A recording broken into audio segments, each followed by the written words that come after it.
in 5 seconds.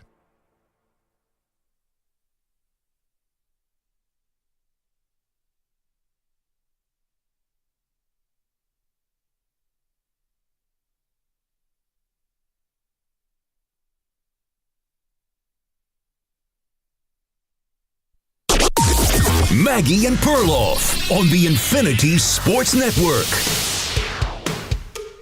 Kind of crazy to think that the Dolphins have to be on the field tomorrow night for Thursday Night Football, considering the week they've had. Hey, welcome to the show. Maggie Gray, Andrew Perloff. We need more time to digest what happened over the weekend before the game. To have another game is always crazy. You know, guys have to recover. But what about us as the media and fans? Well, the Dolphins played that day, but you're still a little shell-shocked. It's the season opener. Tyreek Hill, and of course we're talking about after his arrest. The body cam footage comes out. Now you got a back and forth between Hill's camp and the police officer. Hill's camp saying that the officer who escalated things should be fired. The police officer's lawyer saying he should be reinstated. He's in like sort of desk duty or what have you, and actually been put on administrative leave for one officer who escalated things. And you've got this sort of back and forth. You got the city of Miami involved. You got the NFL involved, the Dolphins. Your head coach is making these, emotional statements, and everyone seems to be very much affected by this, Perloff. Not just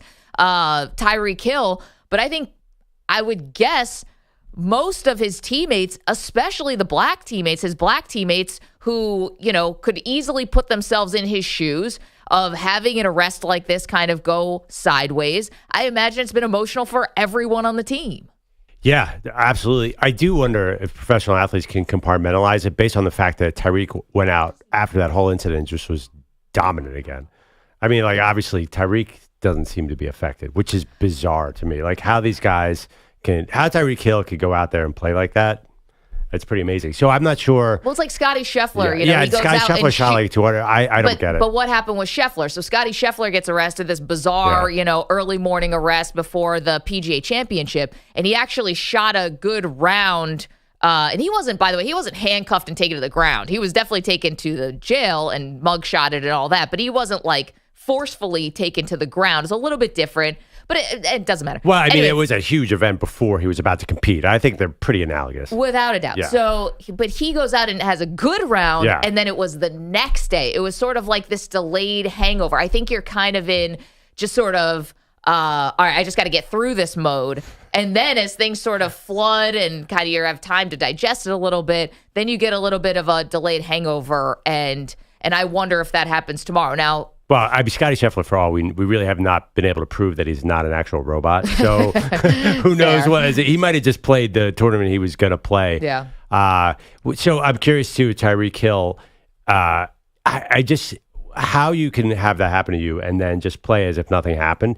These guys are really I think that their brains operate differently come once that whistle goes. So I'm not sure what effect, the fact that this game is so soon, what impact does that have? I wonder, are the Dolphins going to be distracted? That's a big question. Is looking at that game, if I have to pick this game, are the Dolphins going to be distracted or galvanized? I think it's a hard thing to call. Well, it's impossible, but if you're asking me to guess, I would guess galvanized. Mm-hmm. And I'm wondering if this actually kind of lasts more than just this week in a very important matchup against Buffalo on Thursday night. I think that this could be, we always wonder about the Dolphins. What's the one thing that's missing from this team? You've had other people comment about, are they soft? When it gets cold out, they kind of can't handle the weather and the elements. And there's just an idea that this team kind of is finesse and lacks toughness, right? And that it's all about the offense, and Mike McDaniel is sort of wizard of offense, right? But when push comes to shove, can they be tough enough?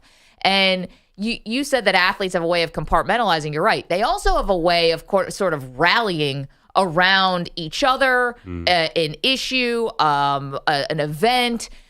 They're always, I think athletes are always looking for extra chip on the shoulder, extra motivation, something that makes the season feel different from years past. Now, this is not in a good way by any stretch, but this is something that certainly feels different. And I absolutely think that Tyreek Hill's teammates, without a doubt, are supporting him here, at least the ones who are being very vocal. And I wonder if this is, again, becomes something that is a rallying cry for them and maybe brings them a little bit closer and tighter as a team. Yeah, I don't know. Has that really been the Dolphins not being tough? You're right. I think it's the uniforms, but they had the toughest coach in the league in Flores for a while. They were not. I think that when Flores was there, I don't think the defense and the offense got along at all. I think that was a huge problem. But also, too, they're built kind of skinny. You know, they're built finesse. Like, Tua is one of the smaller quarterbacks in the NFL. Jalen Waddle and Tyreek Hill are tiny. I've never really, I don't buy that. And even the cold game against Kansas City, they gutted it out. I mean, they were trying as hard as they could. Their whole team was injured, so they had no chance. The big problem with the Dolphins is not toughness, it's injuries. Which is a bigger problem. Obviously, like they have all these older, brittle players. Like, do you have any faith that Tua can go into a cold weather game? No. Not 30 below. I'm saying, can he go into a day when it's 30 degrees with wind that makes it feel like 20? Actually, I do have faith that Tua can do that, but I look at the way this team is built. There's no way they're going to last the season. They just have all these 30-year-old players who are hurt all the time. Every day, look at their injury report at any given day. There's a queue next to every single player, even this week. They extended Jalen Ramsey. This is by design, dude. Jalen Ramsey is hurt all the time. No one knew if he was going to play on Sunday. Jalen Ramsey's about to turn 30. Tyreek Hill's 30, I think 30 or 31. Like, they're all old, and they're all Tyreek Hill. Yes, he looks great. He looked great week one.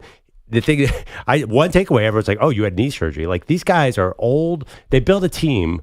Well, Jalen Waddle's not old. Yeah, but generally, most of the guys are like, a lot of their key players are old and injury prone. They built the team that way. They're taking risk. They're like, man, we got to do it now. So we're going to bring in these older players. So I think that they always set themselves up for their own problems. Like, when you're paying Jalen Ramsey a lot, he's a 30-year-old cornerback. You're very vulnerable to injuries. You just know that. You're a Bills fan too. You see the same darn thing. Like, this is a war of attrition in that AFC East. Very competitive, but I don't see. I see the Dolphins as being great early in the season, then being hurt later in the season. Is that a reasonable view? Well, I mean, yeah, because you've seen it, and that's how their season kind of went last year. But they were still battling for the division up until the final game of the season. They could have, if they had just beaten Buffalo at home at the end of the year, they're winning the AFC East, and maybe we're talking about this in a totally different way. How is that possible? They lost so many key defensive players. There's no way they could have won in the playoffs. Well, they built up a lead though that kind of, and they built up wins early in the season, and then so when like adversity hit later, they were just sort of hanging on, but they were still squarely in the mix. And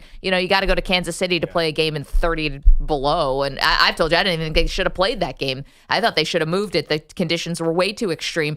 But if we're talking about Tyreek Hill and his arrest and the body cam footage that's come out, and how he's now been on CNN. He was, I think, on NBC. Right. He's sort of making the rounds here. He wants to use his platform as a famous person to like call attention to make change between police and the community.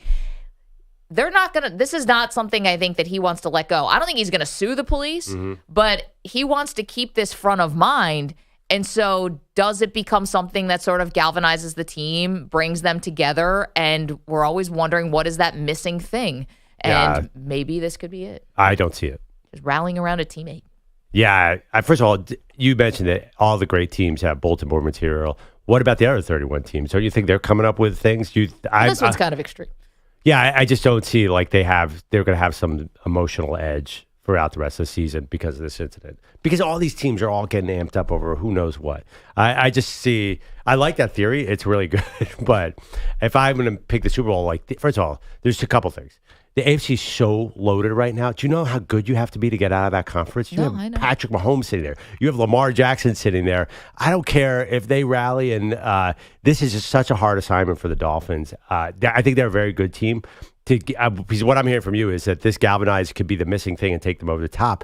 I think that's such a hard climb for the Miami Dolphins to get over the top, especially in the AFC. I just don't see that happening. I mean, but getting over the top, they haven't won a playoff game since 2000. Let's walk before we can run here. Winning a playoff game in the AFC is going to be really hard this year. I don't even see that happening. 855-212-4227. You are welcome to weigh in on Tyreek Hill. Could this be a galvanizing moment? I mean, his teammates are rallying. I think seeing Calais Campbell in handcuffs was a rallying moment because Calais Campbell, Tyreek Hill's an imperfect messenger. We all know that, right? And it doesn't mean something egregious didn't happen to him during that arrest, but he's not exactly Mr. Nice Guy. There's a lot to Tyreek Hill. He's a very complicated and polarizing person when you dig into his background.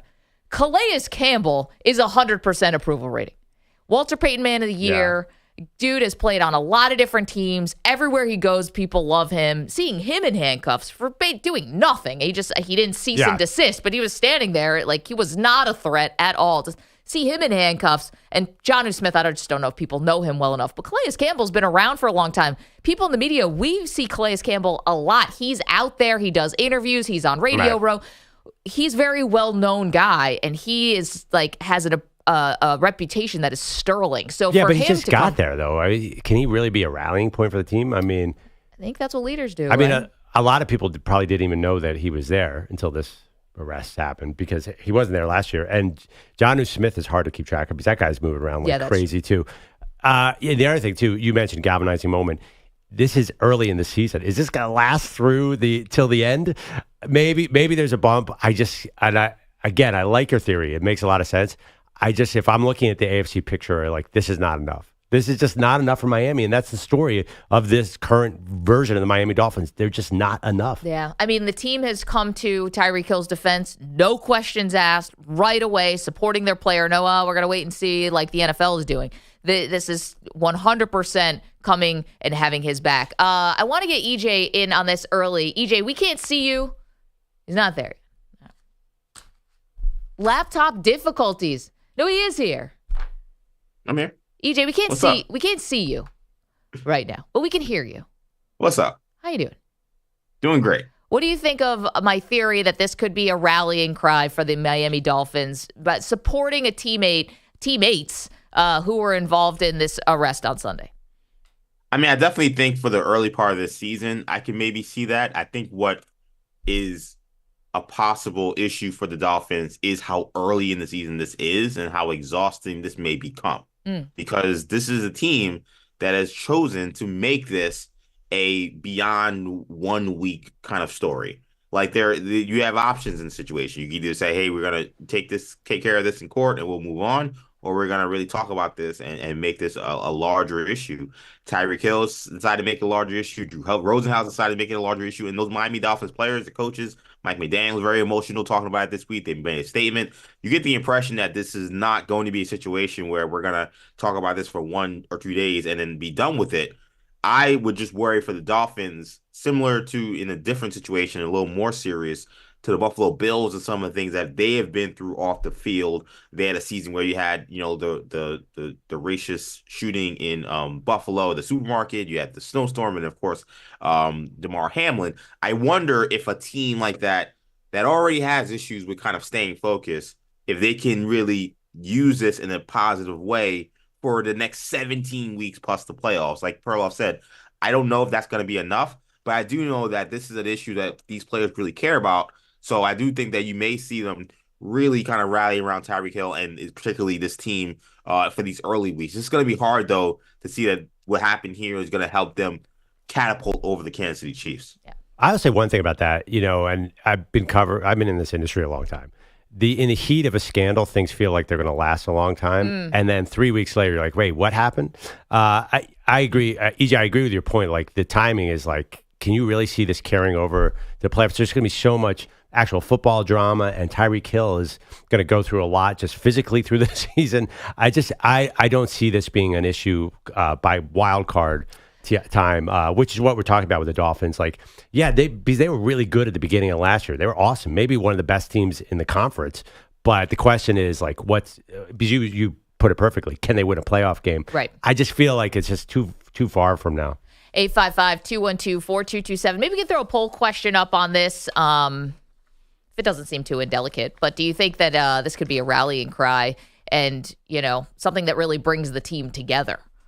Forget Tyreek Hill for 1 second. I feel like there's a major difference on how we view the Dolphins. And they're always I feel like a tale as old as time, because you and I cannot agree on the Dolphins. It's more than that too. I wonder if the negativity you have towards the Buffalo Bills, not negativity in the sense that you feel like that the foes are always going to be at the door of the Bills. I feel like you think the Jets and the Dolphins are world beaters every time. You're like, Did you see New England's defense? I mean, let's start getting panicked about that. Yeah. So you're always talking about the Dolphins. Those guys are good. I just Look what they did to Joe Burrow.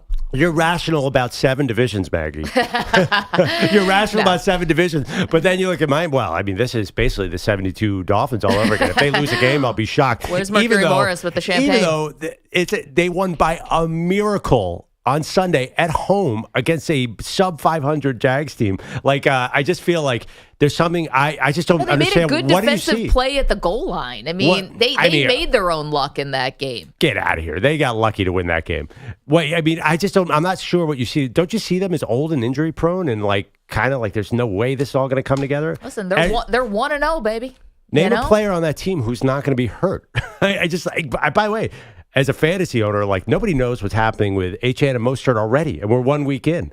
They're like, who knows if they're going to play on Thursday? Who knows if Jalen Ramsey's going to play on a given week? Who knows what's going on with Jalen Phillips? Teron Armstead hasn't played more than 9 games in a season ever. Like they just do not have. They're just not durable. So I'm not scared. I am picking the Bills in this. I did pick the Jets, by the way. Yeah. But I'm changing. I'm picking the Bills. I'm going to ride with. I'm riding you with. Change all right, after won't the change. first week. But I'm riding with your Bills. I think I should be the Bills fan because you're scared. You're not. You're scared welcome. of all these teams, and you win the division every year. Every year. Well, not every year. The last 4, you're not welcome because you are such a bandwagoner. I'm not even like it's not. You're like the wagon's closed. But we're the Maggie and Perloff show. Someone has to have clear eyes about what's actually happening in the AFC East, not these Bills-colored glasses. It's not Bills-colored glasses. They lose in Miami in September. This happens, it's division games. This happens all the time. You get worried when your Eagles go face the Commanders, and do I tell you, hey, Perloff, relax? You don't. You do the same thing with the Eagles. It's because you know the opponent really well, and you've been burned by them before. Maybe you should just change your whole attitude. And why am I the one who always has to change? I'm not saying like you have to change your attitude because there's something wrong with your attitude. I'm like, why don't you try coming into the season being overly positive and be just like the Bills are going to kill it, we're going to win the Super Bowl. Try it totally differently. No. Because it hasn't worked the other way, Maggie. Your fandom, which determines everything that will happen on the field, where you're watching the game, where you're standing. Why don't you say, we're going to win it all this year. Nobody can stop us. Maybe trying something different will work. Well, I mean, we've got to get a number 1 receiver first. But here's the thing. I have no stress on the season. You lowered your expectations. Because the tarot card reader. Okay. Angela, the tarot card reader, came into this studio. She put her mat down. She pulled the cards. I asked if the Bills were going to win a Super Bowl in the next 5 years. She pulled the first card and just said, no. I mean, I had my answer right there. I'm not going to mess with the cards, with fate, with all of that stuff. I'm good. Meanwhile, Aaron Rodgers throws 1 touchdown, and you're like, well, get the Lombardi out the jersey. The Jets are basically better than Joe Namath's Jets. Just would you relax and would you support your team? I do support my team. I'm the biggest supporter. I got my Bills corner here. I got all my stuff. No, of course. No. I didn't mean it by that. Sully gave me a Jim Kelly signed jersey or signed football. I've got all my things. But what if we had a bet where the stakes were you had to say nothing but positive, optimistic, even overly optimistic things about the Bills? Say like, no, I'm not going to lie to the audience. This is we're in the truth-telling business. Can you say, I think the Bills are going to win the Super Bowl this year? Like, could those words ever come out of your mouth? No. No. Why would I do that? Why? They Why can't you barely say beat that? the Arizona Cardinals in week 1. You got a lot to clean up. And you got a short week. And you got a team that might be playing for something much bigger than themselves. And that's really where the conversation starts today. It's around the Miami Dolphins. What a crazy week this is. And that's maybe an understatement.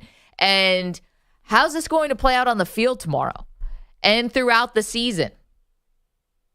I'm not going to fall into your traps, Perloff. Mr. Bandwagon.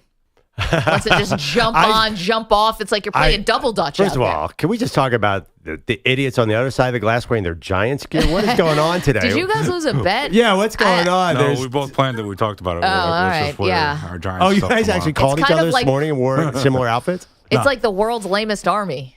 Sorry, guys. It's like because you're matching and you're misery loves company. So you kind of stormed in here, but you're wearing Giants stuff. Oh man, sorry. Yeah. The bar feels low. We still support our team no matter what. Well, that's a good way to be. That's a great way to be.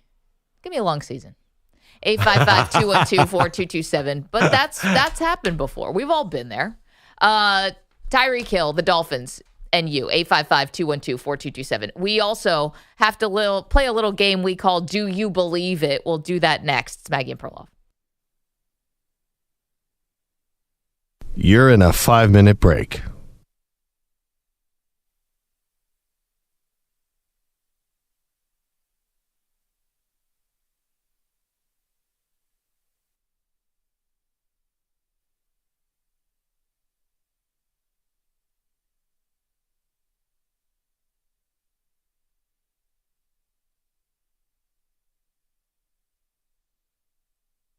4 minutes, 30 seconds remaining.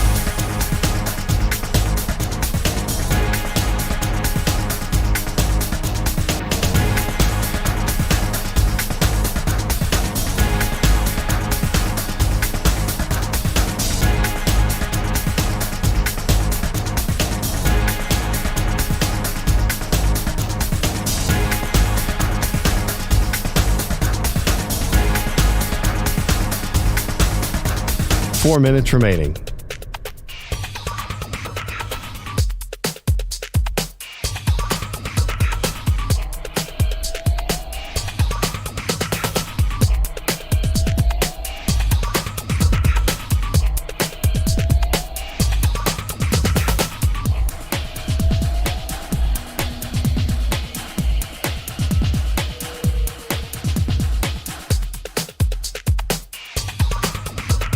Three minutes, 30 seconds remaining.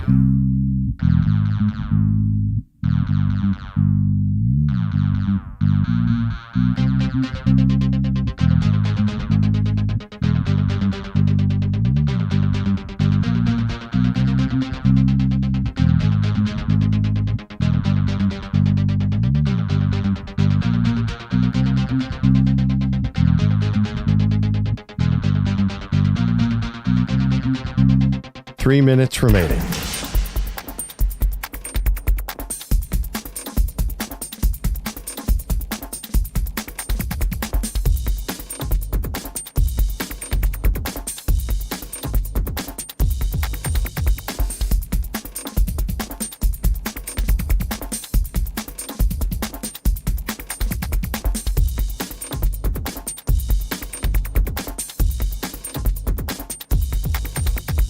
Two minutes, 30 seconds remaining.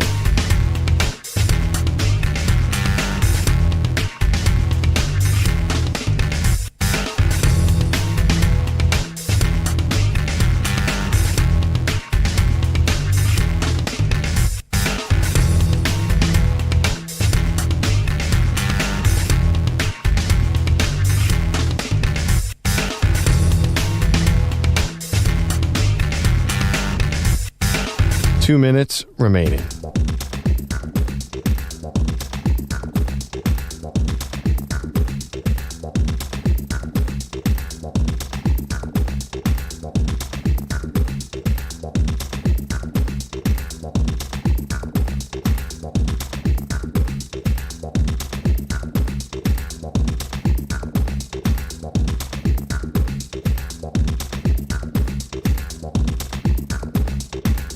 One minute, 30 seconds remaining.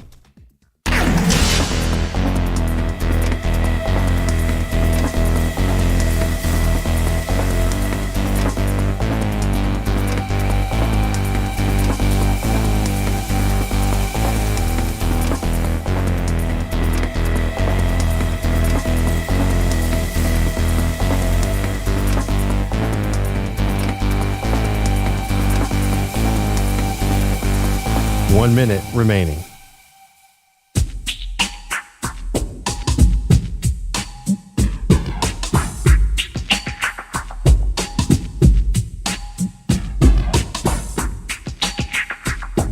Forty-five seconds remaining.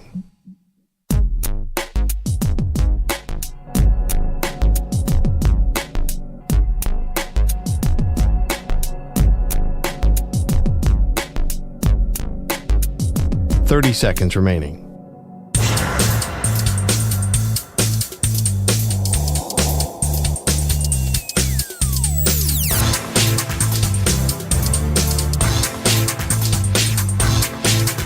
Fifteen seconds.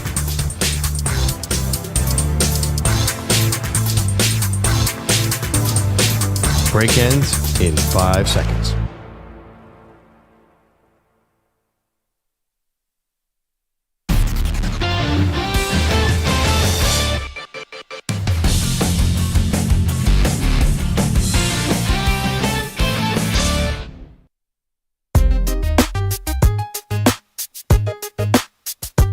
Welcome back, Maggie and Perloff Show. A lot to break down from week 1, but week 2 is coming at us like a freight train, Maggie. So I think we got to kind of go over a few of the things that are left over from Sunday. Absolutely. And of all the teams to be playing Thursday night, the Dolphins, who've had the craziest week with Tyreek Hill and the incident before the game on Sunday, they're right back up hosting a game against Buffalo. Yeah, and also tough. too, they're always injured. They have a lot of injuries too. Like it's hard to do the quick turnaround. So I wonder if that's going to affect them too. Not only are they dealing with all these mental things, emotional things, but they have a lot of physical things going on there. Thursday Night Football, not ideal, not the ideal product of football, but we'll all watch. You know what? It just dawned on me. We get Al Michaels and Kirk Herbstreit again. Oh my gosh, yeah. Al Michaels, who'd rather be anywhere. But so calling you're saying, a bad game. You mean that means it's going to be a bad game? Well, I mean, he got a couple better ones, I think, last year. Did he? It's been a struggle, as I recall. Get Al Michaels. At least he gets to be in Miami. It's not his fault. I mean, yeah. No, it's definitely not his fault, but we're all the ones who have to sit there while Al Michaels would rather be sitting at an Italian restaurant. Just to be clear, we're Al Michaels fans. It's just saying definitely. he's happened to have some bad games on Thursday nights. Maybe AI Al Michaels can just call the game. That's not funny. You know I don't like that AI Al Michaels. I have a major issue with that AI character. You do. Can't replace us, though. Nothing can. EJ, let's play a little game called Do You Believe It? Throw out a couple things from week 1. We'll tell you whether it's actually here to stay or this was just a flash in the pan. Go ahead. All right, so let's begin in New Orleans with Derek Carr threw 3 touchdowns and the Saints' 37-point win over the Panthers. Do you believe Derek Carr will be playing like this for the rest of the season? I believe in Derek Carr. I said it. Look at the end of last season. I'm pulling up his stats. His last 4 games, he had a passer rating of 134, 106, 111, 145. Derek Carr gets on heaters. That is Derek Carr's thing. Now, the schedule gets a lot harder. Obviously, the Panthers, who stink week 1, and they're going against a hot Cowboys defense. Maybe this game is not his best game, but I feel like Derek Carr, when he's healthy and that line is healthy, he could go on a little bit of a heater. Very accurate passer. The Bermuda Triangle of passing evaluation. I know, because one ball is going to get lost in the middle of nowhere, and it's going to come down in the defender's hands. And I think definitely. That's going to happen with the Dallas Cowboys. I think you get a real fall comeback to what I think this Saints team actually is, which I think is pretty mediocre despite some of the nice weapons that they have. Dallas is going to be a big step up in weight class. It's in Dallas. I do not believe that Derek Carr will be able to keep this up. By the way, they have Philly the following week. He will torch the Eagles. He always torches the Eagles. He will go for 400 yards against Philly. But anyway. And I'm the alarmist about my Not team. alarmist, Derek Carr, the Bermuda Triangle is going to torch you for 400 yards. I could throw for 350 against that Eagles secondary. Please, sorry. Pot beat kettle. EJ, who's next? Okay, let's go to the guys in the back of in the glass, behind the glass.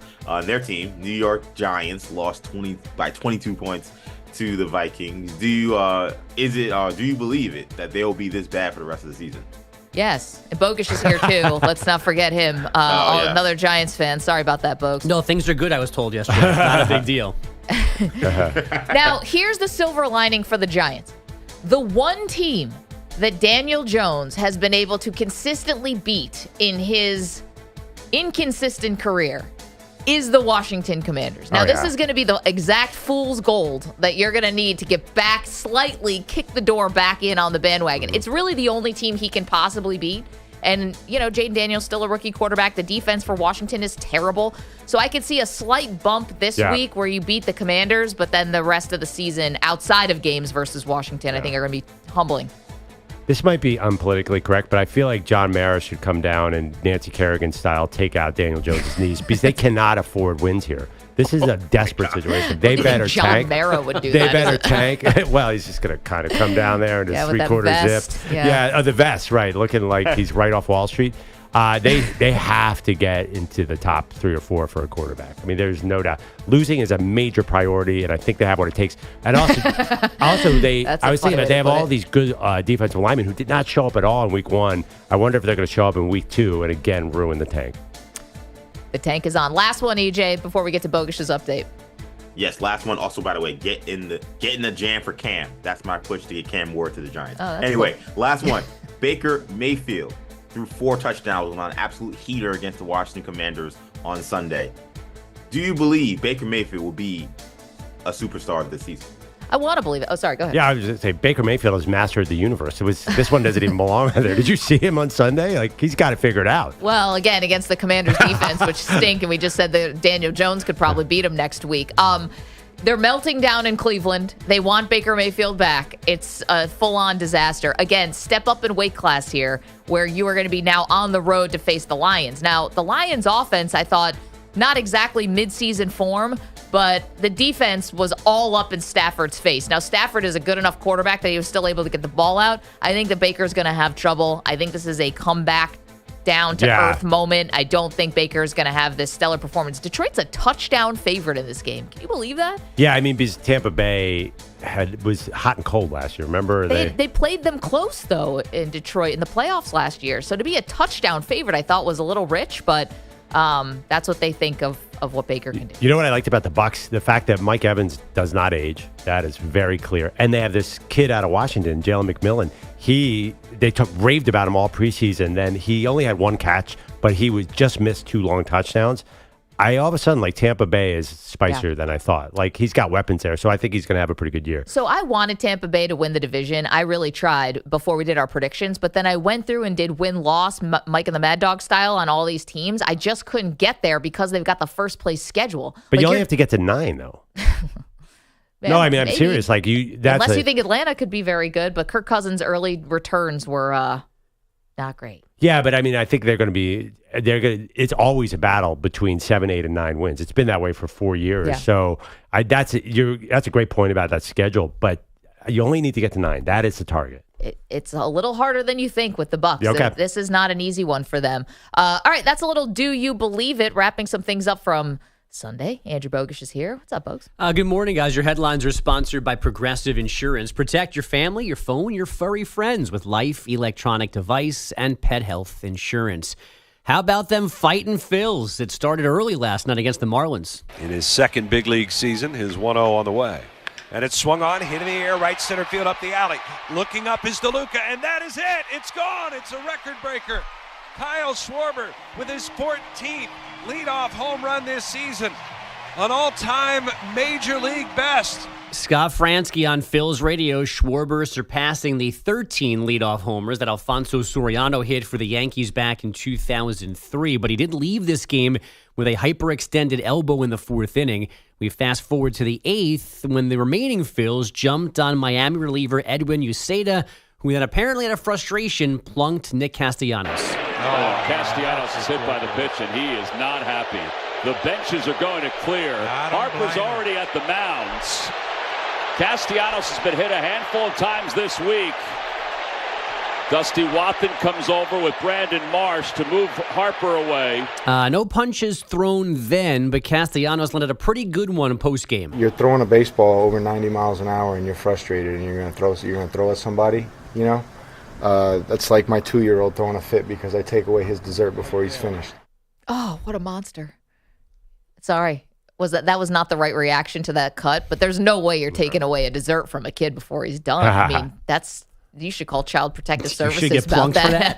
I mean, I'd throw at him just for that. I feel bad for the kid. Anyway, can we, what is Nick Castellanos? He's he's a jerk to the post-game people. It's funny as heck. He's having this really wild, end of the summer where all of a sudden it feels like he's in the middle of every single thing that happens with this Philadelphia Phillies team.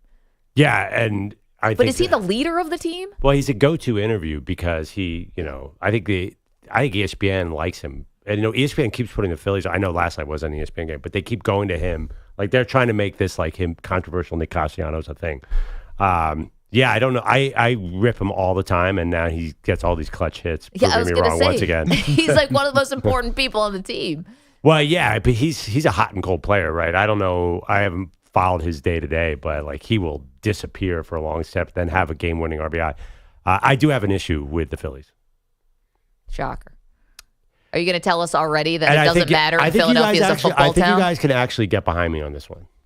Okay, go. This is personal, and maybe this isn't for the audience.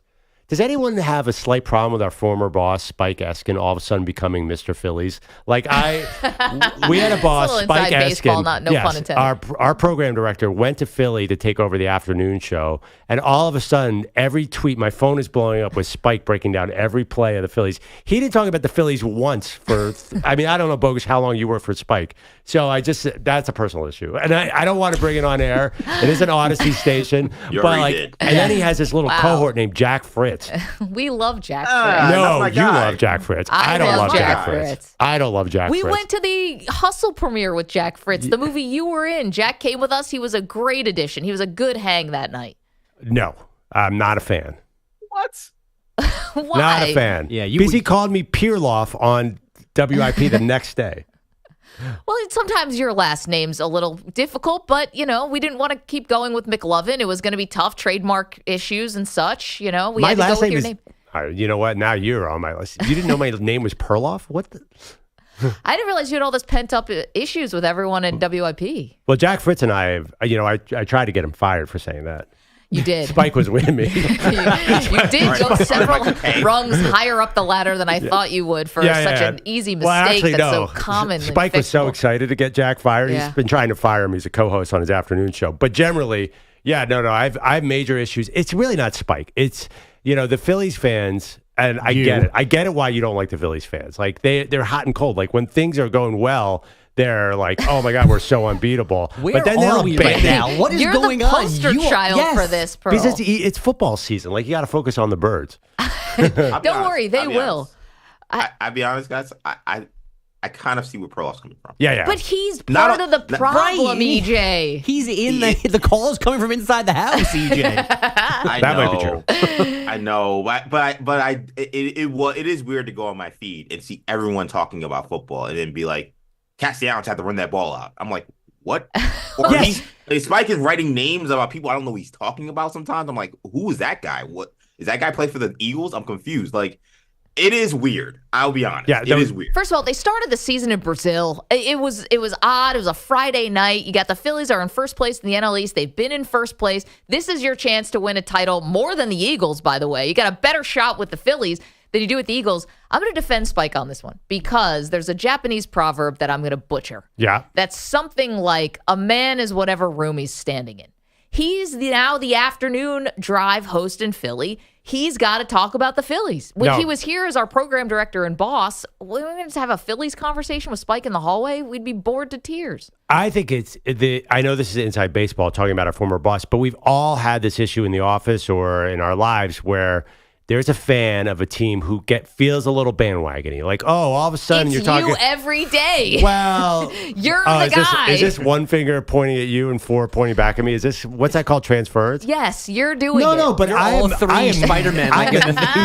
I'm nakedly bandwagonish, but I don't know. You tried to jump on the Bills bandwagon in segment 1.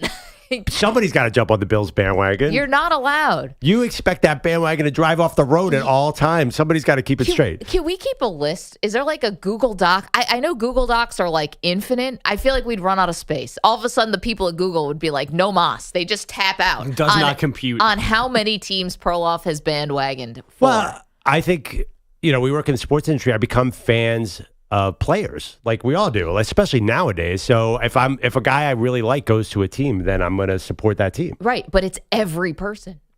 You have to draw the line somewhere. And that's also, not true. You That's have not to draw true. the There's line 3 I don't like. with people who are direct competitors to your team. You can appreciate them or you can respect them, but you cannot root for them. But okay, you cannot root for Dak Prescott. Let's be real. That doesn't make any sense. Why? I like Dak Prescott. He's a nice man when I've met him. You can respect him, but you can't be rooting for his success. No, when he plays the Eagles, I don't root for him. But let me ask you this question. If you have money riding on a fantasy team and they're going against your team, like that is, I think, the key decision for every sports fan. Are you rooting for your fantasy team? Are you rooting for your bet? Or are you rooting for the home team? I think that's a modern dilemma of every sports fan. That might be, but I think true fans either don't put players on their team on their fantasy team or only put players on their team on their fantasy team. I think a lot of people have figured out where they are on this years ago. You really? No, come on. That's pie in the sky. That's idealistic. You're saying true fans are not going to bet or do fantasy stuff, avoid their own team. I think some fans, I do. I mean, I'm one of those people. Yeah, I begrudgingly picked Devontae Smith in a fantasy draft last week. I don't want to be happy about Eagles' success. Yeah, but you did do it. Yeah, because I want to win too. Right. But I'm rooting for myself. I'm not rooting for him. Yeah, we're all selfish at the end of the day. I had the chance to draft Saquon, totally passed on him and took Jahmyr Gibbs instead. Well, I mean, cannot I'm do looking it. at 3 Giants fans. You guys should all start betting against the Giants heavily. There's no value there. How are they supposed to get Already it? am. I still think there is. Source of income. They're already picked to lose in almost every game. We've been watching. I You can't get- found them Sunday, so we're 5 weeks ahead of you on this. We got you. What? How are you going to the bet Giants, against them? like, when- you just found out that they're bad. We've known they're bad, even though these two guys are wearing Giant shirts. We've been betting against them for years now. yeah, the hedge has already happened. Yeah. The emotional hedge has already happened years ago. I don't know. There was a little, it seems like there was a little positivity somewhere after Hard Knocks. You liked off-season Hard Knocks. I don't think Didn't exactly paint the organization. Yeah. No, I Didn't pick him to win the division because of it. And by the way, those guys might get fired because of Hard Knocks more expeditiously. because 2-15 also might. well, get that them might fired. happen, and Belichick out there lurking. But is there another headline that got totally off the rails? The Phillies won that game last night, by the way, 9-4. They have an 8-game lead on the Mets and Braves in the East. New York losing in Toronto last night, 6-2. Atlanta thumped Washington, 12-zip. Those two teams are tied again for the last NL wildcard spot. And the NFL has confirmed that it is looking into these latest sexual assault allegations against Deshaun Watson, a possible personal conduct policy violation. There is no consideration currently of putting Watson on the commissioner's exempt list since this is not a criminal matter. Guys, back to you. Oh, how big of them? They're going to look into it. I'd hope so. The allegations are alarming. Might want to look into it. It's fair. 855-212-4227. Okay, Bogus, thank you. Coming up, update for you on Christian McCaffrey. The latest with the Achilles and the calf. This is important for your fantasy teams, as Perloff was talking about, but also for the 49ers. We'll get to that next.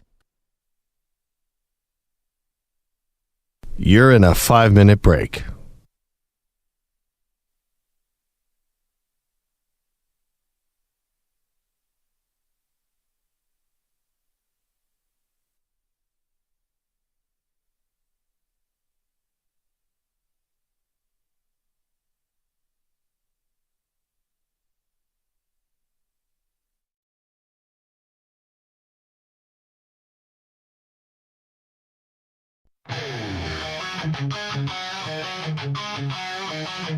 On the other side of the glass, I saw a curious sight.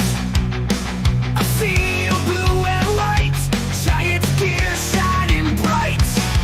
But little did they know I was singing the blues.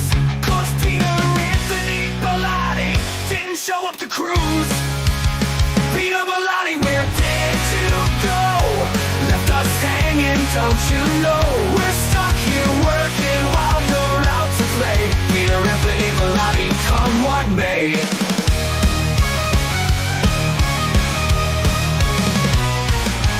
Saquon's jersey, Daniels too, but none of them can fill the void left by you. We need our Peter to tackle the day, but he's MIA in a major way. Peter Bellotti, where did you go? Left us hanging, don't you know? We're stuck here working while you're out to play. Peter Anthony Bellotti, come what may.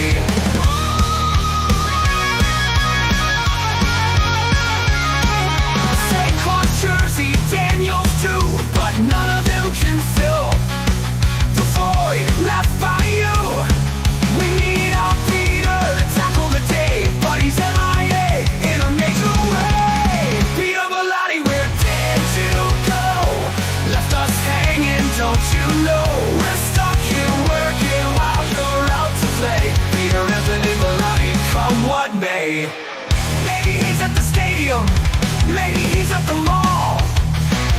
But one thing's for sure, he's not here at all. We're left to wonder if he's okay, but the work keeps piling up in a major way. Peter Bellotti, where did you go? Left us hanging, don't you know? We're stuck here working while you're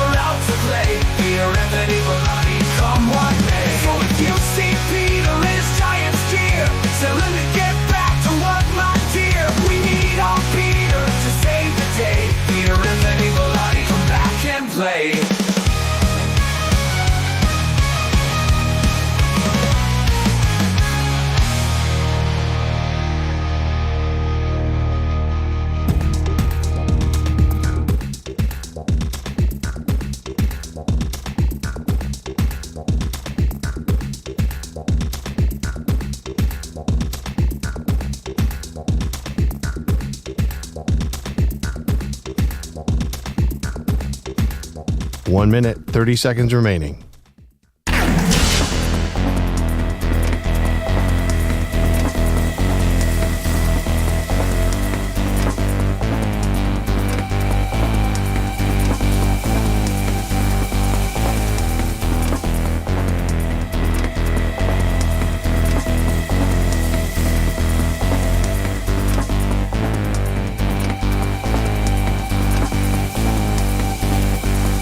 One minute remaining.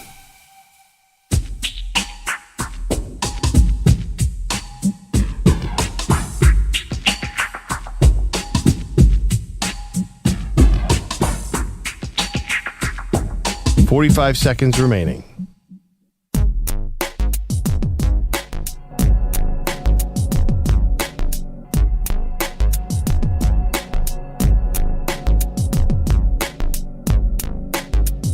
"30 seconds remaining.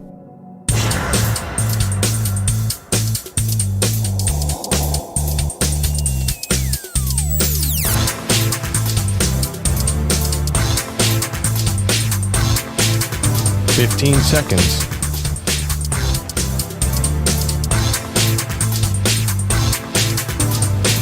Break ends in 5 seconds.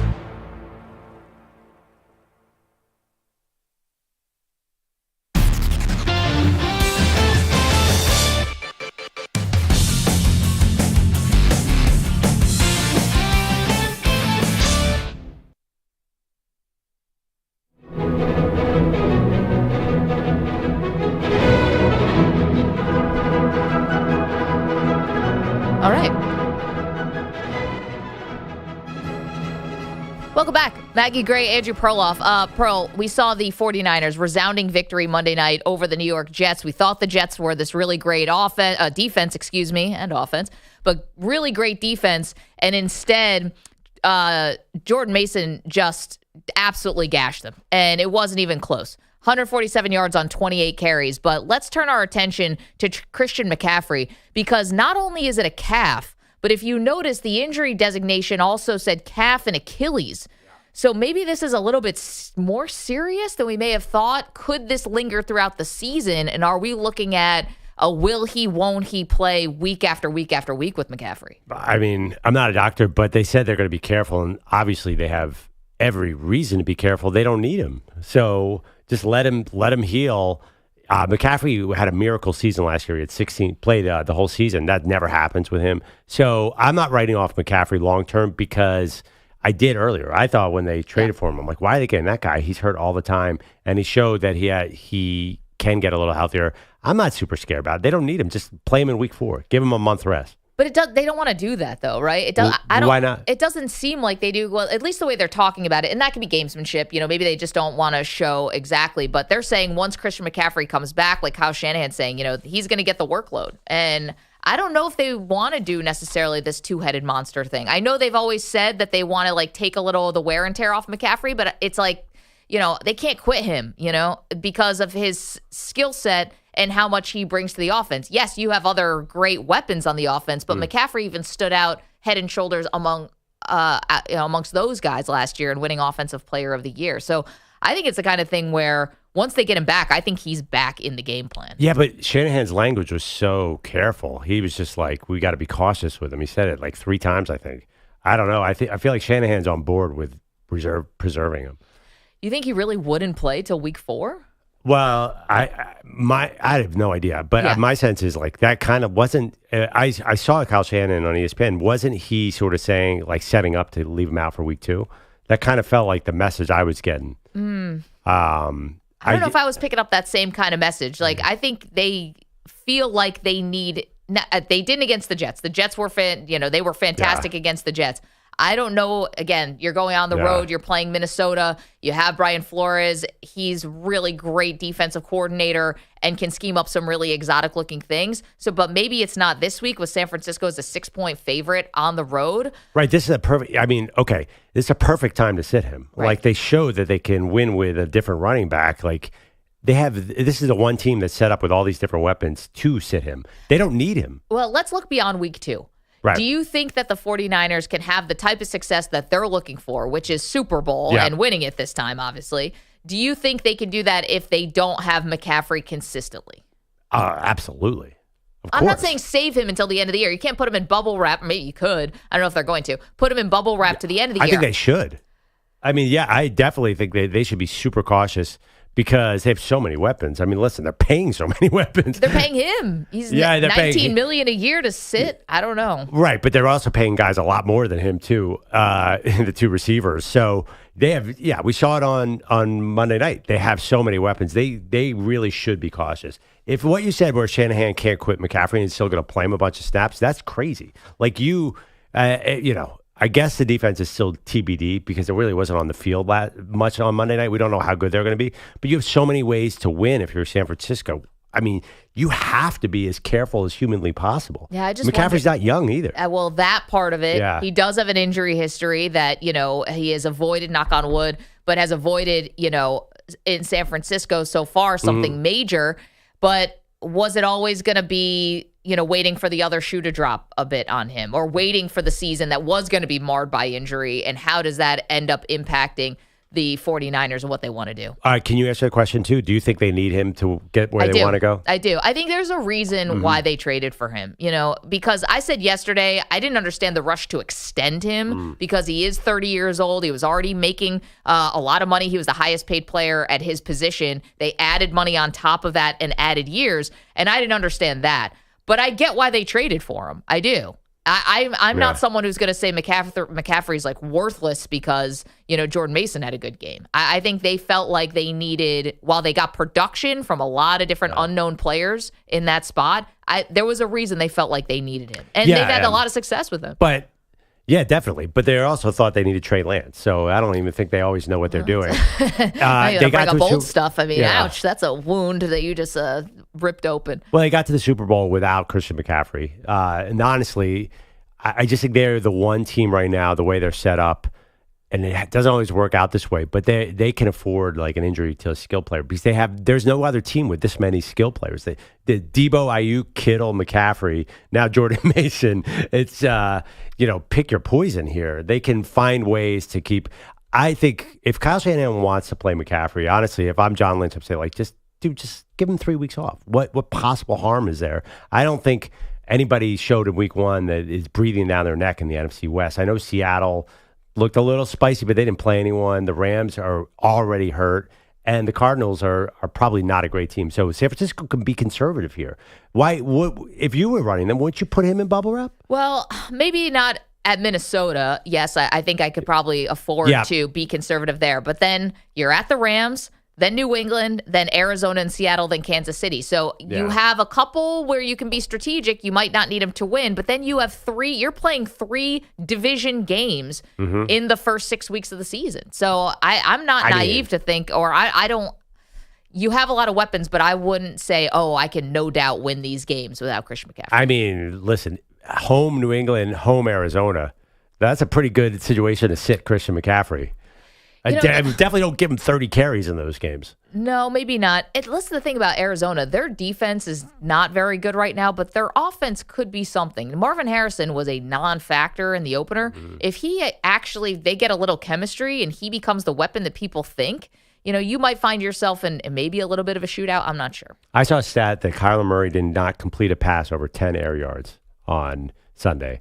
Like James Conner looked great, but other than that, really, do they really scare you? I'm not scared of that team at all, especially against the Niners defense that knows them really well. It doesn't feel like murderer's row to start off. They do have that big game. I know they have a showdown with the Chiefs. Yeah, that's where you want McCaffrey. I think that's kind of a showcase game. October 20th. You just have to be smart. You really have to be smart, and you have to fight the instinct of the coach in this situation. 855-212-4227. Christian McCaffrey has got this Achilles tendonitis, I guess. And, it's funny. Everybody, EJ was saying that he has that too. Like that's a pretty common thing. It sounds the word Achilles, you immediately think of Kevin Durant and like worst case scenario. Yeah, but I'm not sure the tendonitis. It's what old people like us get.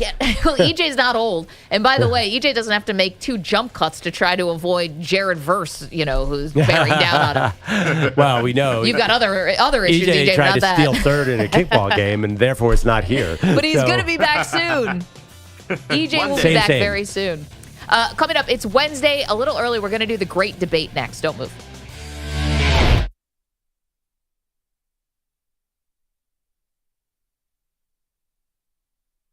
You're in a 5-minute break.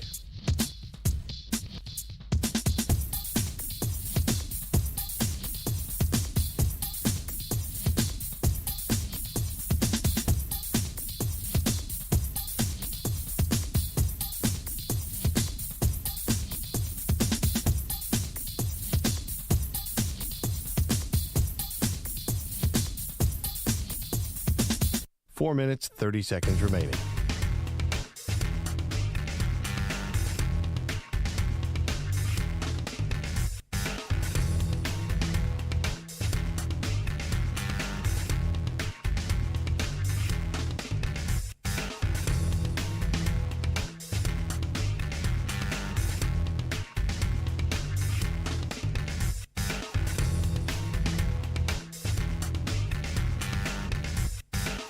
Four minutes remaining.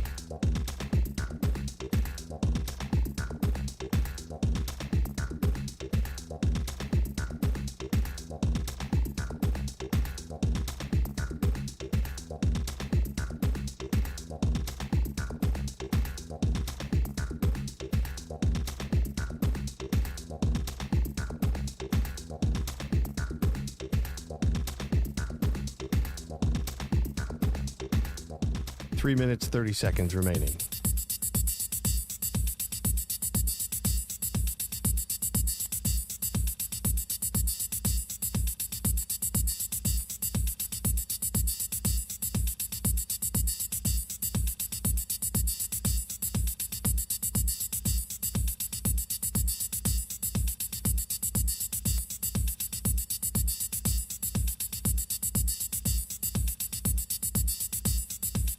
Three minutes remaining.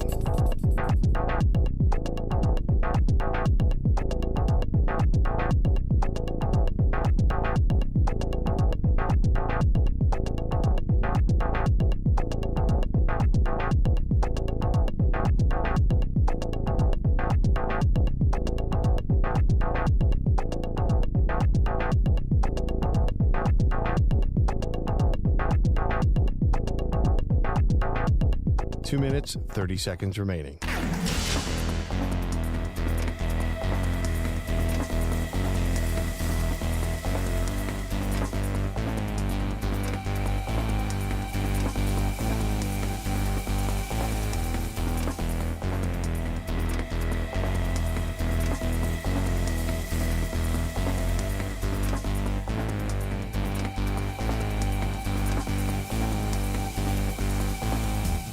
Two minutes remaining.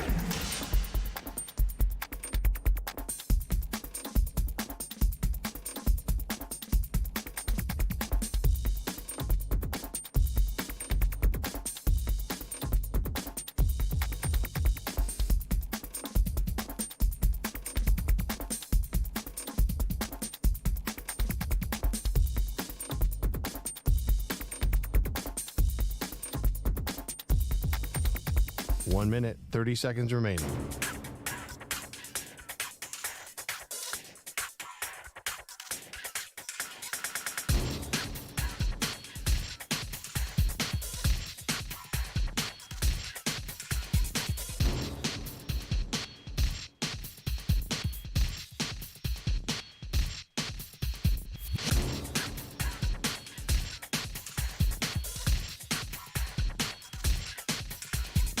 One minute remaining.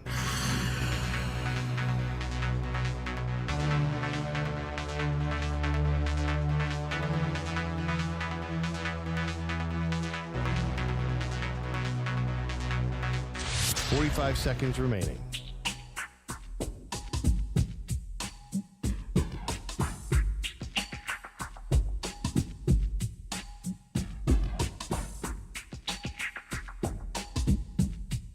Thirty seconds remaining.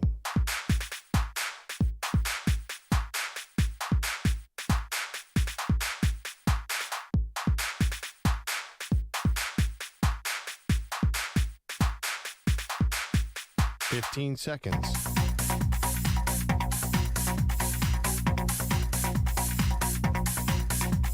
Break ends in 5 seconds.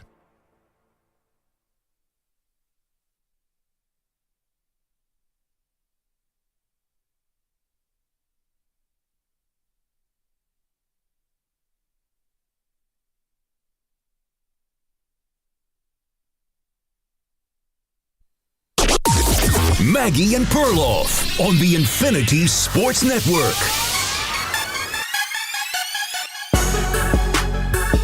Wednesdays around here, we do something called The Great Debate. Welcome to the show. Maggie Gray, Andrew Perloff. We take something loosely based on the news, sort of. I think this one's loosely based on the news. Anyway, let's hit the music.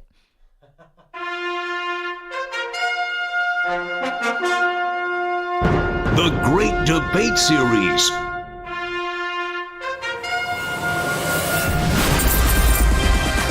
Okay. Today's great debate, a fun one for you. Football related, NFL to be specific.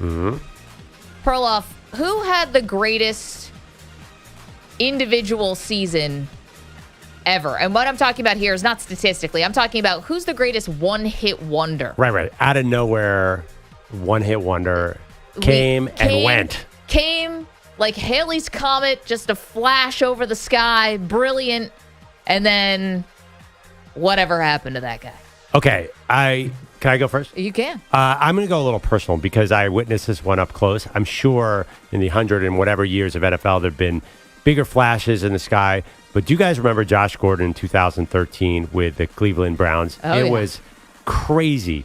Dude he didn't even play the whole season. I think he was suspended the first 2 games and ended up with over 1,600 yards receiving. And he had 117.6 yards per game. This was the Cleveland Browns offense that stunk. And they didn't even have plays. They just said, Josh, you run out and beat the double team, and you're going to get it. And also, the guy's background makes it even more incredible because he's been trouble in college. Famously fell asleep in a Taco Bell drive-thru while at Baylor. He continually got suspended. And I've never seen a guy with more talent who threw it away in the NFL. He could have been Randy Moss, but he just could not get it all together sort of with the issues of addiction and alcoholism.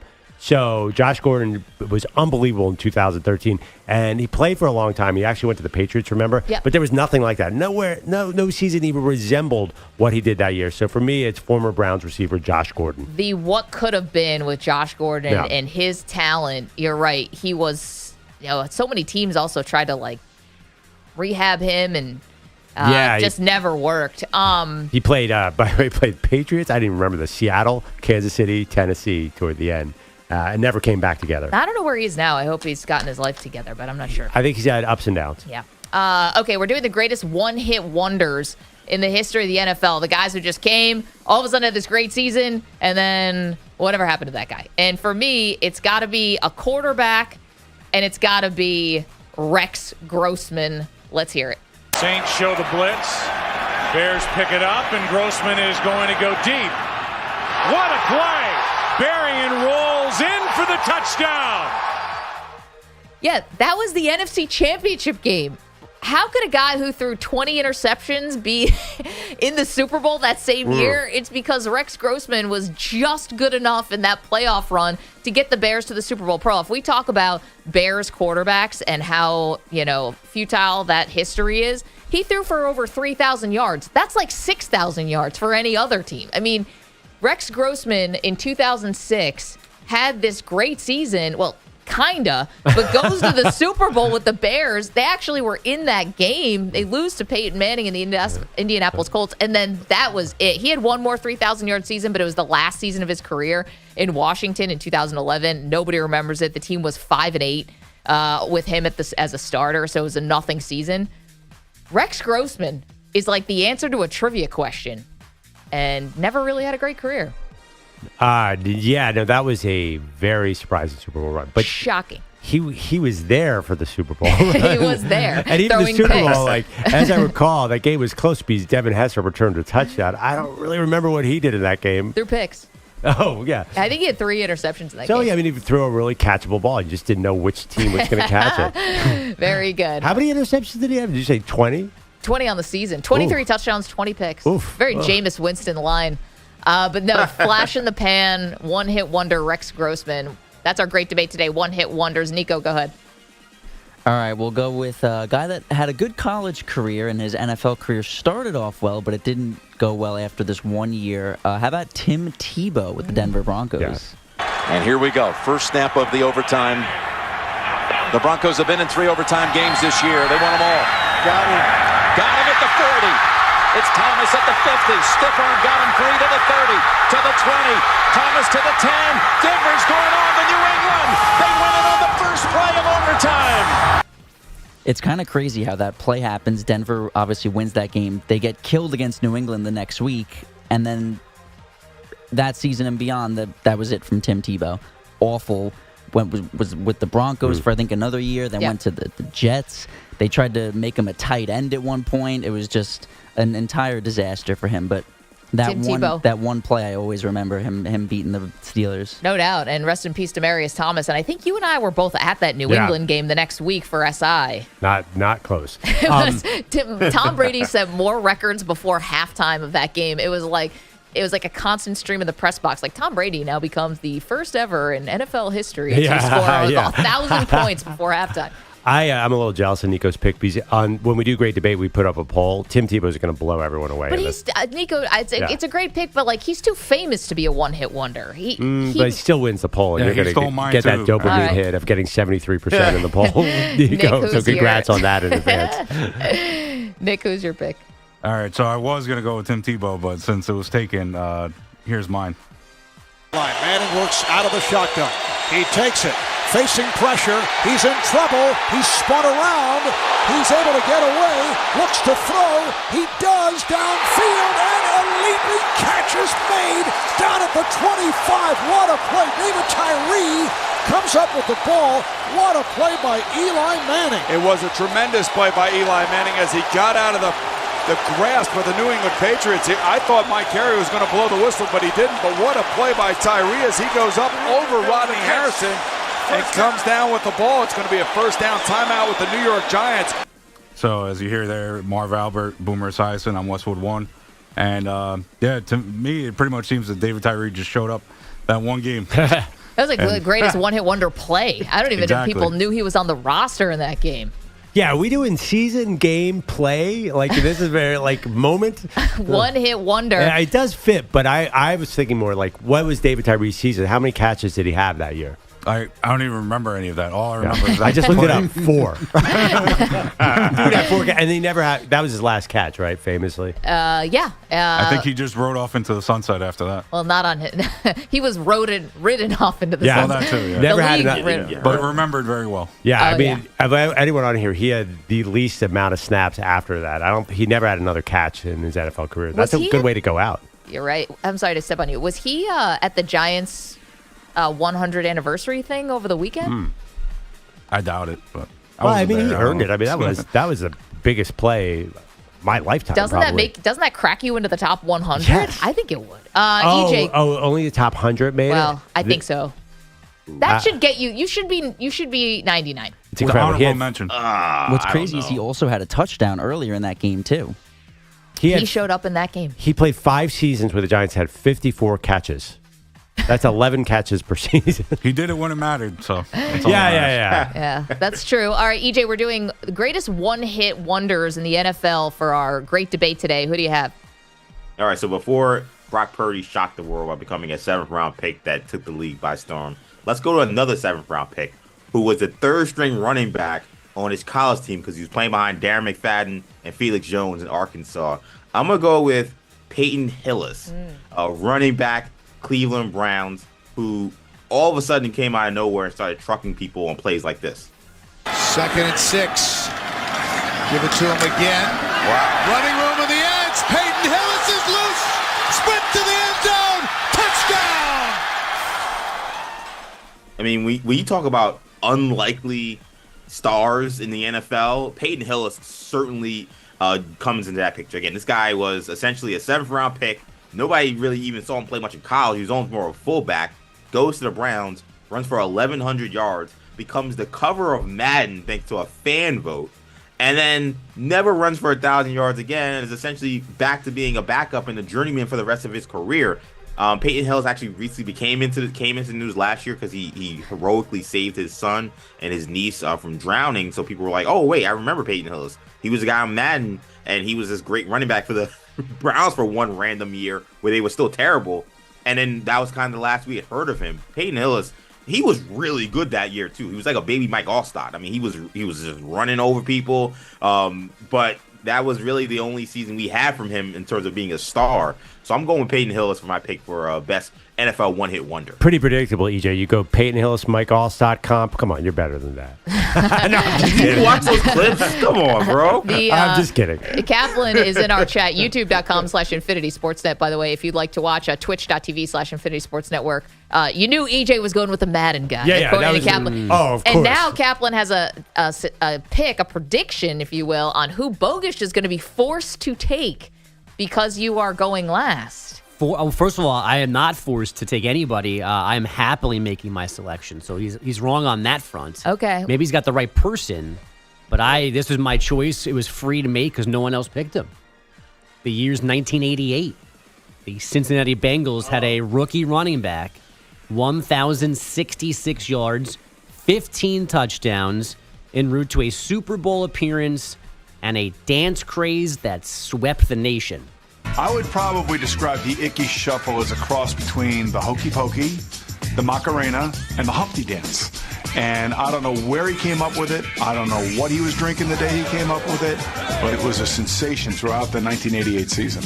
How about that crossover? That's our good buddy Boomer Esiason. Second appearance. From God knows when on NFL Network, perfectly describing, which in watching videos again this morning, I forgot how bad of a dance it actually was. Well, Maggie was just dancing. She wasn't doing the Icky Shuffle. She was just doing a random dance. Yeah, if you're going to hit that Icky Shuffle thing, you got to do the Icky Shuffle. Icky Woods, great running back for 1 year, can't dance. And that was it. 1 year, 1988. He only played in 21 other NFL games over 3 seasons because of knee issues, ran for only 400 more yards after one huge 1988 season. You thought Icky Woods was a bad dancer?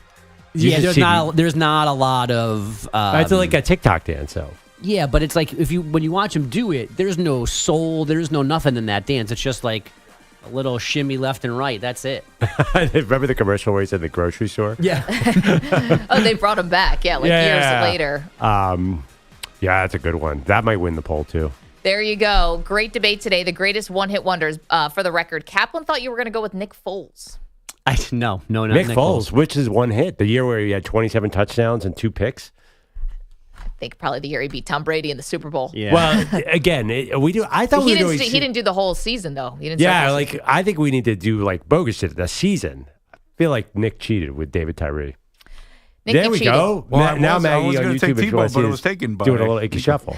Okay, your options for what we have for you: Josh Gordon, Rex Grossman, Tim Tebow, David Tyree, Peyton Hillis, Icky Woods. Kaplan also suggesting RG3. Is RG3 a one-hit wonder? Yeah, but that's weird because the franchise ruined him by making him play on that turf. Feels unfair to put RG3 because RG3 was so good. Yeah, but he might qualify. I thought his second season was not before he got hurt. I wasn't sure if he had enough in that second season to make him more than just a one-hit wonder. Right. But I feel like he had the talent to be more. He just had devastating injuries. Like Bo Jackson was not a one-hit wonder. He just got hurt. Right. Yeah. But I hear you. Back-to-back 3,000-yard seasons passing. But, yeah. Okay. 855-212-4227. Already see you guys on the phones. John is in Western New York. John, who's the greatest NFL one-hit wonder? It's going to sound weird from a Steelers fan, but I got to believe it's Dwayne Thomas. 1970 season, led the Cowboys in rushing and led them to the Super Bowl. Yep. He only had 1 year, that guy? I mean, he's pretty famous. Yeah, he held out for money. Is he the one who said that God watches the Cowboys, or am I mixing up that lore? I'm sorry, I didn't catch that. Is he the guy who said that they have a hole in the roof in Irving because God watches the Cowboys? He was a character. I know NFL Films does a lot on him. I know at the time he was one of those running backs that didn't want to talk an awful lot. Yeah. And okay, he got traded off someplace. So at any rate, that's all I have. Well, I have other things about the Steeler quarterback problem, but we'll save that for another day. John, that one's not going anywhere. Hold that one. Keep it. Save it. Because the Steelers' quarterback situation is going to be a story all season. Sorry, I screwed up. It was D.D. Lewis who said Texas Stadium has a hole in its roof so God can watch his favorite team play. It's one of the great lines in sports history. Also quote, D's in Portland. D, the greatest NFL one-hit wonder is who? Fortunately, my Eagles, Carson Wentz. If he doesn't get hurt, does he make the Super Bowl? Does he win it? Then do we repeat the next year and just keep going? That's the one hit. I mean, D, does he still have a career if he doesn't get hurt? If he wins the Super Bowl, which I don't know if he was going to do, but he was obviously having a great season. Is he not like he's not a pariah? He's just like he's off the radar. He's 31. Are we sure he's done? Probably. Yeah, he's done. Yeah. I mean, he did lead him to the playoffs by beating your Giants over there in Week 17. Carson Wentz is not a bad one. Not UD. Well, nah, but he had I mean, how many Pro Bowls does he have? I don't know off the top of my head. That'd be a you question. Yeah. I feel like if you have 2 Pro Bowls, you can't be a one-hit wonder. But, yeah, Carson Wentz definitely is in the spirit of this. I agree with that. Appreciate you guys. Thank you, as always. Thank you, D. Appreciate you. See you guys on the phones. Get to more of your NFL one-hit wonders, and we'll throw the tweet for you up on X. You can respond to that. Sorry, Wentz only has 1 Pro Bowl. Yeah. All right. Not bad. That's why I didn't do Cam Newton, because he had 3 Pro Bowls. Because I was going to do his 2015 he was MVP good. season. Yeah, no, he didn't. He wouldn't fit. Yeah, Cam was a factor for a long time. Yeah. I don't think of him as just having one great season, great college season. He had a great rookie season, too. I know they didn't make the playoffs, but he had a few good years. Okay, keep them coming. NFL one-hit wonders. Who's your pick? It's Maggie and Perloff. We're back after this. All right, Perloff. This is the one thing that has become the obsession of our show. When I tell you it's 90% of the conversation that Perloff and I have off the air is all about Prize Picks, so let's bring it on the air because it's the best place to get real money sports action while watching football.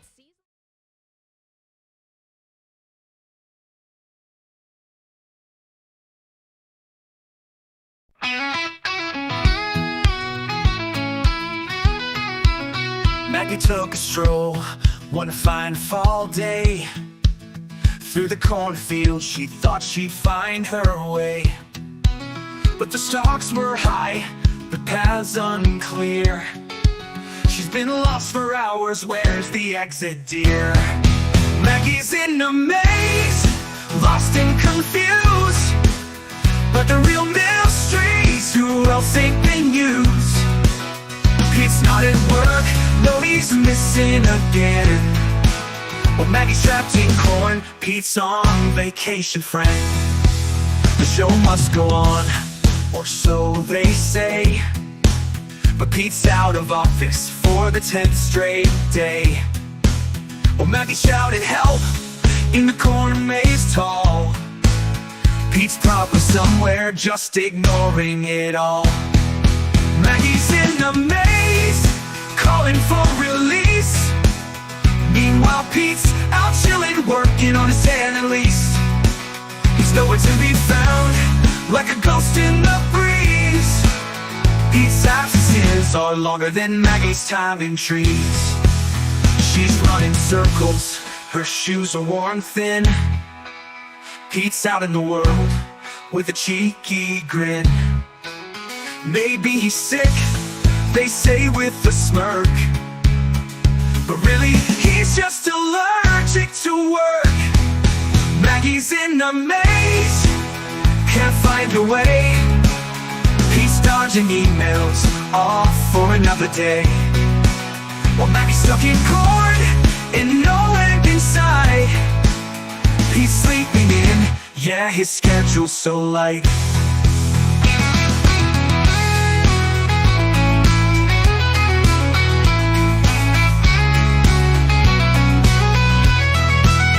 So next time you're lost or feeling down, just remember Pete's missing from his work in town. Maggie's stuck in the maze, but she'll make it through. As for Pete, he's probably snoozing till noon.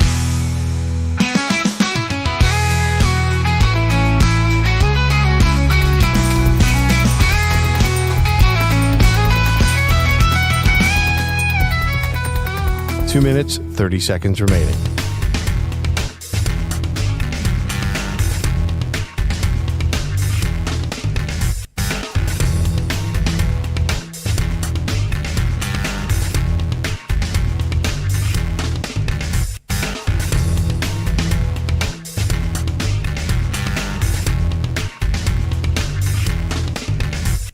That's the other problem. She'll figure Trust it me, out. I fantasize a lot about this. How are you going to kill it? You have to drown it, right? Oh my Drown God. a tortoise? Isn't it under? It's Doesn't it breathe in the water? amphibious.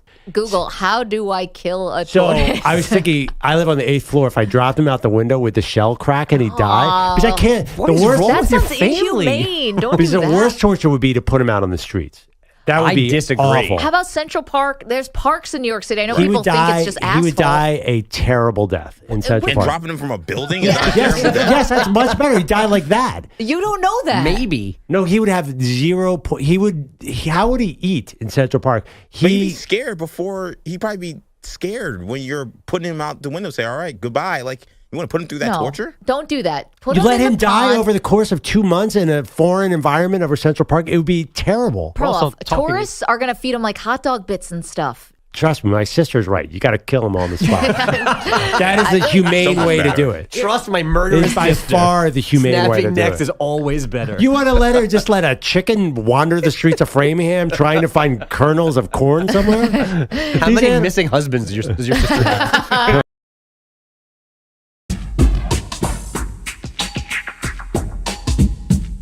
45 seconds remaining.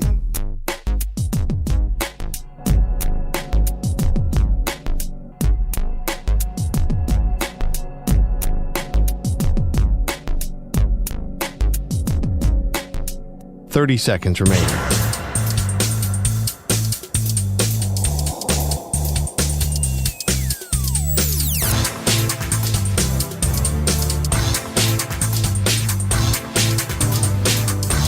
$15 seconds.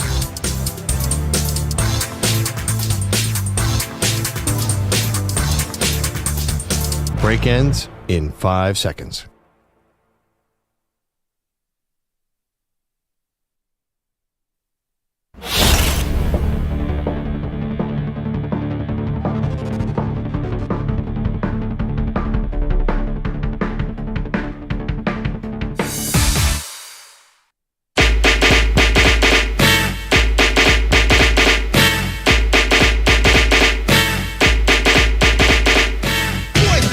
Yeah, Spider-Man and freezing full of Welcome fact. back. Got a good one for you today. Great debate was what we do on Wednesdays. Today we're asking who is the greatest one-hit wonder in the NFL? Someone who just came, had an amazing season, or maybe play, and then really fell off after that. I'll go quickly around the horn because we already did this. Everyone on the show, who they picked. Perloff went with Josh Gordon. I went with Rex Grossman. Nico went with Tim Tebow.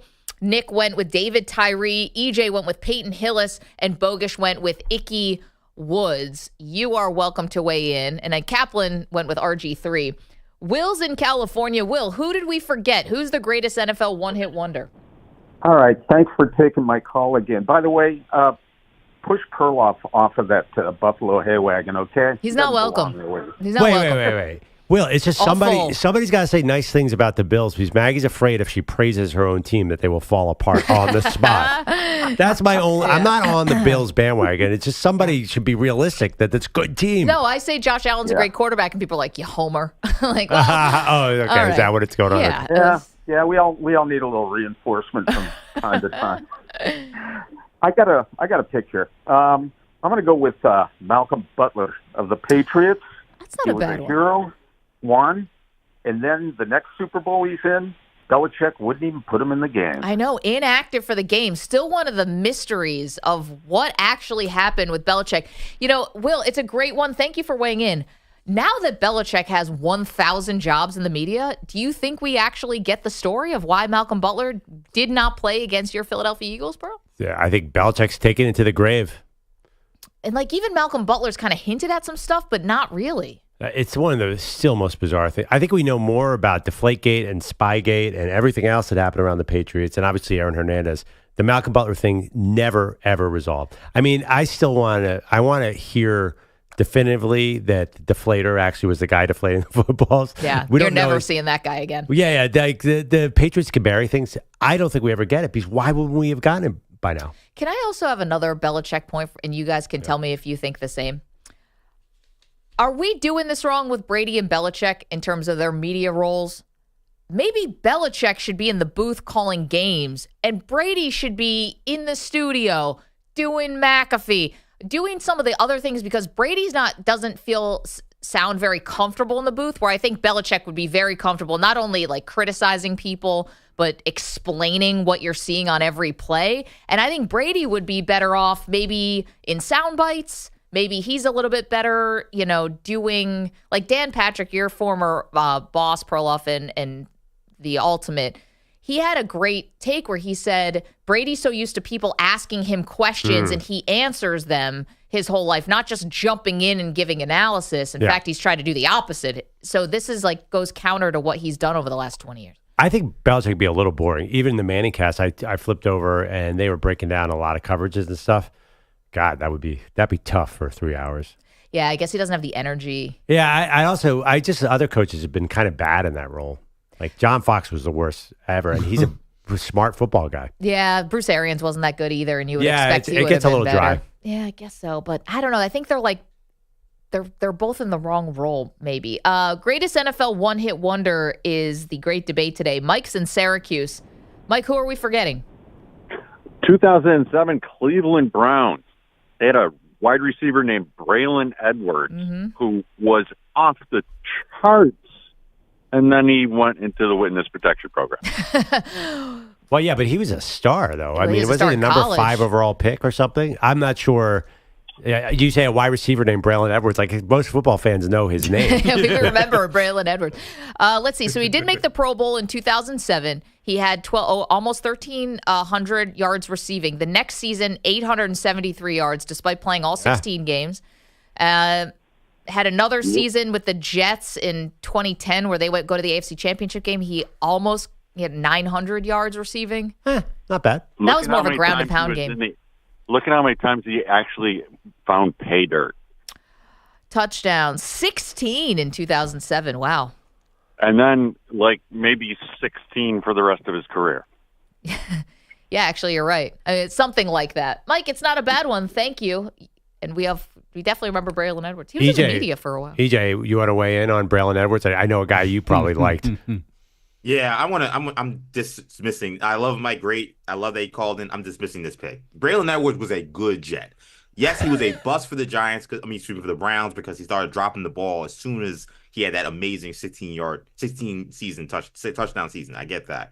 But for the Jets, they weren't really a passing team. Yeah. But he was still getting 800, 900 yards. He made some big catches in some of these games. He had a touchdown in the AFC Championship game against the Colts.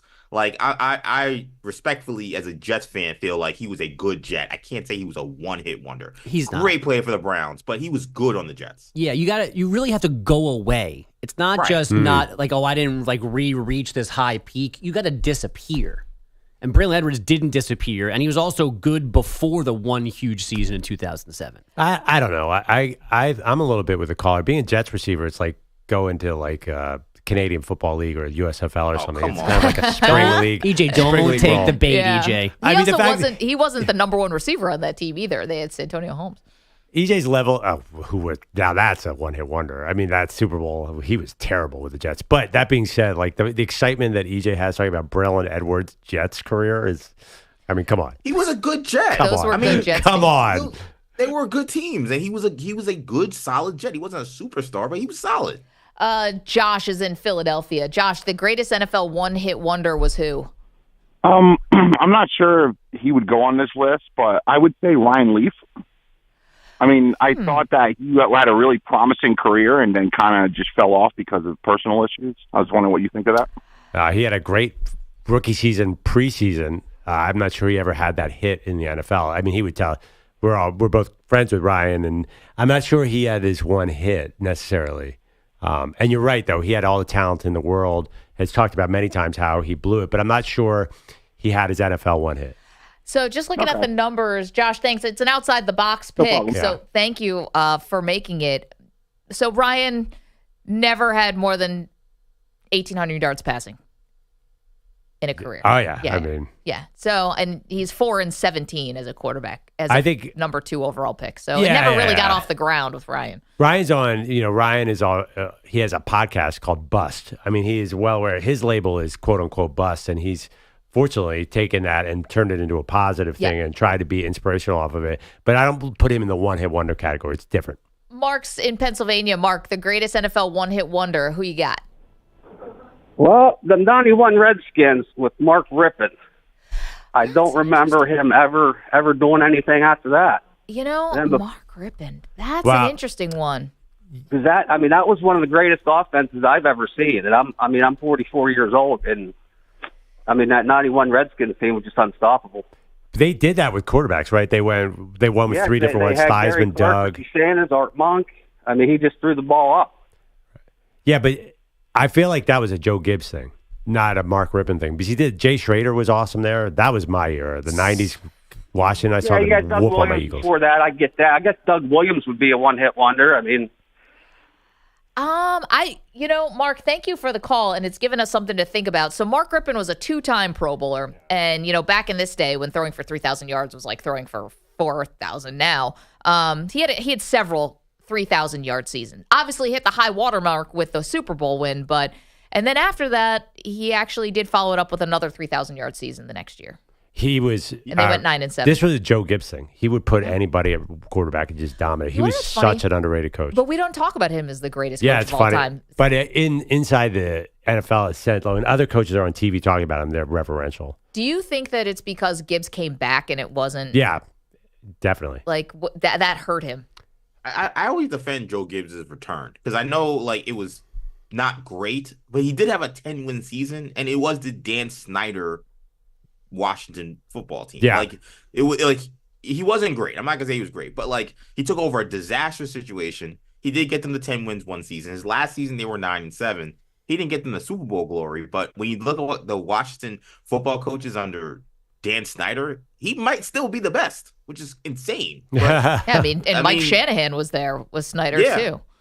Yeah, it definitely was unfortunate he couldn't have the same glory, but I always defend Joe Gibbs' second row in Washington. Not as bad as people remember. And also, too, he's also known as a NASCAR owner as well. That's it kind true. of waters down, not a good NASCAR owner, and I'm saying it's not a negative.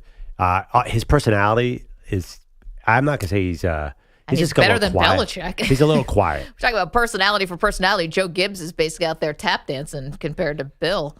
I don't know. Have you ever seen a fun-loving Joe Gibbs on TV? Well, no football coach is fun-loving. Well, I'm Parcells, big personality. Joe Gibbs, very kind of quiet. I mean, would you ever hear from Joe Gibbs? Not really.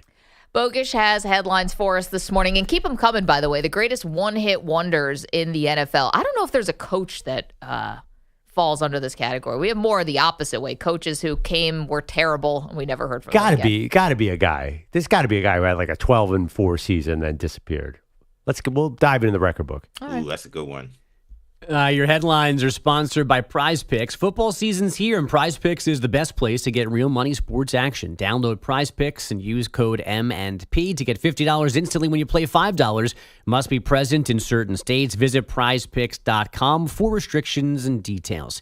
Here's the good news for the Dodgers. Yoshinobu Yamamoto on the mound last night for the first time since June 16th because of a rotator cuff strain. 4 innings, 1 run, 4 hits, and 8 Ks. Max Muncy liked what he saw. We've been missing him, so it was nice to see him come back, and his stuff looked really sharp.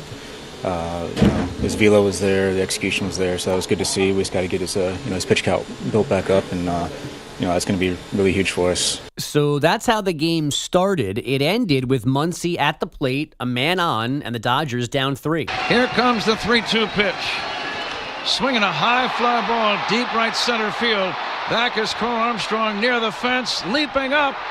He made the catch. He took a home run away from Max Muncy, and the Cubs win the ball game. Pete Crow Armstrong with a dazzling display of defense tonight. That's Pat Hughes on Cubs radio. Pete Crow Armstrong making 3 sick catches in this game. That one, a game-ending home run robbery. The Cubs, a 6-3 W. The Padres were 7-3 winners in Seattle, pulling within 4.5 games of those Dodgers in the NL West.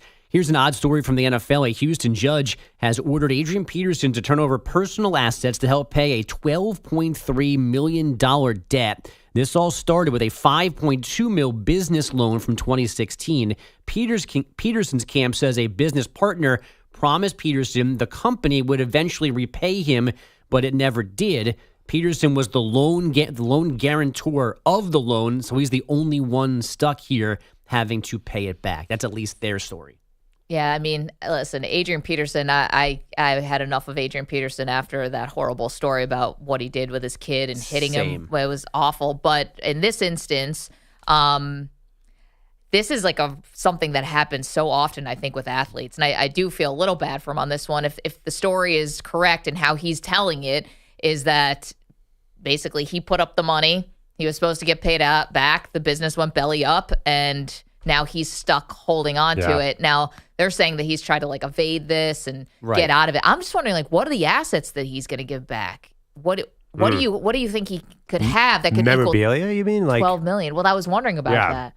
MVP. I don't know what you the get for story MVP. says he has items of value, so I don't know. Like a pinball machine? Like, what is in there? I mean, and jewelry, maybe? I would think like used cleats and things. When you say items, that's what jumped to my mind, but I don't know. Yeah, but I mean, you need a lot of those things to even take a dent out of $12.3 million. Well, that's what I was thinking. Maybe necklaces and watches and stuff like that he might have. Yeah, jewelry. Yeah. Is he still trying to make a comeback, by the way? He is now. Right. Oh, gosh. May have a choice, yeah. Mike Tomlin said yesterday the Steelers are preparing Justin Fields to start again this weekend, but Russell Wilson's calf is feeling better than last weekend when he did not play in Atlanta. The New York Liberty are the second fastest in WNBA history to 30 wins, getting there in game 36, a 105-91 win in Dallas. Brianna Stewart scored 27 last night. The Aces won 30 in 35 games a year ago, and U.S. men's soccer played to a disappointing 1-1 draw with New Zealand in a friendly in Cincinnati last night. But the big news is the final official announcement that Mauricio Pochettino is its new head coach. The former PSG, Chelsea, and Tottenham boss will debut against Panama next month in Dallas. Guys, back to you. Bogusch, thank you so much. Coming up, keep them coming. Our great debate today, the greatest NFL one-hit wonders of all time. We see you guys on the phones. We want to hear what you have to say. We also have a situation in Pittsburgh. We'll get to that next. Maggie and Perloff. You're in a 5-minute break.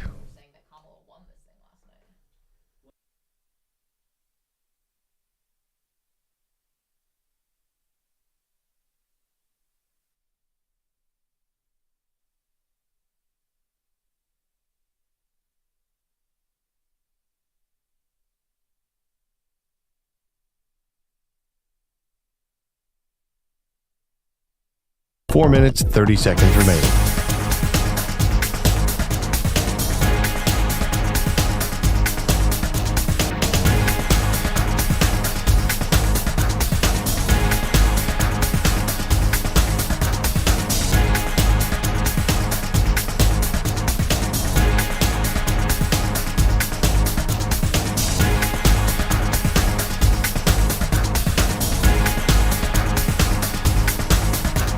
Four minutes remaining.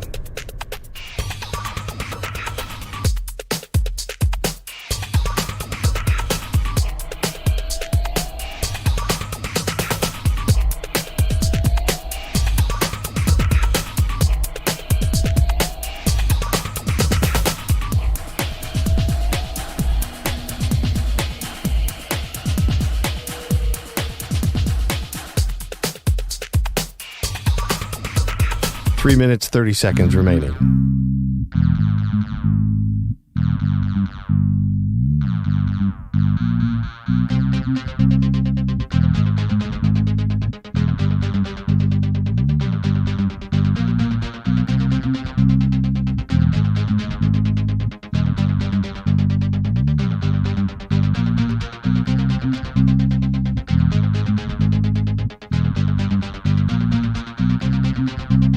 Three minutes remaining.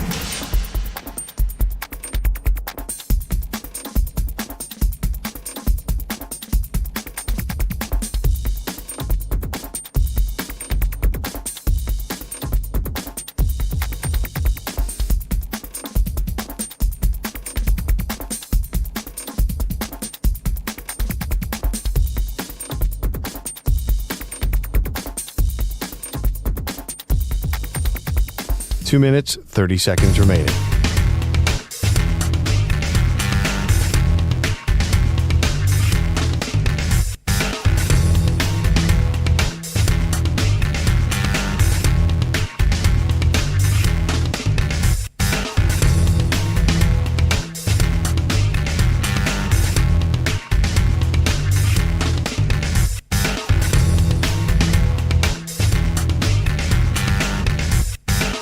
2 minutes remaining.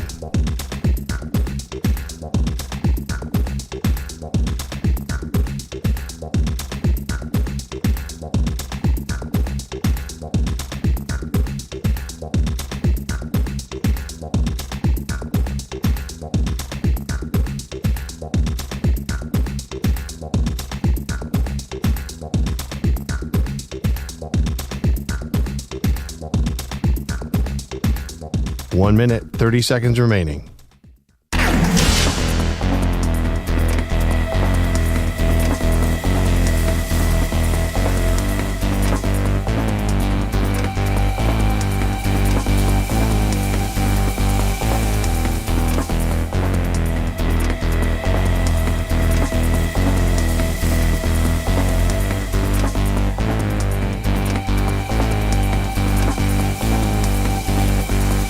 One minute remaining.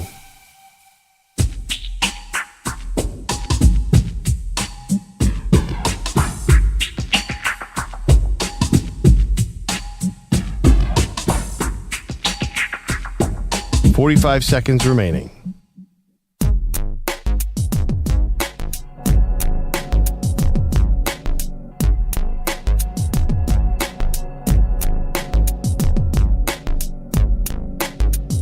.30 seconds remaining.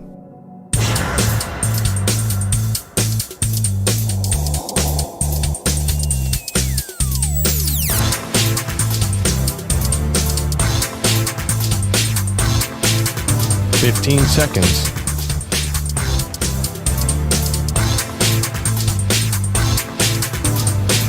Break ends in 5 seconds.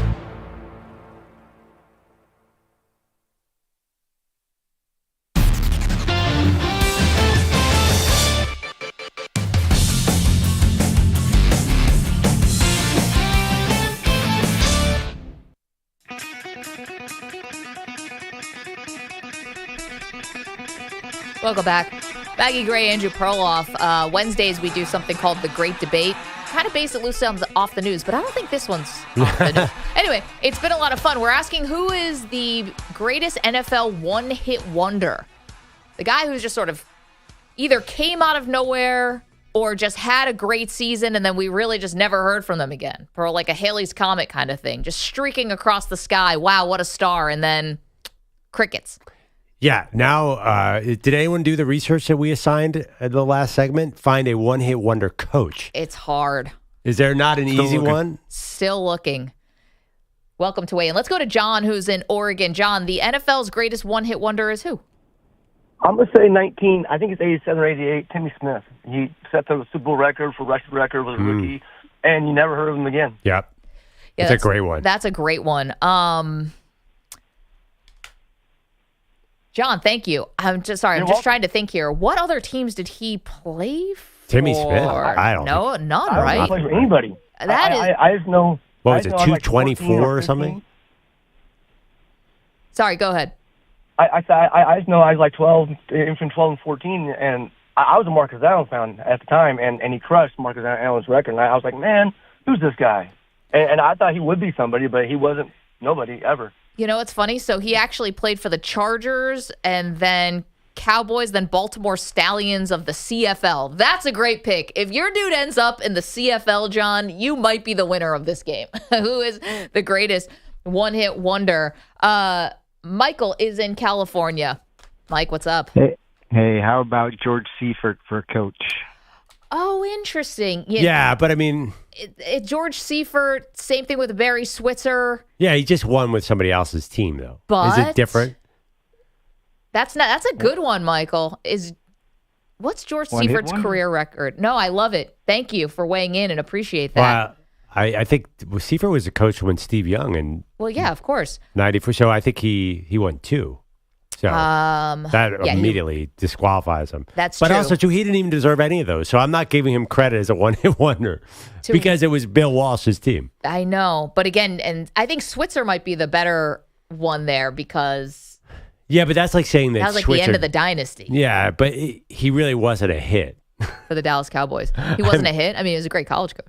He was an all-time college coach, but he kind of sunk the Cowboys in a sense. Well, a lot of things sunk the Cowboys. Yeah, a lot of things, but it wasn't. I don't think he gets credit for that Super Bowl. So it's weird to call him like Timmy Smith gets credit for running for over 200 yards. Right. You don't give. Nobody calls Barry Switzer a one-hit wonder. Also, he's a Hall of Famer in another That's true. team. EJ, were you going to say Barry Switzer? Oh, we got to put EJ's mic up. Yep. Sorry, that's me. I have Okay. like, yeah, Nick, you're off the hook. So, no, I just feel like, first of all, I think Seifert, I mean, he had like 114 career He's wins. 114 and 62. I think he's too good to be on this list. And the two he's Super too Bowls. good. Yeah. How about Doug Peterson, by the way? Well, Doug could be a living one. he's We still could be coaching. watching a one-hit wonder in the making. Well, some of the guys I found, first of all, Cap, I think, had maybe the best one. He had Brian Callahan in the chat, which is, You mean Brian Callahan's dad, Bill Callahan? Sorry. Yeah, Bill Callahan. Sorry. Yeah, Bill with the Callahan. Raiders. Yeah, who won Super Bowl. They got crushed by the Buccaneers, and then, they famously said he had the dumbest team in America, I think, the next year, and he never had another head coaching job. But I thought about Mangenius with the Jets. Remember, people thought he was going to revolutionize football and never went back to the playoffs. I thought about Ben McAdoo, I'm sorry, with the Giants. Another Make one the playoffs. great season. Yeah. And Get 2 outta wins here. the next year. That team did nothing.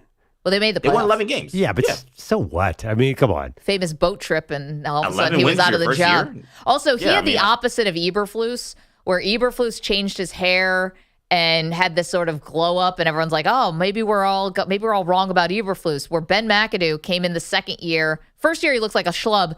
Second year he comes in with the Pat Riley slick back hair, and it made it worse for him. Like, how is that possible? Yeah, the glow up actually ended up being the worst thing for him. Yeah, right. And Everyone's like, who does this guy think he is? And do you guys remember Josh McDaniels started his career like 6-0 with the Denver Broncos? Now, does a one-hit wonder count if you don't actually finish the season strong? I mean, again, he was another guy people thought was about to take over the league. And then I think they maybe won 2-3 games the rest of the way. Yeah. Those are some of the names I thought about. But I thought the Bill Callahan pick from Cap was particularly a good one. Shout out Kaplan. You can watch us on youtube.com/InfinitySportsNet, twitch.tv/InfinitySportsNetwork, and on X at Maggie Gray. I mean, the other thing, too, is Callahan's had a long career since then. But, right, he hasn't been. I mean, he was head coach of Nebraska, obviously. But, yeah, but not in the NFL. That was another disaster. Yeah, well, but is that his fault or Nebraska's fault? Because every other coach around him was bad, too. Let's go to Brian. He's in Kansas. Brian, who is the greatest NFL one-hit wonder? Well, I actually have possibly two.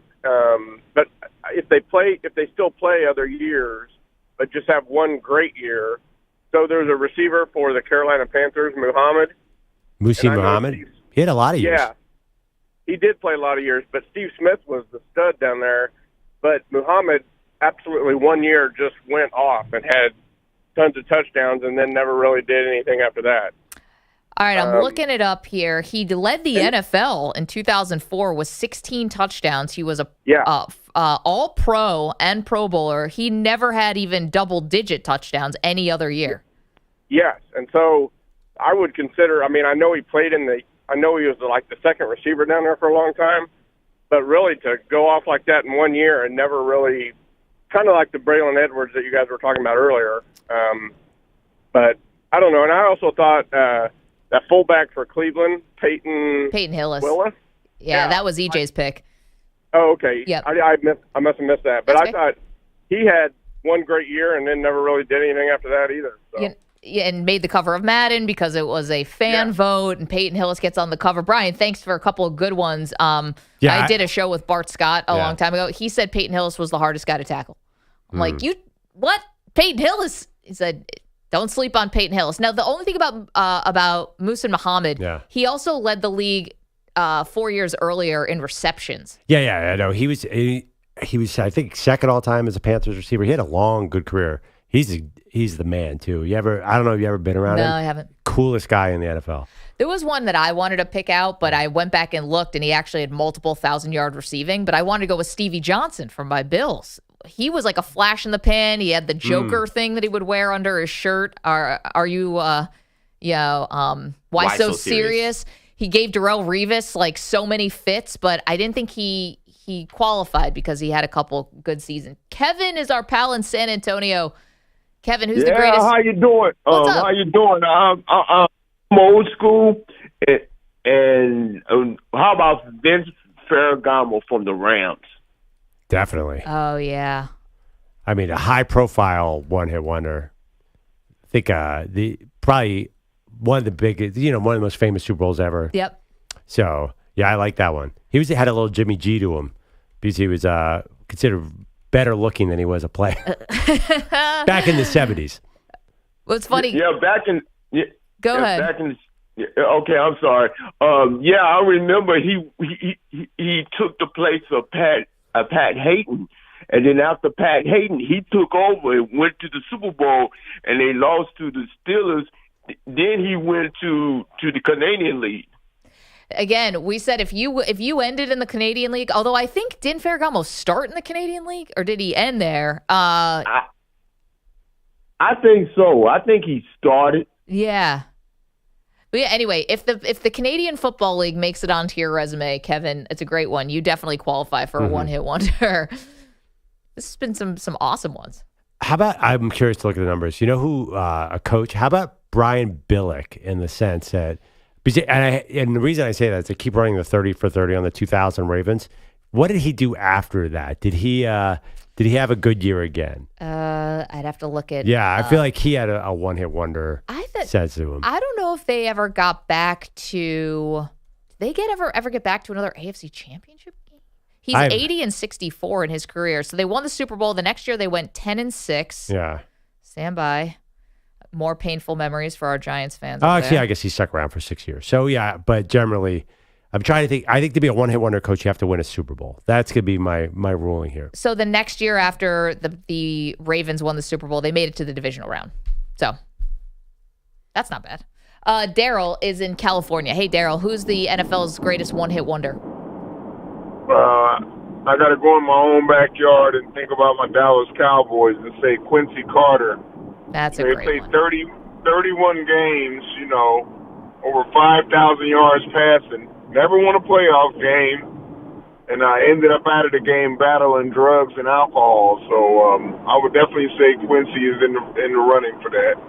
Quincy Carter's a good one. The 2003 season, the high water mark, Daryl, thank you so much. Not quite 5,000 yards, but yeah. Did he have a hit? Well, 10-6 in 2003, 3,300 yards passing, 17 touchdowns, 21 interceptions. That's a tough stat line. But I picked Rex Grossman, who had 23 touchdowns and 20 interceptions, but led his team to a Super Bowl. Yeah. I think the point though that the caller's making, which is a good one, is that is a case where you really didn't hear from him again. Oh, absolutely.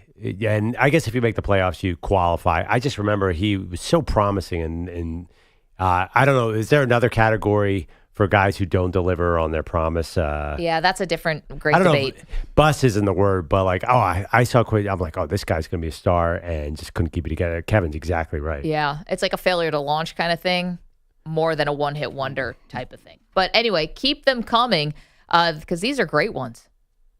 You guys have been awesome with this. Yeah, that's why I don't. It's funny. RG3 does not feel like a one-hit wonder, but the stats say he is a one-hit wonder. But still, he came, won the Heisman, was Rookie of the Year, and then just got hurt. Does that make you a one-hit wonder? So I don't know. It's a different category. Different category. So Kaplan with a couple more coaches. Chip Kelly on the Eagles. Now, did Chip Kelly have back-to-back 10-win seasons, or just one 10-win season, Pearl? I have no idea, but I don't remember. But he was not good. That team was not threatening in the postseason. Kaplan also saying Gary Kubiak won a Super Bowl, never made the playoffs again. Yeah, but Kubiak's a legend. I mean, they're still running his offense. Yeah. I mean, first of all, his offense, but health reasons. True. Yeah. Guy basically had a heart issue on the sideline. It was really, really scary. Iggy in the chat says Aldon Smith. Kind of good ones, guys. Again, 855-212-4227. Brian Bosworth. Oh, keep them coming. Did Aldon Smith only have one?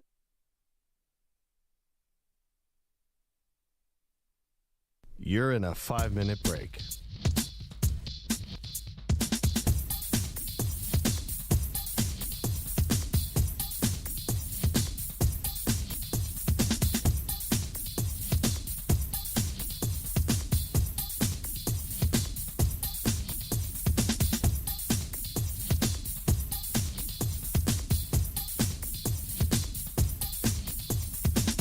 4 minutes, 30 seconds remaining.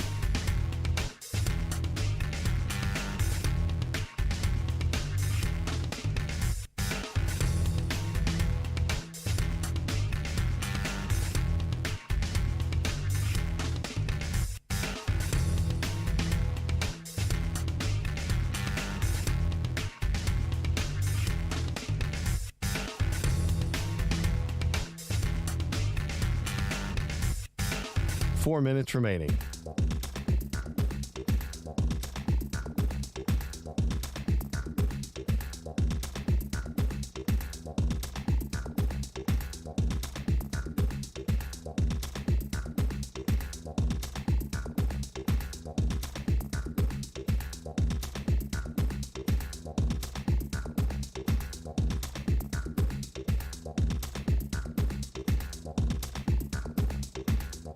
Three minutes, 30 seconds remaining.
Dawn, that knee might have tried to take him down, but EJ's the toughest guy around. He's clocking in, he's doing his time, while Peter's Andrew Bogusch had a plan on a sunny afternoon. Grabbed a bat and took the field under the summer moon. He said, Jack, let's show 'em how the Bogusch boys can play. But little did they know he had whiskey in his sway. Oh, Andrew Bogusch, swaying side to side with a bottle in his hand. He gave it a good try, swinging at the pitches, stumbling on his feet, drunk on the diamond in the summer heat.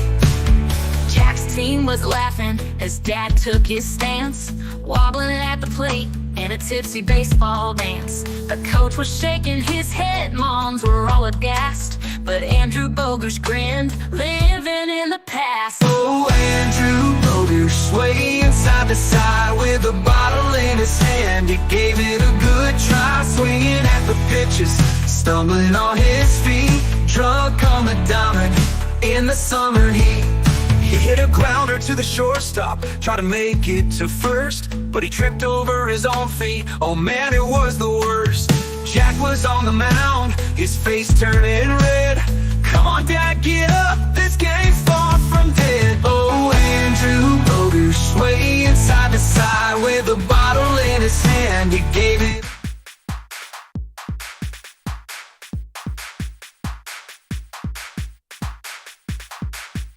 15 seconds.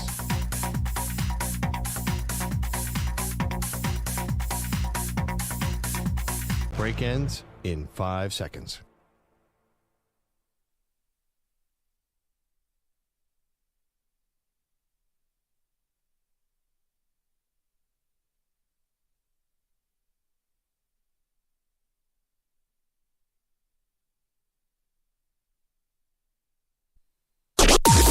Maggie and Perloff on the Infinity Sports Network.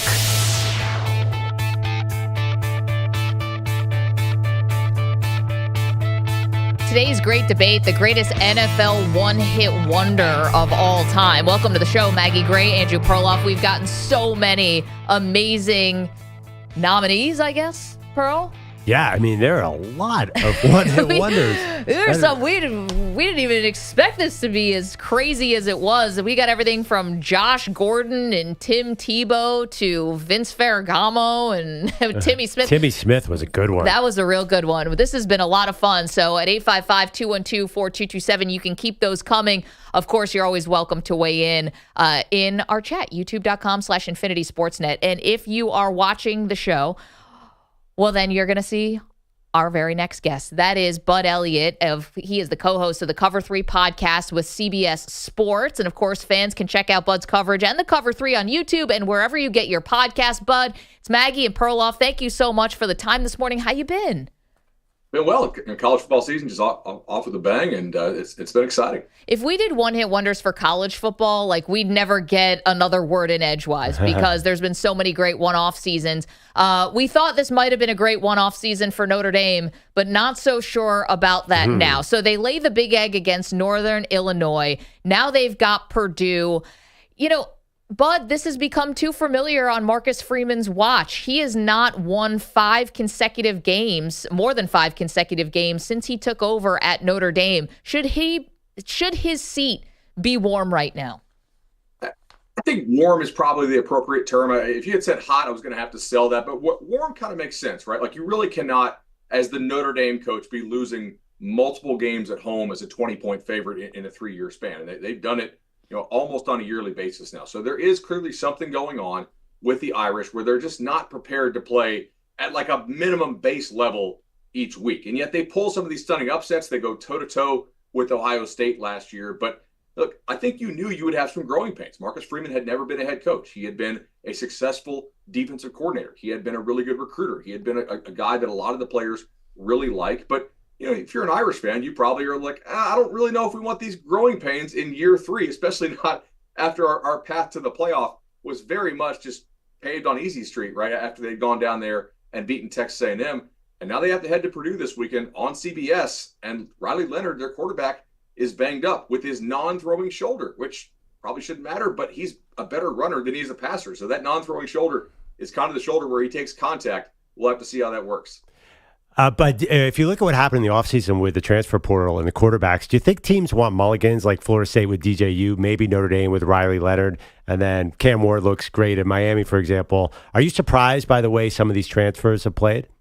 A little bit. I think a lot of these transfers who balled out last year and became high draft picks, that they were all in their second or third seasons with the team, right? Jaden Daniels in 2022 for LSU, he was turning wide open touchdowns into just first downs because he was underthrowing guys or he was late to pull the trigger, and then he really emerged in that second season. I do still think it's hard to join a new team, especially if you're a player who joins post spring and just comes in the summer. Like that acclimation period is still really short. And these teams took these players because they probably didn't like who they had on the existing roster. So I don't know if they want a full mulligan, but certainly some of them have not worked out quite as well as they would have thought. I think that's a great point. Bud Elliott's joining us, Cover 3 Pod. We're big fans. We're talking a little college football here on the Maggie and Perloff show. We love the state of Idaho. I think Oregon's probably done with Idaho for now after Idaho and Boise, but we are on in Oregon. We're on in Boise too. We're big fans of the Oregon program, Bud, but are you seeing any red flags about this slow-ish start? Now, they're 2-0. They've survived, but this hasn't looked like early Dan Lanning seasons in the years past. So I really thought that Oregon had a bit of a 6-week preseason, if you will. And that's not to disrespect the opponents they've played so far. But everybody knows it's all eyes on Ohio State in mid-October. Like that's kind of the game for the Ducks. So they've had a good run-up here to kind of play around with their roster.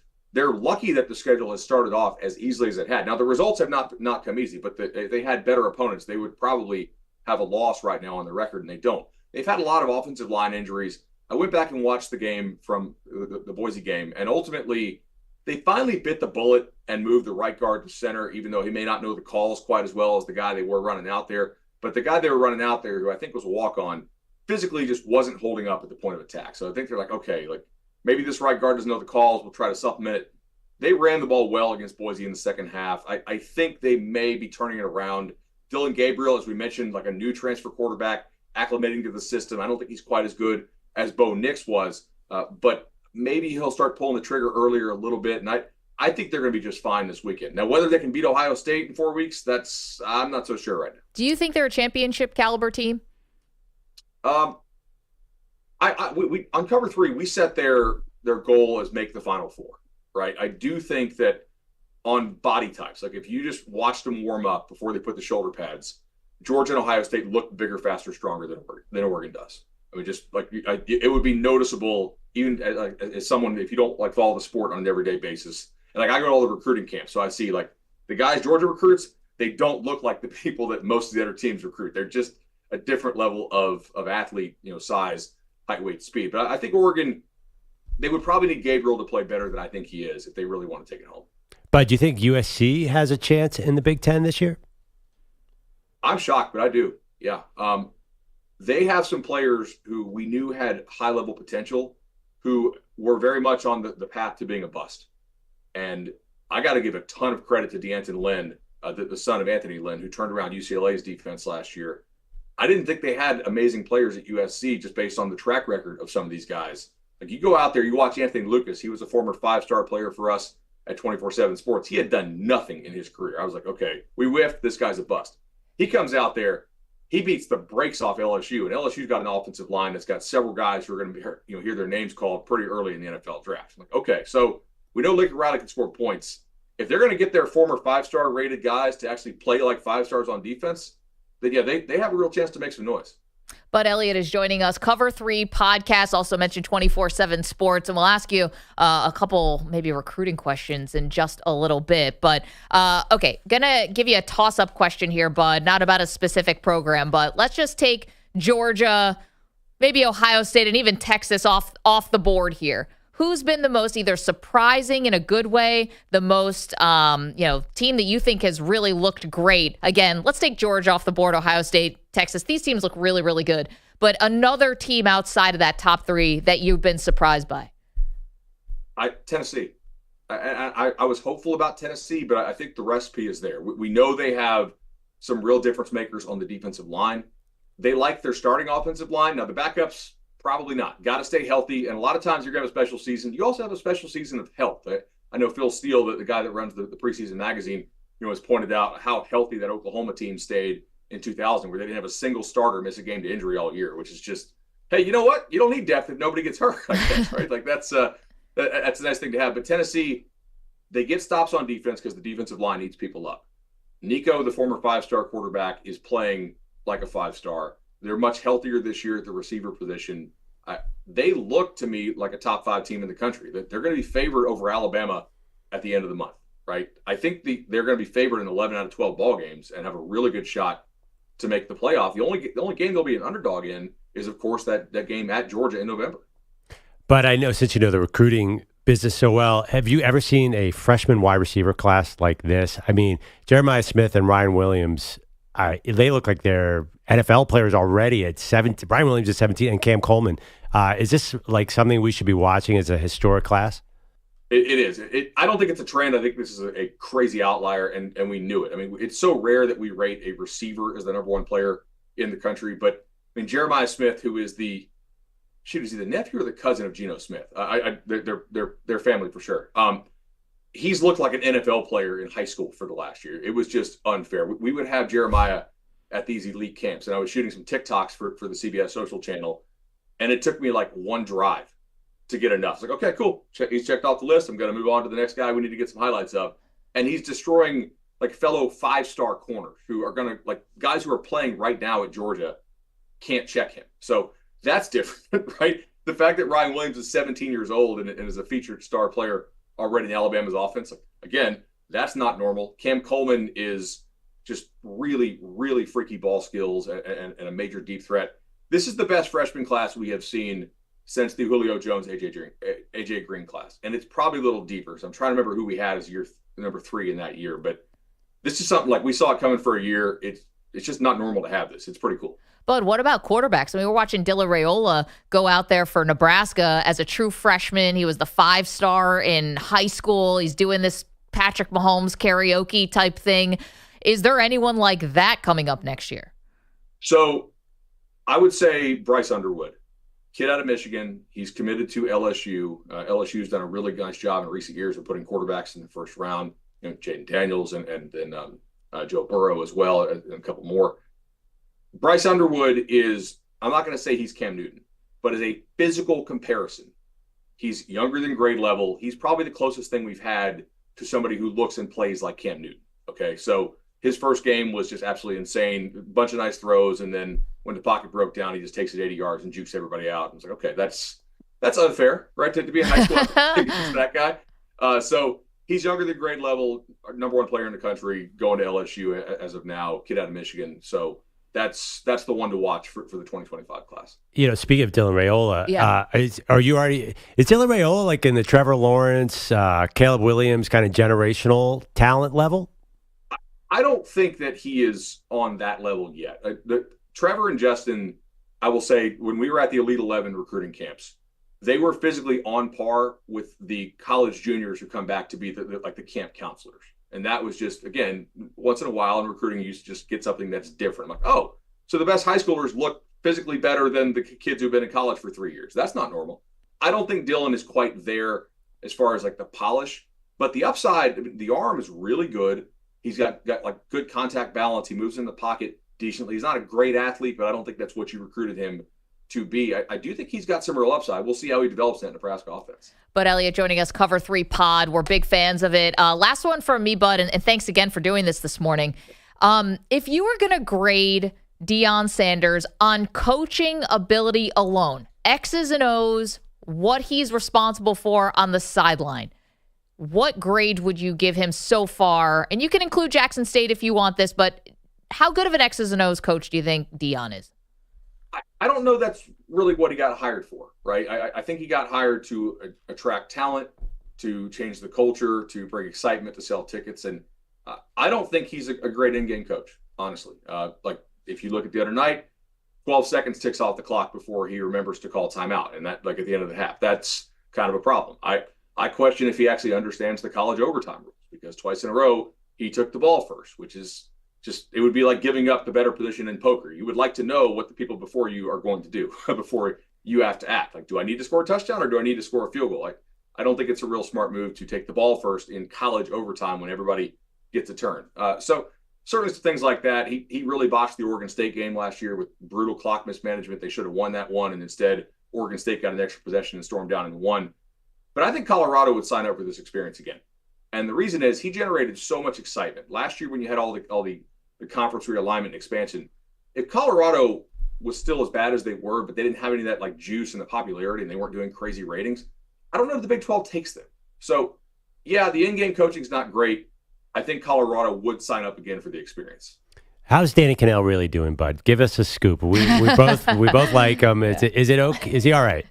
It's been rough, man. It's just FSU has not looked this bad in practices, so I do think the staff was a little bit shell-shocked that they came out and played like that against BC. Like, they knew Georgia Tech was like a decent opponent, a lot of return experience. FSU had a lot of new pieces.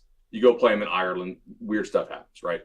I don't think anybody really saw the BC game totally coming based on how they practice. So we'll see if they can get Memphis this weekend. That's if Memphis wins, Danny might have to have a sick day on Monday. I don't know. I mean, coming off a bye, you got to get it together. Bud Elliot is the co-host of the Cover 3 podcast. You can watch it on CBS Sports. Also, you can check out Cover 3 on YouTube, wherever you get your podcasts. Again, we're big fans. Love the live reaction show on Saturday nights. You guys do a great job. You're up late. You're working all the time. So thank you, Bud. Appreciate it.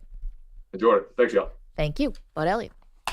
There you go. Yeah. I mean, Danny Cannell with FSU, his former team. That's not good. It's good not being Danny Cannell so far this college football season. No, I like Danny. That's mean, but it is funny. It's one of those teams where you view what the team does through a broadcaster's eyes. Like, he's so associated with that team. Yeah. Kind of like my buddy Albert Breer, who covers football. Like whenever I watch an Ohio State game, I'm like, oh, I know Albert's screaming at the TV right now.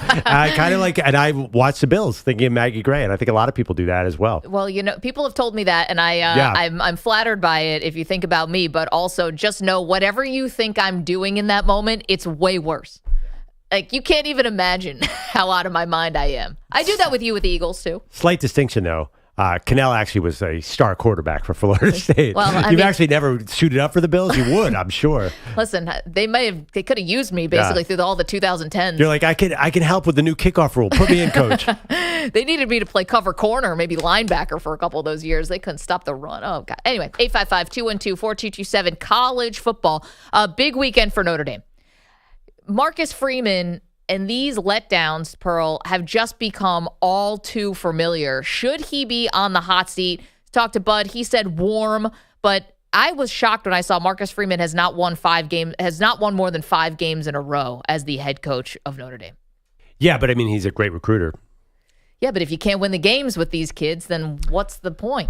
Here's the question: is any coach going to be able to take Notre Dame back to national championship level? It's obviously even Brian Kelly, as great as he was, got to the title game, got killed. Yeah. So maybe there are limitations in the program that aren't about Freeman. I think that's a legit question. Okay, but this was supposed to be the easy schedule once you got past Texas A&M, then you stub your own toe against Northern Illinois. Well, listen, I mean, you lost in Northern Illinois. What am I going to say? A big one coming up against Purdue this weekend. Also, that LSU-USC game, South Carolina, not Southern Cal. LSU going to Columbia, where weather could be a major factor. And weather back home, I think, is a major factor for LSU as well. Too. Yeah, this hurricane is no joke. It's gaining. It's a Category 1 right now. Crazy. So, and something to keep an eye on, because if you're LSU and you start the season 1-2. I think people are going to be very happy. 855-212-4227. So much more to get to, including today's great debate. Who is the greatest NFL one-hit wonder of all time? 855-212-4227. You're in a 5-minute break. He's good. Yeah, he's younger than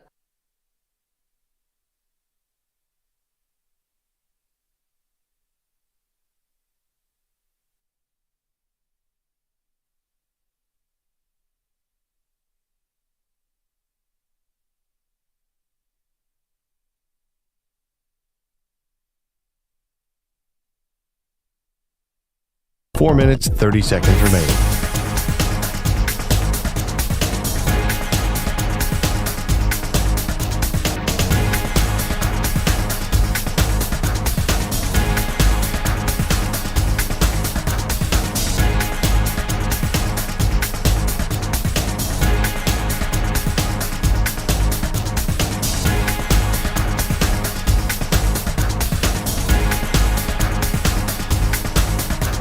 Four minutes remaining.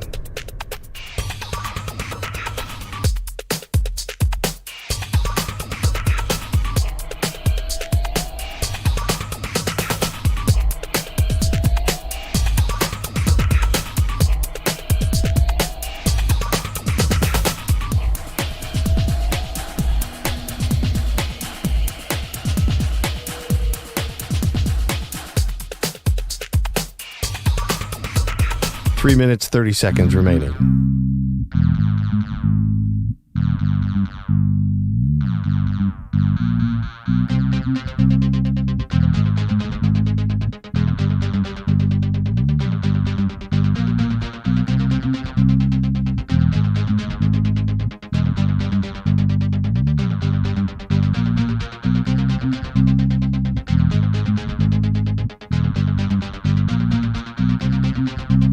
Three minutes remaining.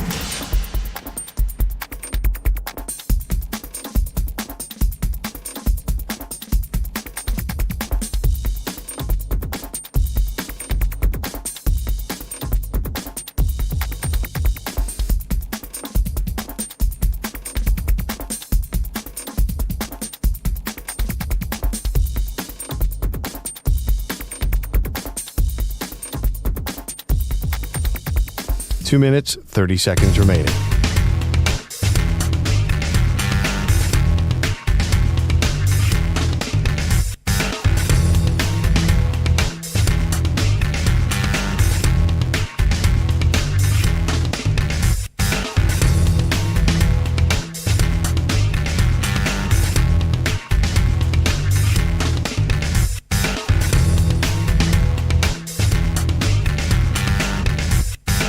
2 minutes remaining.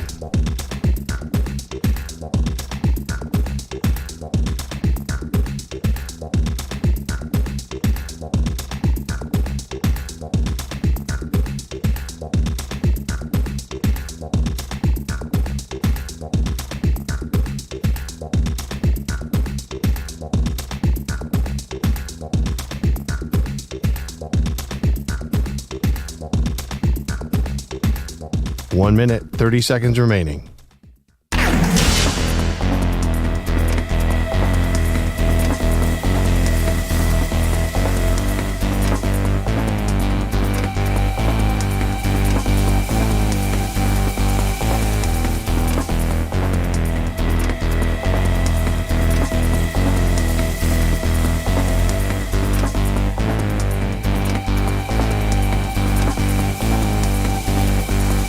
One minute remaining.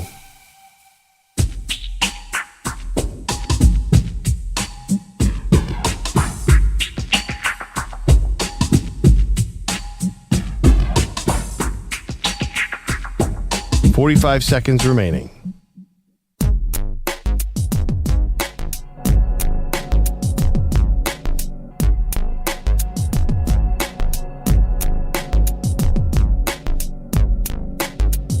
.30 seconds remaining.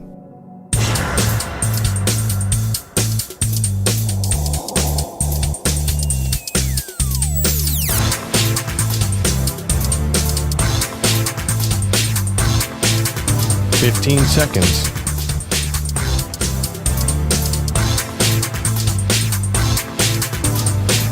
Break ends in 5 seconds.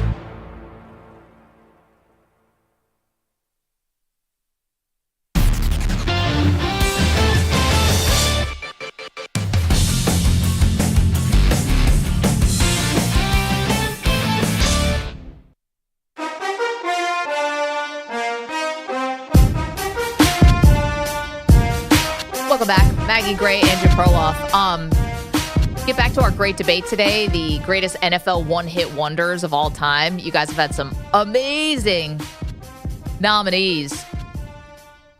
But we all like vacations around here. Everybody does, obviously. Like, we love to work, and this is super fun to do, but everyone loves a good vacation.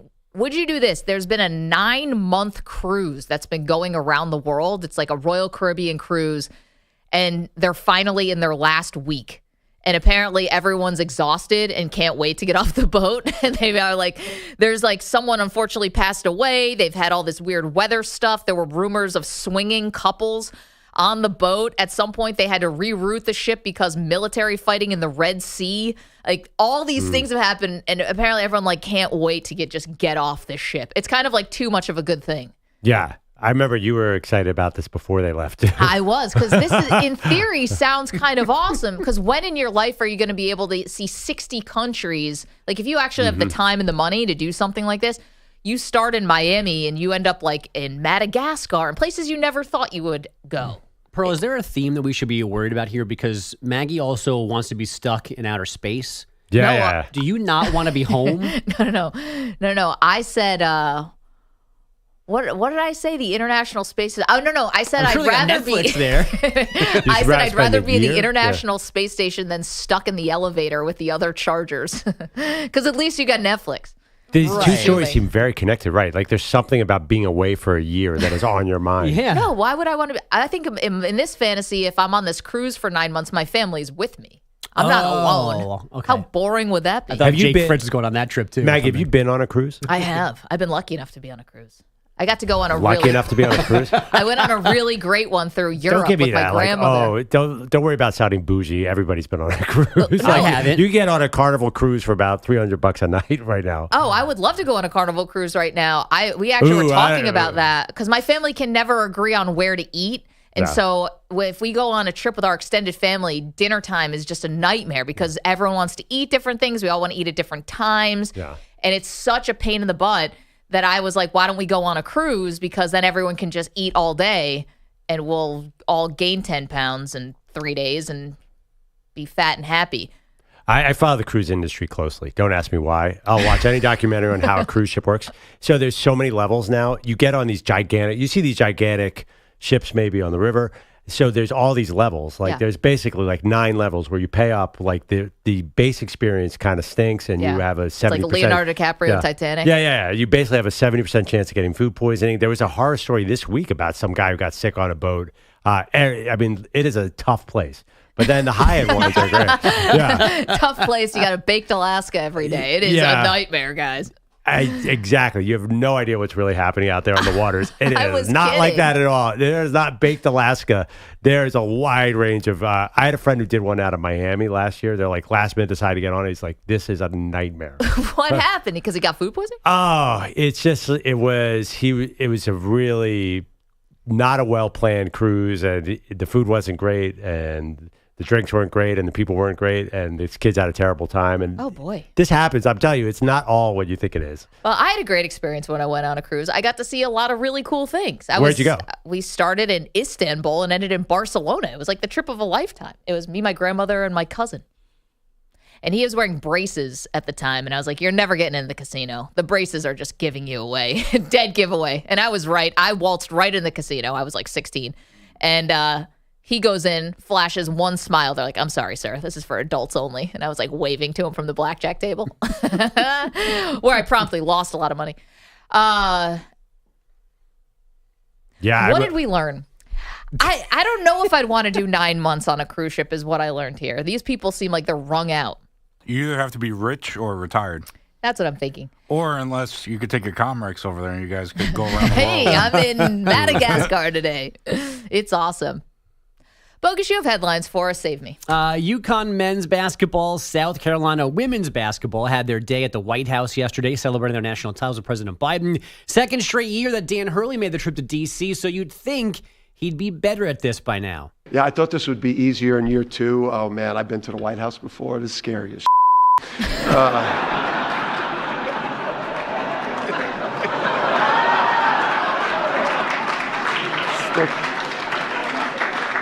Stick to the script. All right.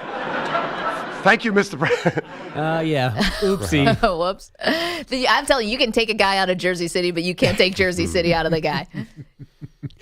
This is actually South Carolina's first trip to the White House. They did not go after their titles in 2017 and 2022. Lawyers for the Miami-Dade officer on administrative duty for his part in Tyreek Hill's detainment Sunday want their client back on active duty immediately.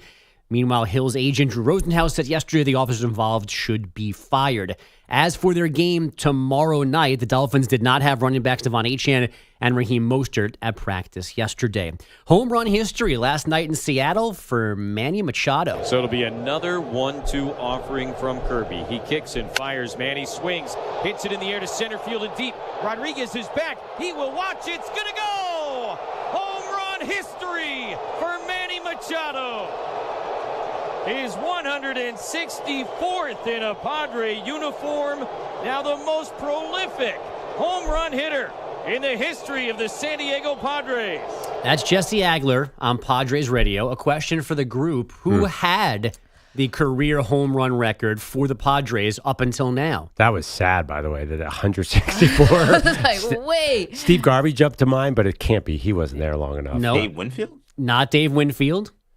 Wow. Gwynn did it. Obviously Not did Gwynn. handle I it. think Gwynn is 5th. Is it Ken Kevin? No. It's not him. It's not Phil Nevin, another big bopper I Did thought someone of. say Dave Winfield? Greg Vaughn? Nope, not Adrian Gonzalez. Actually, was higher on the list than all those guys. But the man he beat sorry. Go ahead. was a gentleman I did not know of until this morning. A guy named Nate Colbert, who played on the original Padre team in the late 60s into the 70s. 164 career home runs as a Padre. Wow. Yeah. More than Gwynn, more than Winfield, more than Adrian Gonzalez, but no longer more than Manny Machado, who I'm also surprised has been a Padre long enough to get up the rank. Which is funny because now if you think about Machado being a Hall of Famer, is it Orioles or is it Padre? Or his one glorious year as a Dodger? Oh, right. Remember when he went hustle to first or whatever? Wasn't there some kind of controversy about that? Anyway. There's been more than one Manny Machado controversy. That's fair. The Padres won this game, by the way, 7-3 over the Mariners. They are 4.5 games behind the Dodgers in the NL West since LA lost at home to the Cubs last night 6-3. The Pods also keep their half-game lead on the Diamondbacks atop the wild card chase. Arizona blanking Texas 6-0. Bogus, can I give you an assignment? I know I'm not. Yeah. I wonder if it's 164. Is that the lowest home run record of any team in baseball? Like, is there anyone who has less of their leading home run hitter? I mean, I know there's some newer franchises, but like that's got to be way low. But even the newer franchises, like the Diamondbacks, like the Rays, and like I feel like they've had sluggers. So yeah, I mean, Luis Gonzalez would have to have had more than 165 Diamondbacks home runs. Yeah, it feels so low. Yeah, Luis has 224. And Goldschmidt has more than that probably. I always thought 252 for the Mets was like insanely low, and then I just heard that Padres stat, and I was like, wow, I feel better about and they're only 7 seasons younger than the Mets. They've been around for a long time. What about the Rays? You just said the Rays. Yeah, that would be my first guess as someone who doesn't have 164. Because people are there so short usually. Yeah. Evan Longoria has 261. Oh, there you go. There you go. Hey, he was there a long time. Thank you, Nico. And the stats department will prove us wrong again. The Padres are the lowest, by the way. They are the lowest. There you go. Thank you, EJ. Also the stats department. The Guardians beat the White Sox. The Royals won at Yankee Stadium, both 5-0 finals. So Cleveland remains 3.5 games clear of KC in the Central. U.S. men's soccer finally confirmed that Mauricio Pochettino is its new head coach yesterday, just before a friendly with New Zealand in Cincinnati. Christian Pulisic scored in the 69th minute, but the Americans settled for a 1-1 draw. That's 4 straight winless games. And from the WNBA, Marina Mabrey scored 26 in the Suns' 86-66 win in L.A. They are now a game behind Minnesota for the 2 seed. Guys, back to you. Andrew Bogusch, thank you so much. Coming up, lots more to do, including we check in on one quarterback's future. The outcome could be very dicey. We'll tell you about it next. It's Maggie and Perloff. You're in a 5-minute break.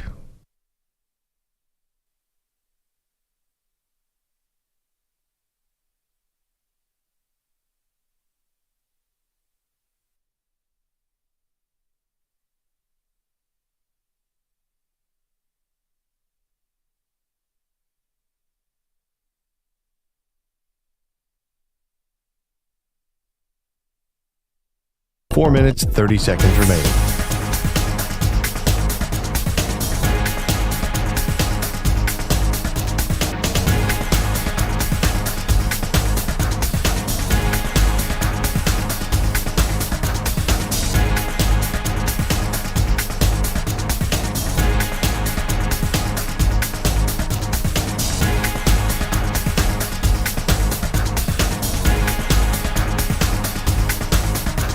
Four minutes remaining.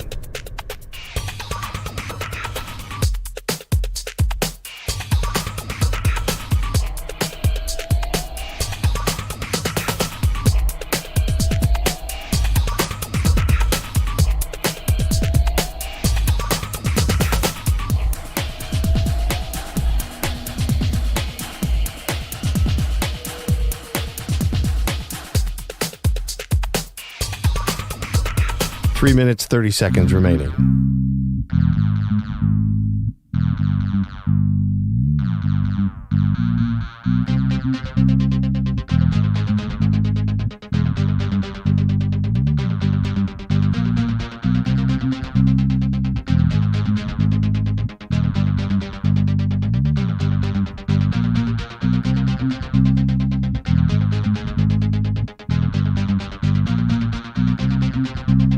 Three minutes remaining.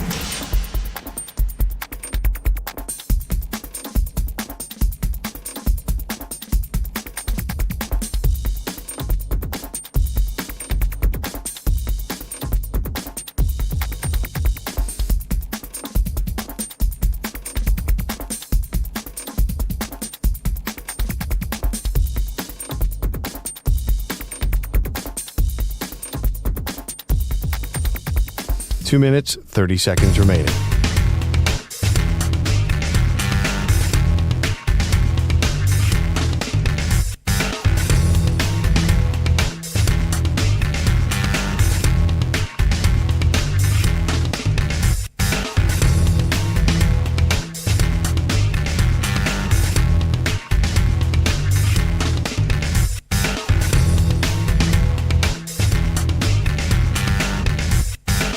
Two minutes remaining.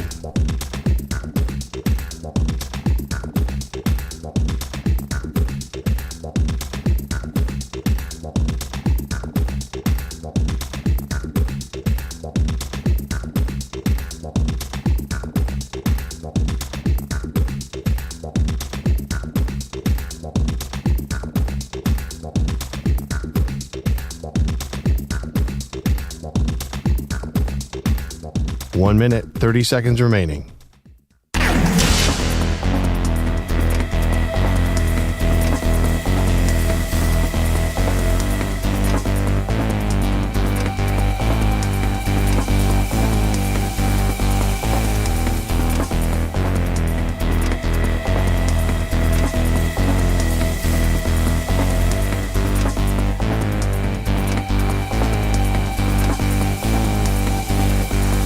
One minute remaining.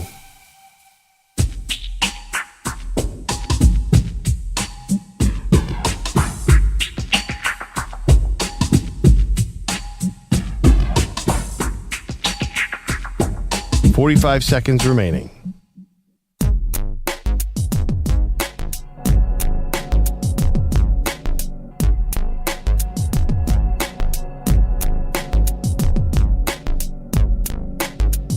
$30 seconds remaining.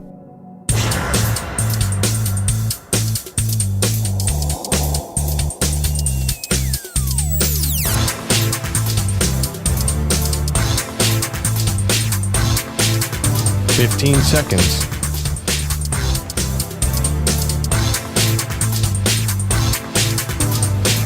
Break ends in 5 seconds.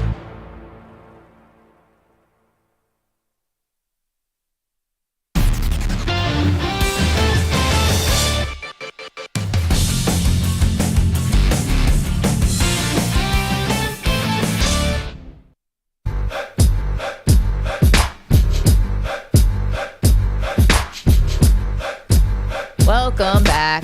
Maggie Gray, Andrew Perloff. Got so much going on today, including our great debate, the greatest NFL one-hit wonder of all time. I want to quickly go to our Twitter feed on X. So right now, the greatest NFL one-hit wonder, we gave you 4 options because that's all that fits in the poll. Ickey Woods and Tim Tebow basically neck and neck right now. So that's Nico and that's Andrew Bogish's selections. Josh Gordon Perloff, that's you, 18%. He's in 3rd place. And my Rex Grossman at 5% is flailing. Just like Rex, actually. Yeah. It's kind of true to form. I think your pitch was a little bit odd. You're like, this guy was terrible, but he got to the Super Bowl. Well, I mean, and then what happened? Got killed. The crickets. EJ, your pick of Peyton Hillis, very good. I think that would have done well in our poll. Obviously, you were deferring to me there, but I think your selection would have done very well. Yeah, if I can make a plea to that bum Elon Musk, can we please get more than 4 selections on a poll like that? Because I think this is a poll that I think would have been really interesting to see 6 different options here. Because I think David Tyree is a very interesting option. I think he would have got a lot of votes too. So I had to be very selective with this poll. But I was bummed Tyree didn't make the list. And also, I'm sorry, Nick. RG3, which was Kaplan's selection as well. So RG3 was on there. We got a lot of good ones for you if you want to weigh in at 855-212-4227. Okay, let's get to our very favorite college football coach. Of course, we got to keep an eye on Deion. Daily. Do you believe that? Deion. You believe that? This portion of the show is brought to you by Ethos Life, the easy way to get life insurance in 10 minutes, up to $2 million in coverage with no medical exam and just a few health questions. Get your free quote at checkethos.com. Not available in all states. Well, it's looking a little bleak for Colorado. But as we know, with everything that has to do with Deion Sanders, it's more than just what happens on the football field. So let's hear cut 1. This is Deion having to push back on a news story that came out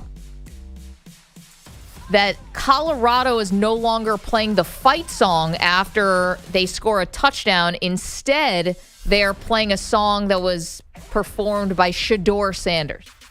Whoever reported that I told the band not to play the fight song, that's idiotic.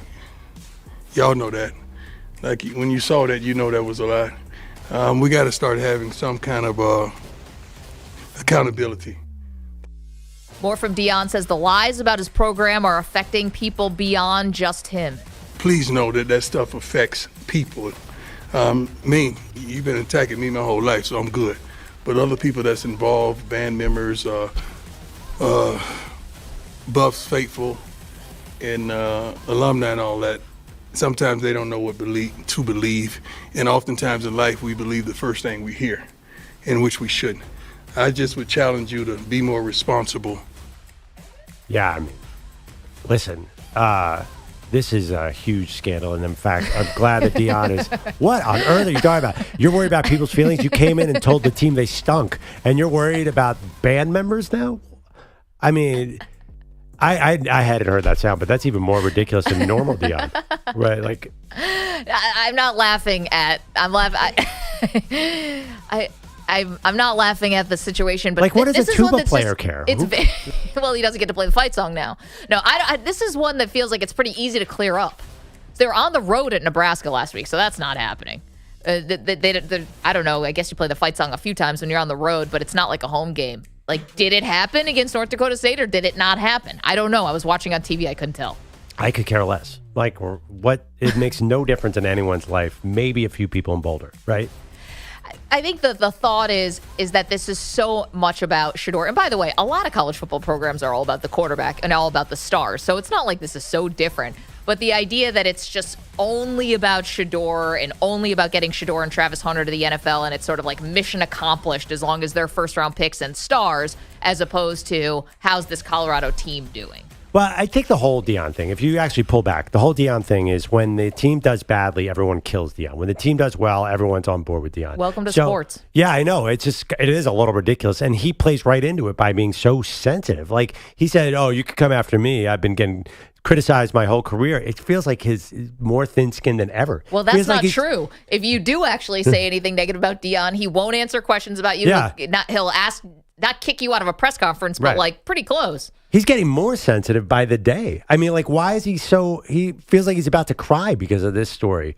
Like, this is a minor story, right? Well, it also has to do with his son. So it's definitely a little bit more personal and trying to paint him like in a bad light, I guess. Like, it's all about Shedeur, me. It's not about the team. story was Deion told the band to do that, not that Shedeur told the band to do that. Right. Well, remember the story that came out a couple months ago, which he also said was definitely not true, which was that the team, it was mandatory that they attend Shedeur's concert.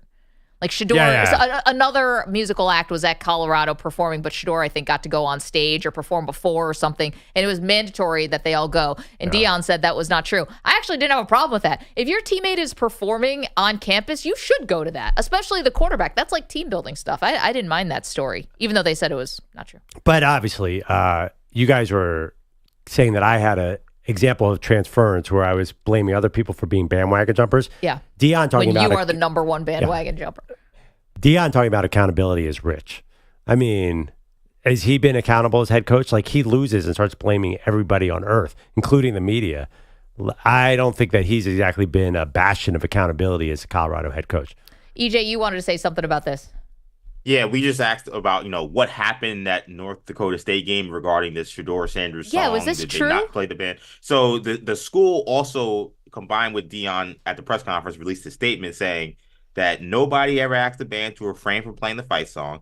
After a touchdown, the band plays Glory, Glory, Colorado. After a point for a touchdown, the band plays Fight CU, as been standard practice for years. When Shedeur scores a touchdown, the band will wait a moment for a small snippet of Shedeur's song to play before immediately kicking into Glory, Glory, Colorado.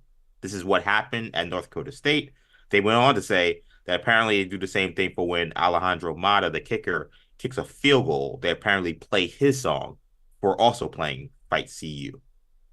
So they play snippets of their players' songs. I don't know how many more players other than Shedeur and Mata have songs. Why are you reading this why are you reading this like this is a real story? Like, you're like, are you at the newscaster voice here? Like, you were breaking down the Zapruder film right there. No, it's the remix is essentially what this is. This is the remix. You hit a little of the Shedeur, and then you go into Glory, Glory, Colorado, which I didn't even know was the name of the song. EJ, your tone sounded quite serious there. You're like, no, I want to clear this up. Like, it's an what are we official talking statement. about here? Shedeur's rap song? The fight song? What is going on? Bro, Am I it's called missing the something? Daily Deion. Yeah. We got to check in on Colorado. Maggie asked an important question. I thought maybe listeners would want to know. So if there was an official statement, I wanted to make sure Colorado got their side of the story, as ridiculous as it may be. Even Kaplan, who's a Colorado alum, says this is so insane. Which side?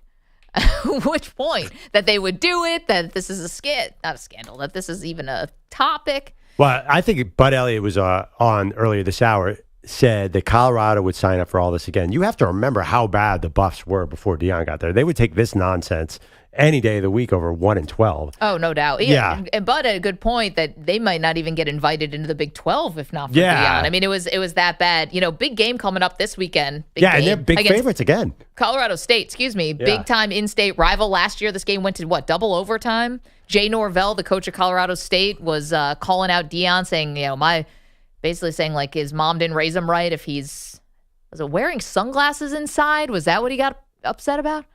Sunglasses and I think a hat too. I think it was sunglasses, hat combination. Wow. I mean, if you just do the facial hair thing, you're basically add the New York Yankees. Like, how old school can we get on this?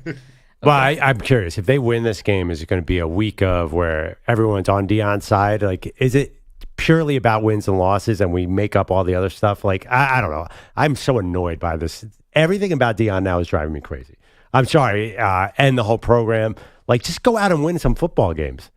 I feel like now we should do the Daily Deion twice a show just to see how crazy could we make Perloff. Yeah, Nico? Yeah. Did you guys hear what Shedeur said after the game against Nebraska?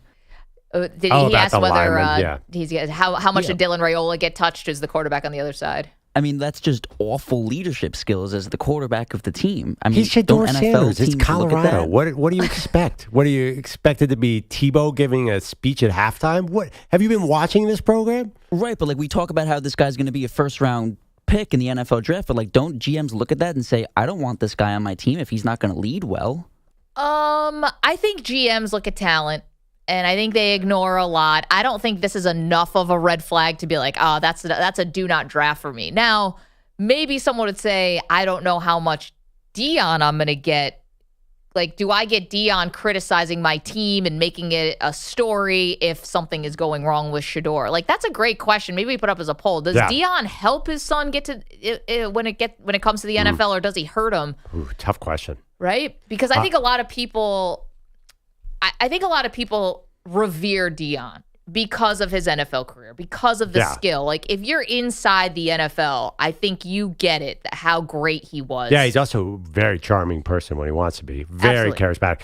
Did you guys see, speaking of, we're just talking about random clips, did you see when Shedeur and Shiloh were talking trash to each other? And Shiloh goes, man, that was the stupidest pass you ever threw when he threw that bomb that stopped the clock in week 1. Yeah. And he goes, Shiloh, you're the dirtiest player in college football. Shiloh, by the way, no one's talking about the fact that Shiloh is like a 1980s safety. Just headhunting, getting in there dirty. I like him. He could be arm. An eagle. So he probably will be. He's out I saw he's out like 2 to 4 weeks. I was like, two weeks? Dude's arm is broken. He's in a sling. But anyway, tough guy. It is. There definitely is a circus feel, and that makes more pressure for them to win. Like, this is actually a huge game. Colorado State. Like, the narrative is reset every week with Colorado. If they win this, I'm just very curious where we go. If they lose, and also another poll question, we have to, will Deion be there next year? That, I think, is a big question that really depends on how they do. If they lose and he doesn't have a quarterback next year, which he doesn't have as of yet, I mean, wouldn't you leave if you were Deion? Well, I think that it doesn't matter if he stays or goes. The one thing I think that is going to continue to sort of plague Colorado is he's got to get into the high schools. Like, it's fine. The transfer portal is great to backfill. It's like free agency in the NFL. You can't build a whole team of free agents. You have to get into the high schools. You've got to build your foundation around guys you're recruiting. And Deion has already said, I'm not going to the high schools. He had a weird reason for it. He said he's like too famous, and that if he goes to one school and doesn't go to another, the coach will be so offended that he doesn't go that it's going to reflect negatively. That Deion is very famous. I get it, but Nick Saban is very famous, and I think Nick Saban was going into high school. So I think Steve Sarkisian is very famous, and I think he goes into high school. Same with Kirby Smart, all these guys. So you got to get into high school, and your foundation has to be your own recruits. It can't be another new 50 guys every year. I think we've kind of shown, in college football is showing, look with FSU. Florida State basically had a team where they brought in tons and tons of transfers, and they're 0-2.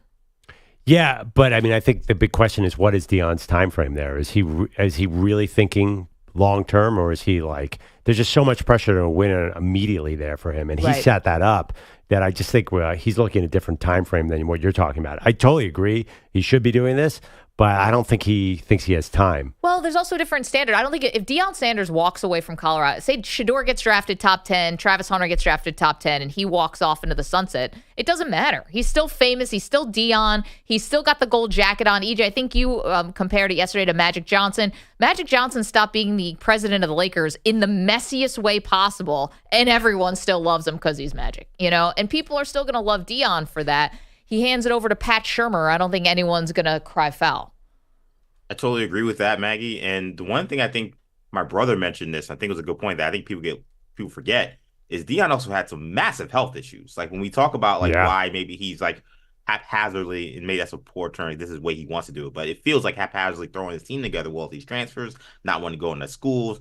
Like he did, he lost, toes, he almost had his leg amputated. He also may feel like he has some health issues that don't really allow him to maybe go the lengths that maybe other coaches would to acquire high school talent. And maybe in terms of putting a team together, maybe he feels like this has to be more of a quick fix because of the health complications that seem to be kind of, he seems to constantly be at risk. Like it feels almost random where you think he's good and then you hear he's in the hospital, unfortunately. So that may be another aspect about this as well as Deion's health moving forward. In the chat, you guys are weighing in at youtube.com/InfinitySportsNet. Nick in Texas, our pal who called in from the Waffle House yesterday, like the OG that he is, says, give Deion 4 years total. Just got to pause on that. How cool is it that Nick called from Waffle House yesterday? He had Jessica on the phone, his waitress. We're triangulating the questions. And I just want to stop on this for a second because I lost a bet to Perloff. This is going to be my most painful one ever because I've got to go sit at a Waffle House for 24 hours. And for every waffle I eat, I take an hour off the time. The pain that's going to accompany this is not going to be insignificant. Now, is it going to be like, arm amputated childbirth? No, we're not talking about that. But it's going to be awful. That's such a bad. I would do it. It's not a bad job. You say that, Nick. It is going to be bad. But tell me if you thought this, Pearl. Nick wants to help, by the way. Yeah, I'll help out. I wish. If only I could have a lifeline. If only this could be a group project. But unfortunately, I got to go solo on this one because I lost to Perloff. But here's the question. We talked to Nick and then Jessica, the waitress at Waffle House yesterday. And I asked Nick to ask Jessica, what's the most waffles anyone's ever eaten in one sitting on her watch? Mm-hmm. And she said 3. Yeah, that was not encouraging for you.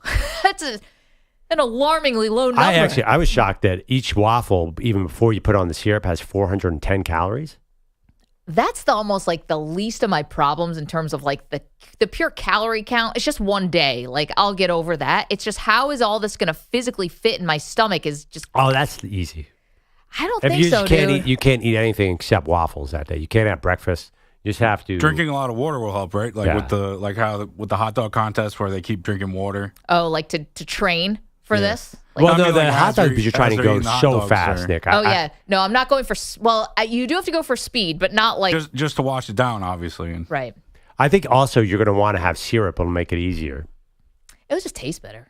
Yeah, exactly. I just think eating a dry waffle is out of the question. Also, syrup I don't think is going to that doesn't take up a lot of space. You got to put it through the chocolate chip and the peanut butter too as long as you're there. I don't have room for any of that. No, come on. As long as you're there, you're not going to. When they said there were peanut butter waffles, that sounds amazing. I can't waste space with chocolate chips and peanut butter. One. This is not a game. You're eating 15 waffles, just one. No. I'm getting it. Nick, you with me? I'm in. You're going to have to fast for 3 days before. How about after? I'm not going to eat for a week. I'm getting jealous. Anyone else? Oh, if only we could trade places. I would. We can turn back to the NFL next.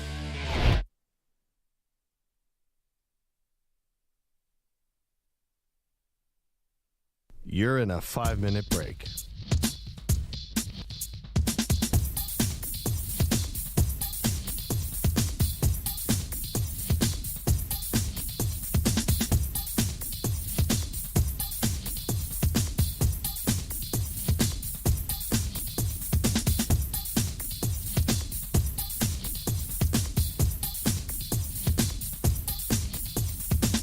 .4 minutes, 30 seconds remaining.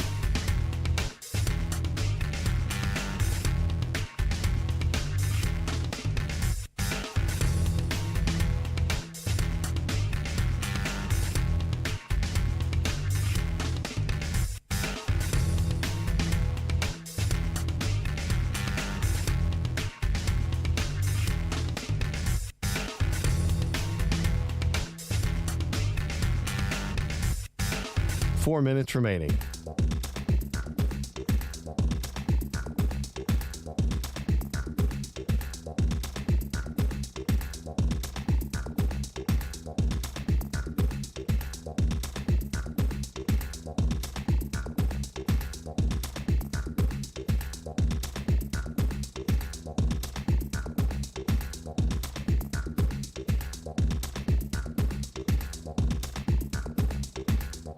Three minutes, 30 seconds remaining.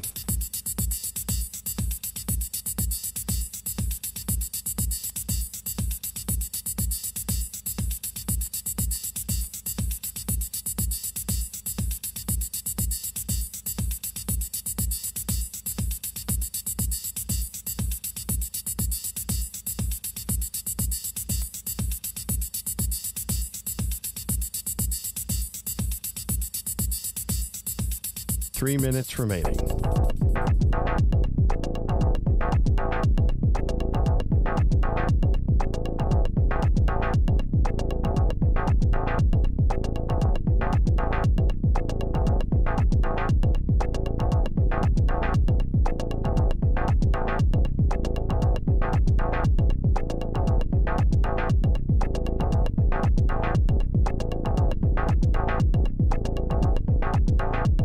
Two minutes, 30 seconds remaining.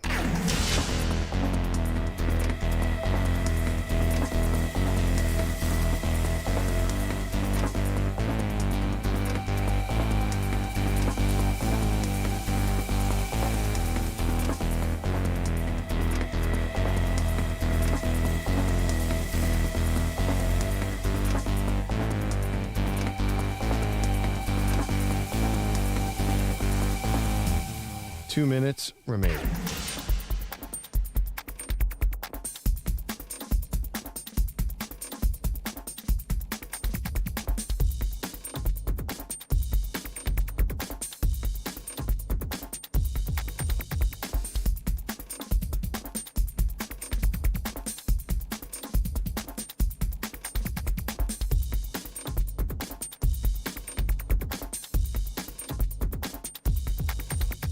One minute, 30 seconds remaining.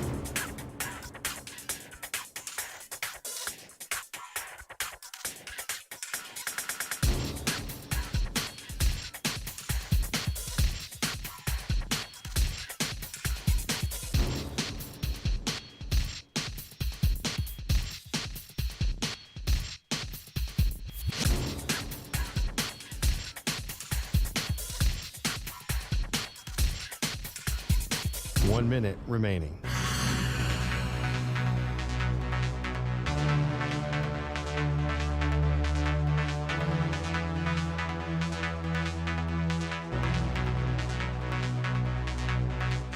Forty-five seconds remaining.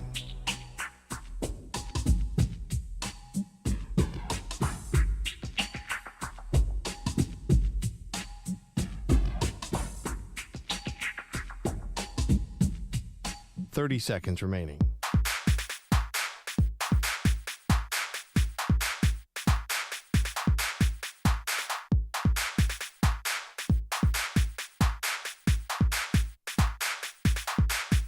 Fifteen seconds.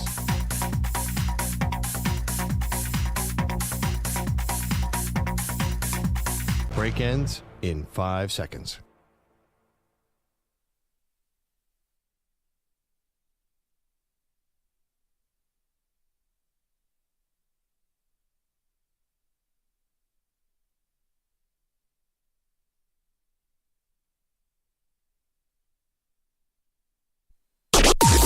Maggie and Perloff on the Infinity Sports Network.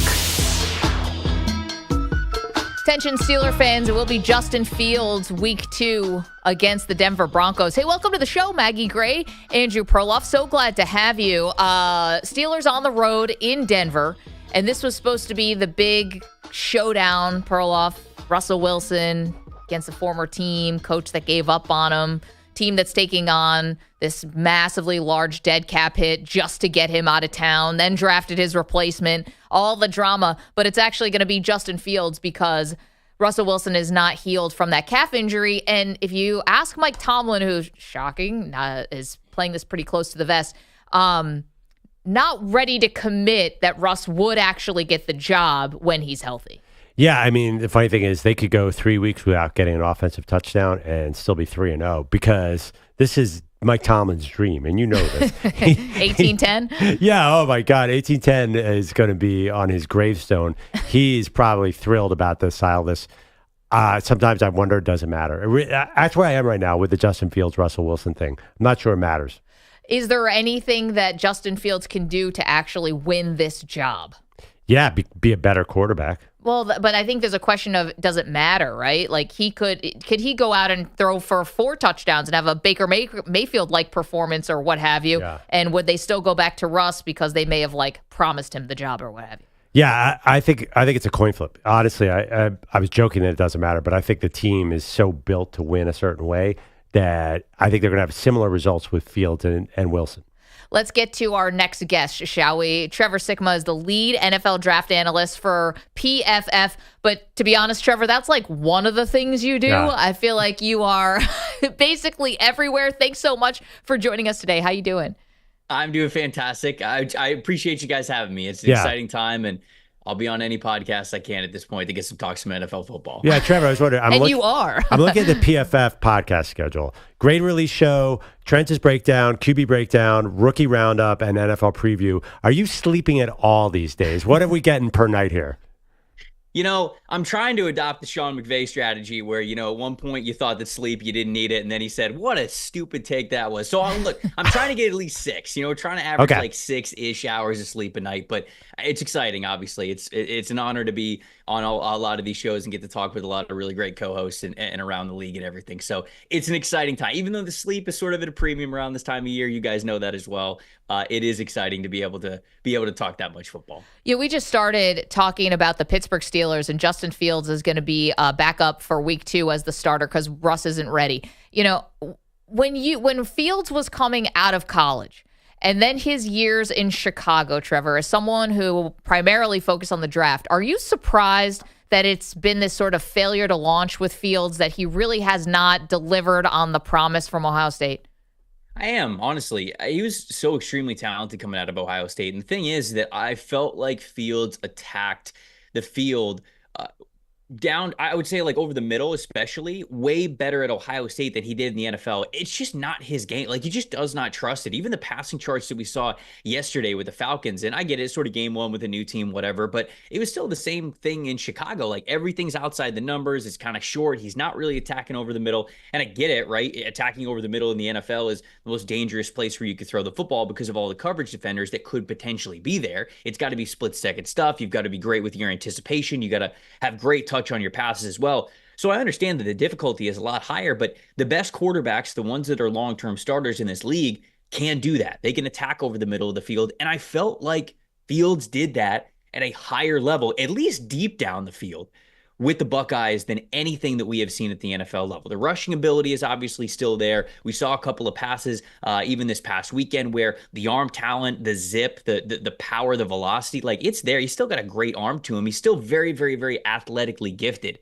He just has not been able to really put it all together and be a true full field threat when passing the football. And I thought we would get there eventually, and we just haven't. Wait, so Trevor, if you had a choice right now, you're Pittsburgh, would you go Russell Wilson once he's healthy, or would you go stick with Fields? Well, Russ also sort of struggles to throw middle of the field, right? And so, if I'm talking about even what I saw from Justin Fields this past week, although it wasn't dynamic, very clearly, you guys are kind of joking around before, Mike Tomlin special, they're cool to get the win, it doesn't really matter. I would stick with Fields at this point, but I also, I'm not at practice. I don't know any of that. I think a lot that goes a long way into it. But if I'm looking at what Russell Wilson was last year versus even sort of the ceiling of what I'm getting from potentially Justin Fields, I'm kind of the thought process that Mike Tomlin is right now, where he's like, hey, basically, unless Russ is 100%, or if Justin Fields does not play well at all, I'm kind of going to stick with this guy, especially because the team is winning. And that's also a Mike Tomlin staple, right? If he's going to sit here and preach winning is the only thing that matters, they just won with Justin Fields. And very clearly, Russ did not run away with this quarterback competition this summer. So if that's the case, if those guys were pretty even, if you didn't make the call till basically a couple of days before week 1, just stick with the guy that got you a win. Let Russ heal up, whatever, and then you can kind of keep that motto to the team as well, that winning is the most important thing. Trevor Sikkema is with us. He's NFL lead draft analyst for Pro Football Focus for PFF, but does so much more than that. You know, Trevor, I think a lot of people were surprised. Maybe we're a little victim of our own expectations that the Jets defense looked as bad as they did against San Francisco. San Francisco had the ball forever, but the pass rush really wasn't there. This is Robert Saleh's calling card. He should know Kyle Shanahan's offense better than anybody, considering they work together. Do you think this was a blip, or should people be concerned with the big expectations for Aaron Rodgers that the other side of the ball is not going to be able to hold up their end? No, I'm not really worried about the Jets at all. You know, this line was at one point, 4.5, 5.5, 6.5. I was pretty comfortable taking San Francisco basically at any point through there. And it's not really anything on the Jets. Just with this being game one, you're going to San Francisco. You're playing against a team that has all played together so much at a really high level. They've made playoff runs. They've gotten to Super Bowls. Like, a lot of these guys have just been around and playing together for a long, long time. And let's not forget, the Niners are top to bottom on paper, the best roster in the NFL. And they've got a quarterback now that's really in groove. They've got great coaches. And specifically, for you to have an offensive line and a run game that is somehow Christian McCaffrey proof, which is crazy to say. I mean, it just goes to show you how good this team is, how well coached they are, and how they have a vision for exactly how they want to go about things, and they're able to execute it. So I'm not really worried about the Jets. Now, of course, like the Hassan Reddick thing, you got to think about, because Bryce Huff's not there anymore, and Hassan Reddick was supposed to take his place. But, CJ Mosley, Quincy Williams, like those guys were still flying around at the linebacker level. Quinnen Williams was still playing well. The defensive front was fine. They just went up against an absolute beast in the 49ers, who, again, I had full confidence was going to outscore the Jets basically no matter what in this game. Now, that's not to say that I don't think the Jets can bounce back and have a great season. I predicted them to at least get to the divisional round of the playoffs. So I think it's all going to come together. When you watch Rodgers, you could tell the mobility's kind of shot for him at this point, but he had some beautiful vintage Rodgers throws. And so the more that continues to get better and better, I think the defense will rebound. I don't think this is a unit that now we have to look at as, whoa, we thought they were going to be good. They've been good as of late. They're not going to be good anymore. That's not how I feel about the Jets. I think that defense will bounce back. They just went up against a really good team that is very familiar with each other as well.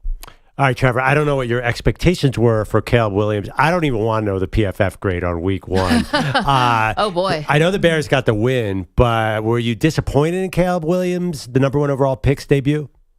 Well, I'll tell you if you want to know. PFF passing grade, 50.2 is what Caleb Williams got this past week. Out of how many? Look, what was he ranked? He was ranked 29th. Oh, no. Hold on. There's a couple of players that just had like one pass there, so I need to filter those out. Where's Caleb? 24th in the NFL. It was Caleb Williams in his passing grade of 50.2. When I look at Caleb, it's weird to say this because he had such a bad passing grade. He didn't pass for 100 yards. This was actually the perfect game that Caleb Williams needed, and I'll tell you why. Because there were a handful of throws that you watched in that game, off platform. Footwork's all over the place. Release is very unorthodox, whatever it is, where the ball did not get to the receiver the way that it needed to get there. And you could tell that these are very Lincoln Riley throws. Not that he's taught to do those things, but it was very much, I'm back at USC. I'm in Lincoln Riley's offense. I'm going to throw the ball 50, 55 times a game. It doesn't really matter. I'm just throwing it. I have to score a touchdown on this drive because if not, we're going to lose this football game. We talked about that being a narrative and a mindset of Caleb Williams that he has to get out of in the NFL. You saw shades of that in week one, and I think it was, realistic to expect that you would see that in week one. But here's the thing. He played bad, and his team won the football game. So I think that Caleb had an opportunity to go to his locker after the game, take a deep breath, and realize, boy, I played like crap, and we won. I don't know if that's ever been something that's happened to him basically since high school. He's been the superhero of every team that he has been on. So in a way, this was actually the perfect start for Caleb Williams because he struggled in ways that you can easily get better. And yet his team won the football game. And I think the most important part of Caleb Williams is taking that over-aggressive superhero mentality that he felt like he had to have at USC, and realized you don't have to do that at the NFL level. The competition level is a lot higher. These teams are a lot more even. So to me, it was not a good day from him overall individually, but it might have been the game that he needed the most to start his career. Trevor, while you've got the quarterback rankings up, where did Jayden Daniels and Bo Nix land on this list? Jayden was 28th overall in passing grade, 36.3, and then Bo Nix was just slightly ahead of him at a 41.8, 26th overall. So, those two guys, all three rookie quarterbacks struggled, but in a way, I think there's things that you could build off with all of them. One, you look at Nick's performance and you say, hey, he threw the ball down the field, and look, he struggled doing it on throws of 10 yards or more. He was 2 for 11. All 3 of his turnover-worthy plays came when he tried to push the ball deep down the field, but he learned, right? You don't draft Bo Nix in the first round thinking that he's a perfect prospect. The reason why they drafted him in the first round is because they believed in how coachable he was and how much he improved when he was in Auburn, going to Oregon. He was going to need that jump again, but they had faith in the kind of worker that he was and how he processed the game, and how hopefully he wouldn't be making mistakes, twice or 3 times or whatever it's going to be throughout a rookie season, that he would get better. So I like the fact that he tested a really good and talented Seattle Seahawks defense and that he failed. So now he gets to see those on tape and go, yeah, I can't do that stuff. I can't do that. I can't do that in this league. And then to Jayden Daniels, it's tough, right? You're going up against a defensive coordinator in Todd Bowles, who's been around this league a long, long time.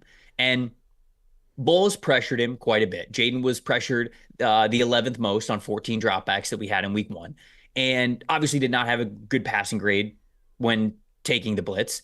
Only 13 passing yards in those situations. And Bowles basically said, hey, their O-line wasn't that good last year. We're going to throw everything at him. And if Jayden can beat us there, okay, then we'll adjust. He never really did. And I loved his rushing ability. I love what he showed there. I wondered if his speed at the college level was still going to look like it was a step faster than everybody else in the NFL. It did. So I think that that's going to be a major part of his game moving forward. But there's no doubt we've still got some things to iron out with Jayden Daniels when it comes to getting to his next read, not necessarily tucking and running it after the first read is closed, adjusting to that pressure and really putting pressure in reverse on defenses when they start to get over aggressive with him. I think he's got the talent to do it, but he just learned some lessons this past weekend, as did their offensive coordinator, Cliff Kingsbury. I disagree with your PFF grade. I mean, there were so many yards taken away by the officials going hog wild on that.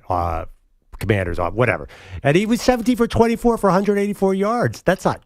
But you're right. He did miss some things. Hey, I have a question. We're here in New York. Everyone's talking about next quarterback. There's a lot of just the Giants fans. Be bad for Beck. Quit for Quinn. Do you have an early read on this quarterback class? Are there the kind of quarterbacks that bad NFL teams can get excited about?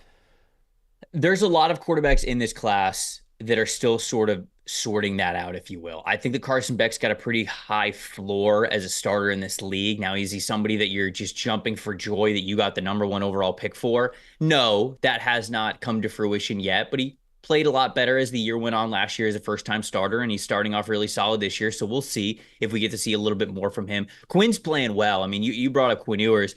His progression from last year to this year, I've been very impressed with. Last year, a lot of people kind of talked about him and the arm talent, but his pocket management was not good. How he was even attacking deep down the field with that big arm was not accurate, was not consistent. The ball placement was not there. He is so much more calm as a passer to get the most out of that arm talent now this year. I'm excited to continue to watch it there. Shedeur Sanders, whether Deion says that the New York Giants are right for his son or not, I think that that's obviously something that you got to think about. He had an elite first week in college football, did not have a great week this past week. So we'll just see what his stock is like when the season is over. But, there's a handful of other what Cam Ward is doing at Miami has been incredible. Back-to-back elite PFF passing grades, the 2 highest single game grades of his career.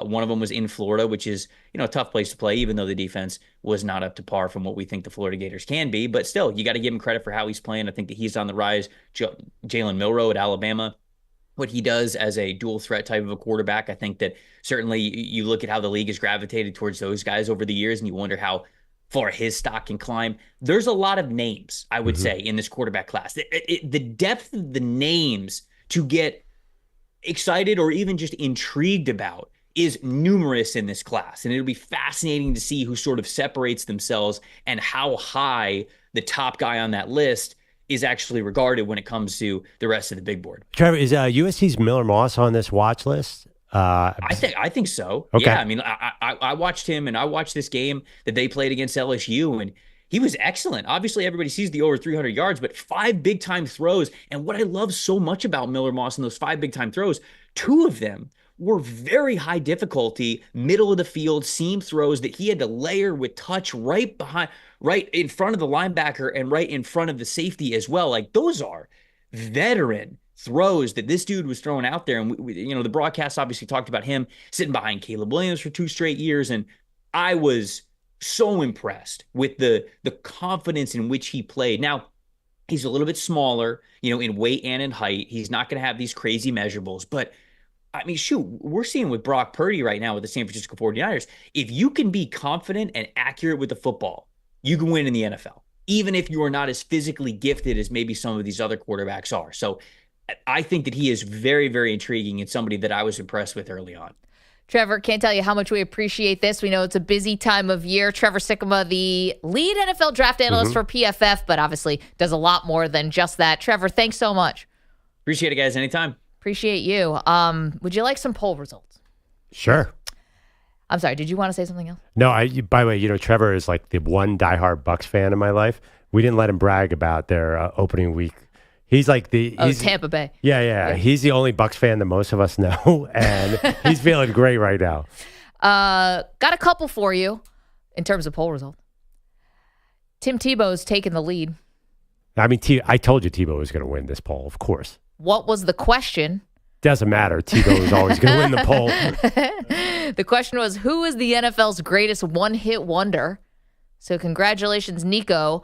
Tim Tebow is slightly edging out Ickey Woods, Bogish's nominee. Josh Gordon, Rex Grossman, Perloff and I's selections, bringing up the rear.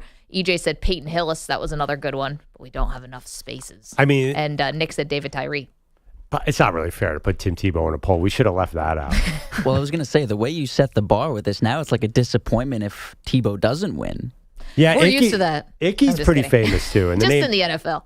The name Ickey, like if we are doing this great debate about who wins the poll, you could pretty much answer Tim Tebow for any question we have. Greatest left-handed quarterback, greatest college quarterback of all time, most inspirational player of all time. Tebow's quite popular. I got another poll question for you, and it has to do with Deion and Shedeur. We'll give you the results to that on the other side. You're welcome to weigh in on the greatest NFL one-hit wonders, 855-212-4227. That's how you get involved with the show. You're in a 5-minute break. Maggie Gray, she had a craving strong for Waffle House waffles all day long. She sat down with Jessica, her waitress friend, and for 24 hours, the waffles never end. But now Maggie's feeling queasy and green, regretting that last waffle supreme. Meanwhile, Peter Bellotti's got a problem of his own. He's missing work and his boss is getting unknown.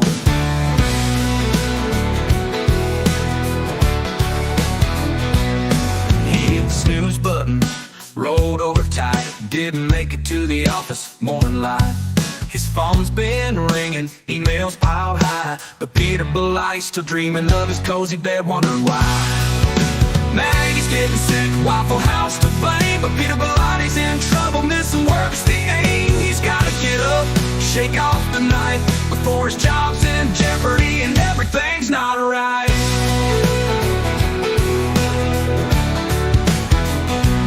But now Maggie's feeling queasy and green, regretting that last waffle supreme. Meanwhile, Peter Bellotti's got a problem of his own. Peter Bellotti's got a problem of his own. He hit the snooze button, rolled over tight, didn't make it to the office morning light. His phone's been ringing, emails boss is getting on. He's missing work and his boss is getting unknown. He hit the snooze button, rolled over tight, didn't make it to the office morning light. His phone's been ringing, emails boss is getting on. He's missing work and his boss is getting unknown. He hit the snooze button, rolled over tight, didn't make it to the office morning light. His phone's in light, his phone's been ringing, emails piled high. Peter Bellotti's still dreaming of his cozy bed. What a Maggie's getting sick, Waffle House to blame. Peter Bellotti's in trouble, missing work's the aiming. He's gotta get up, shake off the night before his job's in jeopardy and everything's not right.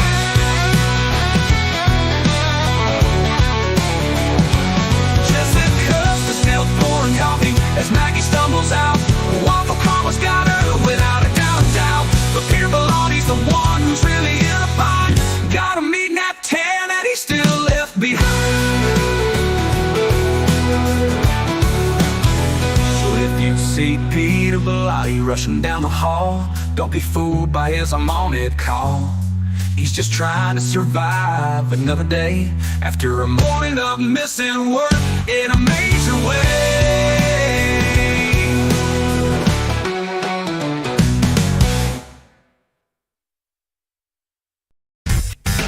2 minutes remaining.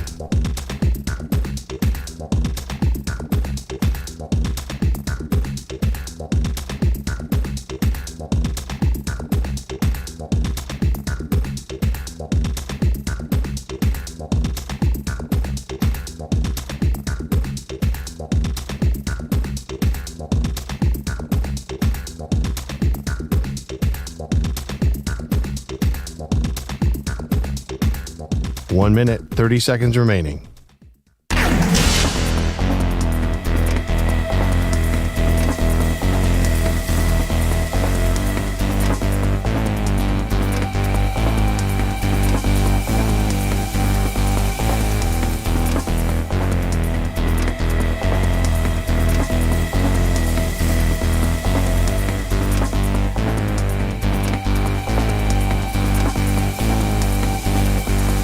One minute remaining.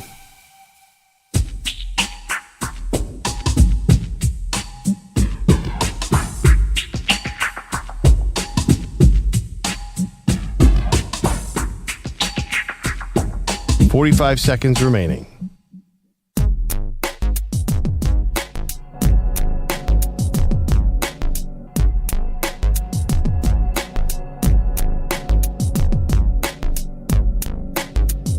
$30 seconds remaining.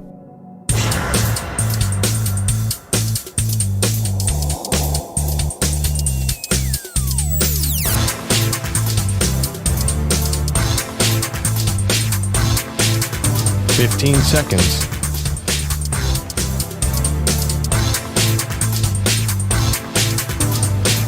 Break ends in 5 seconds.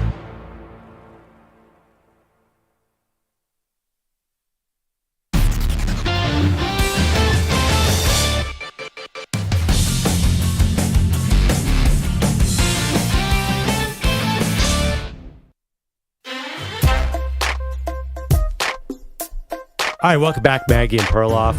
There are multiple polls up. I'm very disappointed. I've been winning the Great Debate poll every week because I've been going with the easy choice. Bo Jackson dominated for me last week. I should have gone with him again this week.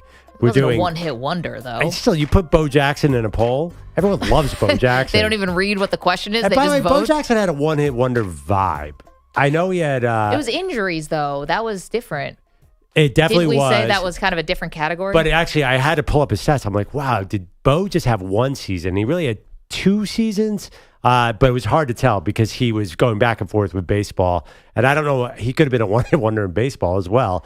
Bo Jackson, you can't go wrong. You put Tim Tebow in a poll, Bo Jackson in a poll, people are clicking yes because they love those guys. But our one-hit wonder, you can call us 855-212-4227. Who is the best one-hit wonder in the NFL? And Tebow is winning that poll. Tebow is winning that poll. I'm getting a lot of couple notes from friends saying Timmy Smith should win this poll. We had a call about Timmy Smith. But we got to get the rules down. I thought we were doing season, but one-hit wonders, I think David Tyree and Timmy Smith for Super Bowl moments, those to me are the ultimate one-hit Super Bowl wonders. Yeah, so we also kind of veered into a coaching conversation where they're one-hit wonders when it comes to coaching. And our very own Pete Bellotti was weighing in via text message. Pete, who's now doing overnights as the executive producer for Amy Lawrence, said Tony Sparano.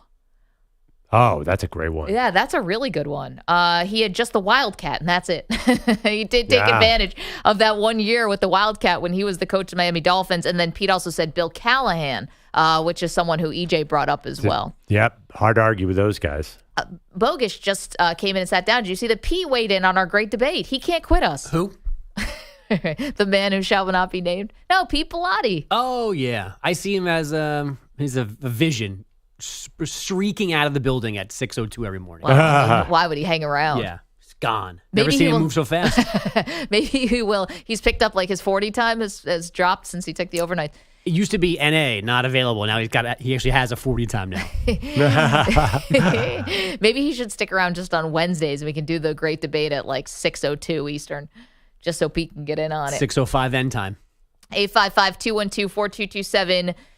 The greatest one-hit wonders in the history of the NFL. Quickly, Mike in California wants to talk about the Waffle House Challenge, which, I lost, Mike, fair and square. Yeah. What do you have anything to make me feel better?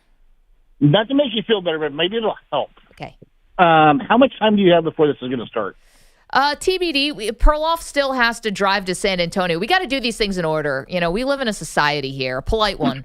And right. The bets have to be paid off in the order that they were, lost.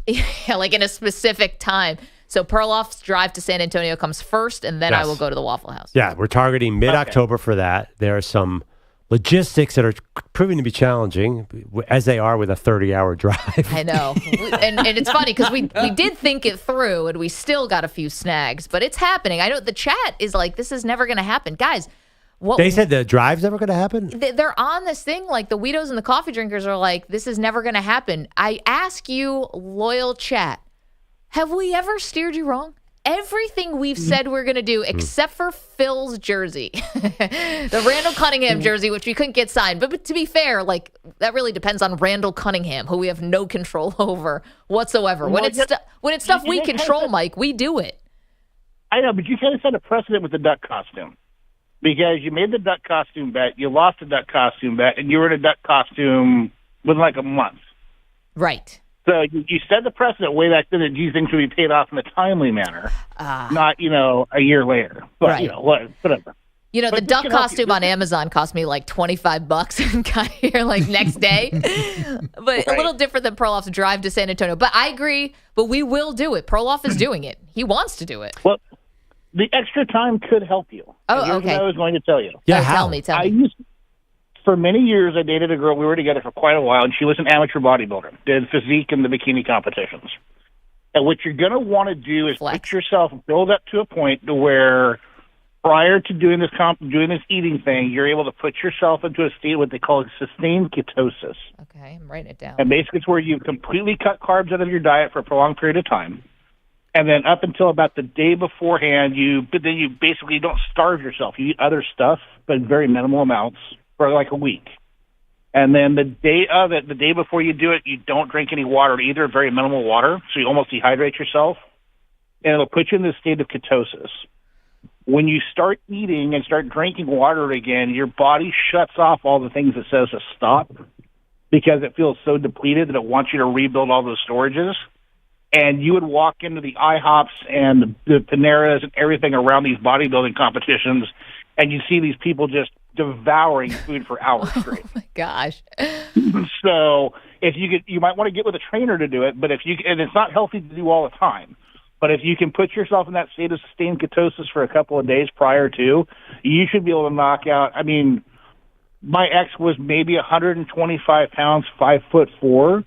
And I watched her devour a 12 stack of pancakes, eggs, an omelet, a couple of muffins, and a big thing of hash browns because she was craving hash browns, and she did that like in an hour and a half.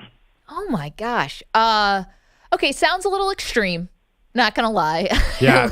a little extreme for me. But Mike, can I ask you another question? Just because I'm kind of curious, and not to get too personal. Where did you meet this woman? Like an amateur bodybuilder? Did you guys meet online? Like how did you meet her? No, we worked together, and she wasn't doing that at the time. Oh, okay. I got it. It's something she got into after we were together for a while, and she was like, I want to give this a try. I said, well, go for it. So I did all of her meal prep. I did all the cooking for it, obviously, but I did all of her meal prep. We used to do a lot of, what do they call it? The macro counting. So I would do macro dieting for long periods of time, and basically we would watch pretty much everything she took in, carbs, proteins, sugars, fats, and kind of monitored everything. And as when she would get closer during the competitions, usually the week leading up to the competition is when the dieting was the most intense. Yeah. It's like and a then, relationship like I said, and a prior. part-time job. It's a lot. Yeah, it was. It was. I mean, it took a good to balance out her diets and to do all the cooking and prep for the meal for the week. It would be most of my Sunday afternoons after football. Hey, why'd you guys break up? Hey, oh my God. She was mean. She was mean? Yeah, she was. No. She was starving. Yeah. After so many years of me going to school and everything else, all total dynamic shifts after I got through with law school. And it just didn't work. We're still really good friends, but it just did not work as far as being in a relationship together anymore. Got it. Mike, you're a good partner, though. I mean, sacrificing a lot of your time to try to make sure that she can get on, certain meal preps and plans. We've gone way too far into your personal life. We're sorry about that.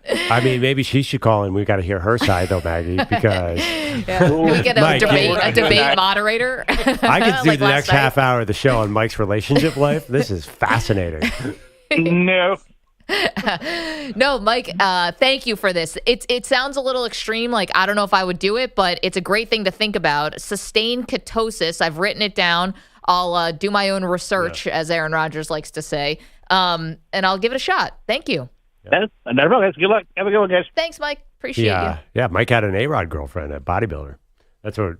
Oh, Alex Rodriguez. Yeah. Yeah, I think he's currently dating a bodybuilder too. Yeah, he's his girlfriends except for J-Lo all looked exactly the same. Speaking of us owing people things, Phil in Pennsylvania is on the horn. Good morning, Phil. Good morning, Maggie. I actually took your advice and I downloaded the Odyssey app, and I've been listening to you guys, not live, but I've been listening to every episode since I downloaded it, so thank you for the recommendation. I'm glad to hear we did not pay you to say this or anything, Phil. It's a good listening experience. It's really clear and easy to use. Yep, and it's on my time. Perfect. What do you have for us this morning? The show bet. Yeah. I said something about maybe Perloff getting me, Eagles tickets. Oh, and right. Giving me the jersey in person. You're right to call and follow up on that. Suddenly Perloff's mic is not working. Yeah, something said. Oh, of course. The headphones are not working. oh my goodness. Well, actually, I was supposed to go to a game last year with my best friend, but he was diagnosed with cancer, and he was really sick that morning, so we couldn't go. So I was thinking maybe I could bring him along. Perloff can get 3 tickets, and my best friend could pay him for his ticket. Wait, why do I owe you all these tickets again? Go backwards. We have to wait. Hold on one sec. We have your Randall Cunningham jersey. We tried to get it signed. We haven't been able to run into Randall Cunningham yet. Well, geez, I mean, Phil, we feel terrible that your friend got diagnosed with cancer. How's he doing? He's in remission, and he is all good, so that's why we're playing on a game this year. Oh, I love that. Okay, great. Well, send along our best wishes to him first and foremost, and then let's see what we can do here, because let's see. We know some people in Philadelphia. Yeah, I know, but I'm going to have to pay for these tickets. I'm curious. You might not have to. Phil. We know people I would like Perloff to be there. That way he can give back my Randall jersey. Well, I can't. If I'm buying you and your friend a ticket, I can't afford. I'm not going to take free tickets from my friends on the Eagles. I would not do that. I always offer to pay. I don't know. I think you have a choice. It's me or your friend. Who would you rather go with, Phil? Oh, wow. Geez, that's really tough. I mean, that's not a good look for you, having me choosing my, survivor friend and my favorite. I know. That's where we're going here, Phil. Now I want to put it back on you. Host. I can't. I mean, don't pick Perloff. It's easy. Next. Definitely go with your friend. Well, Phil, we'll see what we can do. We'll see what we can do. Can't promise anything, but we'll see what we can do. Wait, I thought this was on me. So you're going to pay for half these tickets now, Meg? No, I'll look into it. We'll see. We will figure something out. I'm very, I have lots of, patience. So we will figure something out. That is true, Phil. You are very patient because that Randall Cunningham jersey's been sitting in our office for like a year. Thank you, Phil. You don't be a stranger. You know our number. What are we doing? What is he doing? No, wait, what are you getting? The guy survived cancer, and you're like, I don't know. You have to choose me or him. He's definitely choosing him. Meanwhile, you're like, we'll see. You basically just promised him tickets on I air. didn't. I said, let's make a couple of phone calls. Couple of phone it's calls. the least we could do. And royal we. Wait, what do you mean we? I don't even remember what I owe Phil here. And maybe, did I lose a bet? You did. Phil gave you the Randall Cunningham jersey. Right. So if I thought we could get it signed by Randall, but he didn't end up being at the Super Bowl. I admit we failed on that front. But if I mail him back the Randall Cunningham jersey, is the slate clean? Well, he said he wants to go to a game with you. So him saying that, like, do I owe him that? I don't know, but Phil's a good dude. Just because he caller. says he wants to go to a game with me, which I don't even think he really does. I think he wants to take his friend, which I don't blame him for. Yeah. Just because he says he wants to, that doesn't mean I owe him that. One thing about Perloff going to games, you are a last-minute game attendee. What do you mean? I feel like every time you go to an Eagles game, it's always like, hey, I just happened to get a ticket. I'm just going this morning. Like I don't think you plan them out necessarily. It seems like it's always a last-minute thing. Like a ticket comes through and you're like, all right, I'll just hit the highway. Yeah, because I have a friend on the team and sometimes tickets come through, but like I don't want to abuse that relationship. But it's never like weeks ahead of time. If I ask for tickets for Phil and his friend, then those last-minute Cowboys tickets are not going to come through this year. That's how it works. You know how it's a favor industry. Am I going to use up a favor? Well, you got the sweet Randall Cunningham jersey. Well, actually, no. I've been holding on to that to try and get it signed. I think I should bite the bullet and buy Phil and his friend tickets. And the question is, when I call for these tickets, do I mention that his friend is recovering from cancer? Do I throw that out there? Well, it's a happy time. He's in remission. He's beaten it. So I think so. Oh, I don't know how I got pinned into this. Yeah, and if I may speak directly to Phil, I've been to a game with Perloff. It was a 10U baseball game. It ended, and it wasn't that fun, and then it ended with him making fun of a loved one of mine. So if you go to an Eagles game with Perloff, it's probably not going to be fun, and then he's going to make fun of your friend probably. So that's what you're signing up for if you want to go to an Eagles game with him. Yeah, I mean, fair warning.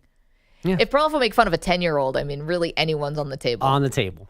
How about this? You're equal opportunity. Yeah. How about this? Here's what we'll do. I will get Phil 2 tickets for him and his friend, and I will go on the same day. And then, because I will be close to the field and he'll be at the highest seats possible, we can meet at halftime in the near the concessions. Wow, how generous of you. You basically got him a seat at the Xfinity across the street. Oh, that's hard to get, too. That ain't cheap. I can do the watch party for you. That's all I got. Yeah, it's like, oh, where's the team? Well, they're actually in Germany, but you can go to the stadium. I'm sorry, they already did their Brazil, their abroad game. Don't make them go to Germany, too.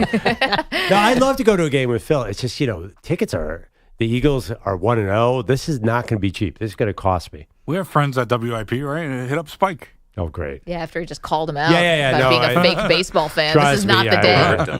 This it's so easy. I mean, this isn't Mets tickets. Like, they're not being given away. They're like charity case. This Also, is the Eagles tickets we're talking about. I don't know if you know this, but our pal Andrew Kaplan, who has control over everything we say and can disseminate it out to the world in whichever way he and EJ see fit, close relationship with Spike. I got to say one thing, too, by the way. and the panic and fear just came over Perloff's No, face. honestly, like, you think that's an easy ticket to get an Eagles ticket? Like, they have a booth there. Like, Phil's not getting in with the president of Odyssey Incorporated into the that one Odyssey might be tough. booth. Yeah, like that might be a little Let us tough to introduce get. you to the board. This is Phil in Wanna be on Pennsylvania. it? Where in Pennsylvania? Not Yes. sure. Big Randall Cunningham fan, though. When Phil wanders into the booth with like a bunch of like high-level salespeople, people will be like, and who are you? Well, you see, I bet Perloff. Who? It's a long story. It's a long story. It was a Randall Cunningham jersey. They couldn't get Randall to sign it. And honestly, the security would be called in about 8 seconds. Even with a ticket, they would kick him out. The funny part about this, many funny parts, but the idea that when Phil was like, can you get this signed by Randall Cunningham? We were like, sure. I've never met Randall Cunningham. I've never interviewed Randall Cunningham. I've never been in the same zip code as Randall Cunningham. I guess we thought he'd be at the Super Bowl in Las Vegas, right? But we were doing the show from 3 a.m. to 7 a.m. I don't remember ever seeing him wandering around a Super Bowl media row either. No, I've never encountered Randall Cunningham. And just for the record, you didn't say to Phil, I'm going to get this signed or do something nice for you. No, but I think I did lose a bet, and there's some other stakes at it. It's so long ago. This thing has had many layers, which In about 7 weeks, Phil will be explaining to Odyssey Incorporated CEO David Feld. So It's Field. Cut that out of the pod. Perloff. I have no idea. By the way, and I got to tell you, important. I did ask why. I once asked Spike, I'm like, I want to go to this Eagles game. And he's like, yeah, that's going to be tough. Yeah, that was a line he fed to you. No, I'm just kidding. Yeah, I know, but like they have a fancy box there. That is high demand. The Eagles games are tough. And again, tickets are crazy expensive right now because they look pretty good in week one. Well, a couple bad snaps to be playing center for the team. By the way, if they lose this week, then it'll be a lot easier. Yeah, right. I should root against the If Eagles. you let the Falcons come in and beat you, that's not going to be good. Bogish, let's pause on the headlines. We'll do them after this break because we have run ourselves right out of time. So we got headlines for you on the other side. We have a poll update on Deion Sanders. What was the question? We'll tell you after this.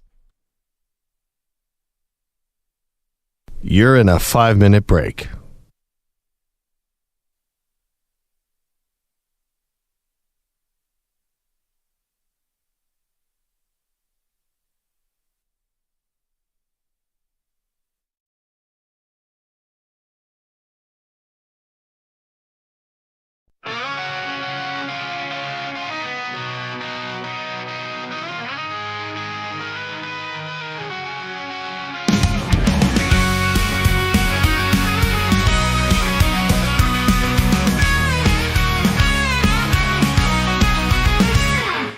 Bill rang up the show today. His story's kind of gritty.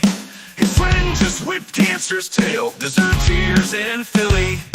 He asked old Perloff kindly for Eagles tickets, please. But Andy's not the giving type. Keeps tickets with ease. But where's Peter Bellani? Is he here or is he not? While Perloff's guarding tickets like they're gold in a pot. No Eagles tickets flying out, just Peter gone astray. Missing work like it's his job day after day. Come on, Perloff, be a pal.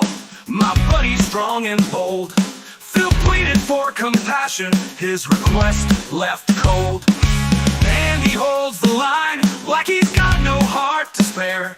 While Pete's tear gathers dust, proof he's rarely there.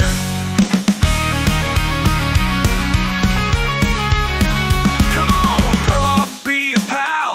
My buddy's strong and bold. Phil pleaded for compassion, his request left cold. And he holds the line like he's got no heart to spare. While Pete's tear gathers dust, proof he's rarely there. Where's Peter Bellani? Not on time or on the air. While Andy's playing gatekeeper with hardly a care. In the booth, it's just chaos. Pete's absence is the norm. He's missing more than ever. Proof he's avoiding every storm. Hey, Perloff, can't you find a heart just this once? Hand them out. Or are you too busy checking if Pete's about? A missing host, type this on tickets meant for cheer.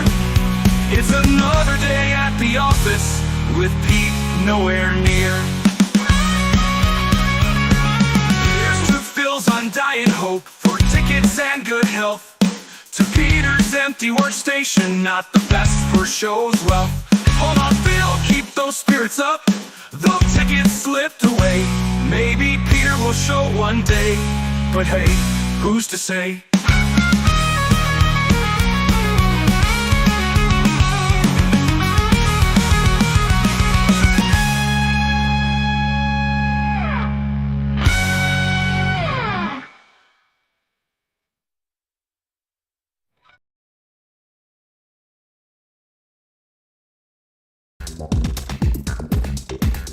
One minute, 30 seconds remaining.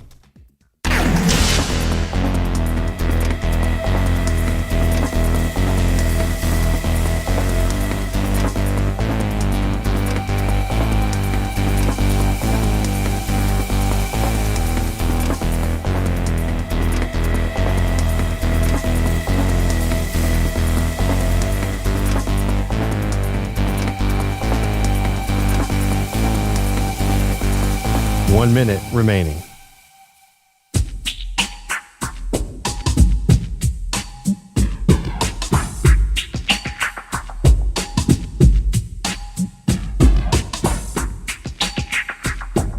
45 seconds remaining.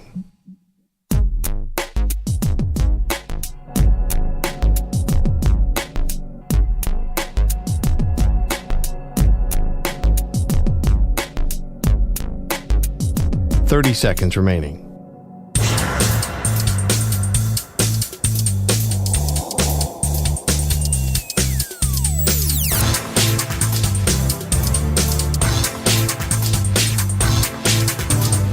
Seconds.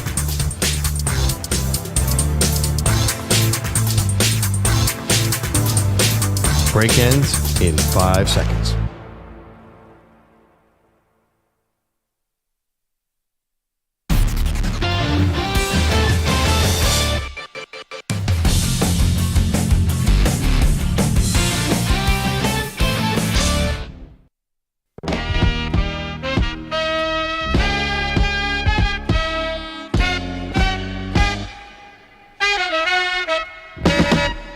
Welcome back. Maggie Gray, Andrew Perloff. Our great debate today is the greatest NFL one-hit wonders of all time, Pearl. And I got another good one. This is from Terry, sent Matt Flynn. Yeah. I mean, it was one game? Or was it? It was 1 month. It feels like 4 weeks. Yeah. Didn't he got $30 million off of that. Yeah. Didn't get the starting job in Seattle. You know, one day we should do the greatest, as our pal Andrew Brandt calls them, like business of sports Hall of Famers, like the guys who get paid to do nothing. Matt Flynn. We were looking for first ballot. We were looking for a coach, by the way. I got one in process. Nick Sirianni's got a bit of a one-hit wonder vibe. We'll see where it goes from here. But would you be surprised if we look back and like, how did that guy get to the Super Bowl? Well, I think Doug Peterson might have a little bit of that too. Yeah. Now, Doug did make multiple trips to the playoffs. Yeah, no, that's absolutely true. Sirianni got back to the playoffs, but it was sort of. Yeah, I mean, everyone knew you guys were losing that game in Tampa. Yeah. Andrew Bogish has headlines for us. By the way, let me just do a quick, after you're done, Bug, I'll update the Deion Sanders poll. The question was, stand by. The question was, is Deion Sanders helping or hurting Shedeur Sanders' NFL draft prospects? Give you the results of that after this. What's up? I don't know about you guys, but I think there are already too many teams in the NBA. There are too many guys at the end of rosters that I didn't know existed. But there was Adam Silver talking yesterday about expansion. I know I've said this before. I think over time organizations should grow. It is appropriate.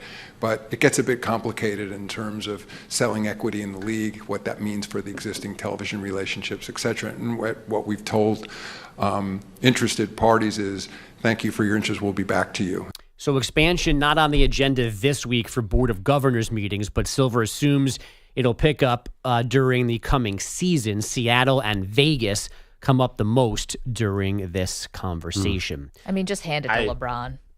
He's going to get the team, or he'll be like the figurehead of the team once he retires. EJ, what do you think? Yeah, no, by the way, I could not disagree more with Bogish about the expansion being a bad idea. Like we saw during the COVID year, there were guys who were literally on the street coming in, getting triple doubles. We saw guys in FIBA, Yabusele coming in, dominating Team USA in the first half. Like there are a lot of good players, not just sitting on NBA benches, but just also playing all over the world. I think the NBA actually does need to expand. I think there are too many good players in the league right now. But are those international guys being turned away from here, or some of them are just choosing not to be in this league? Well, a guy like Evan Fournier, and I'm not his biggest fan, but it's choosing because he doesn't want to be a bench warmer on a god-awful team, which is his only option in the NBA. In theory, if you have expansion, there's a better chance that maybe a guy that can play on a somewhat decent team, or again, a Yabusele guy who's someone they gave up on. Maybe another team would give him a chance because they say, well, okay, he didn't work out with the Celtics. Maybe he'll work out with us. Yeah. Like now he goes and plays for FIBA. You're like, wait a minute, the French Ben Wallace can shoot threes. Maybe we should bring this guy on a team. And then all of a sudden he's signed after the FIBA tournament. So I think that actually this is the perfect time for expansion in the NBA. You would not believe how many times I'm walking down the street thinking, what is Evan Fournier doing today? I have not seen that guy play enough basketball. That's a business Hall of Famer, right? Did he have 2 big contracts? Facts. Yeah, definitely. Knicks gave him a big bag. What else is up? Yes. Nick Batum is the Sixers' best player by the end of the season. He can't even make it. Seattle needs a team back. We all agree. Do. They're the coolest team Facts. in the last 30 years. I love the Sonics. I'm a fan already. I'm wearing Sonic shorts today, by the way. Seattle throwbacks. I can't show them, but you can't even stand up still? No, I can, but I don't think the camera angle. Okay, this is going to get weird. I'm going to try. This could be embarrassing, by the way. No. Oh, that's a good sign, EJ. This hurts. Oh, those ones. Good mobility on that knee, dude. Yeah, wow. This is the injured knee, too. So this shows you why I'll be back on Monday. There we go. Can't wait. So now these are the Peyton 97 finals teams with the red and yellow, not the real Sonics shorts. Yeah, this is the 96 team. Hershey Hawkins. Yeah, Hershey Hawkins, Detlef Schrempf, Nate McMillan. Fun team. Yeah, I mean that was really one of the cities that should not have lost a team. That was a bummer.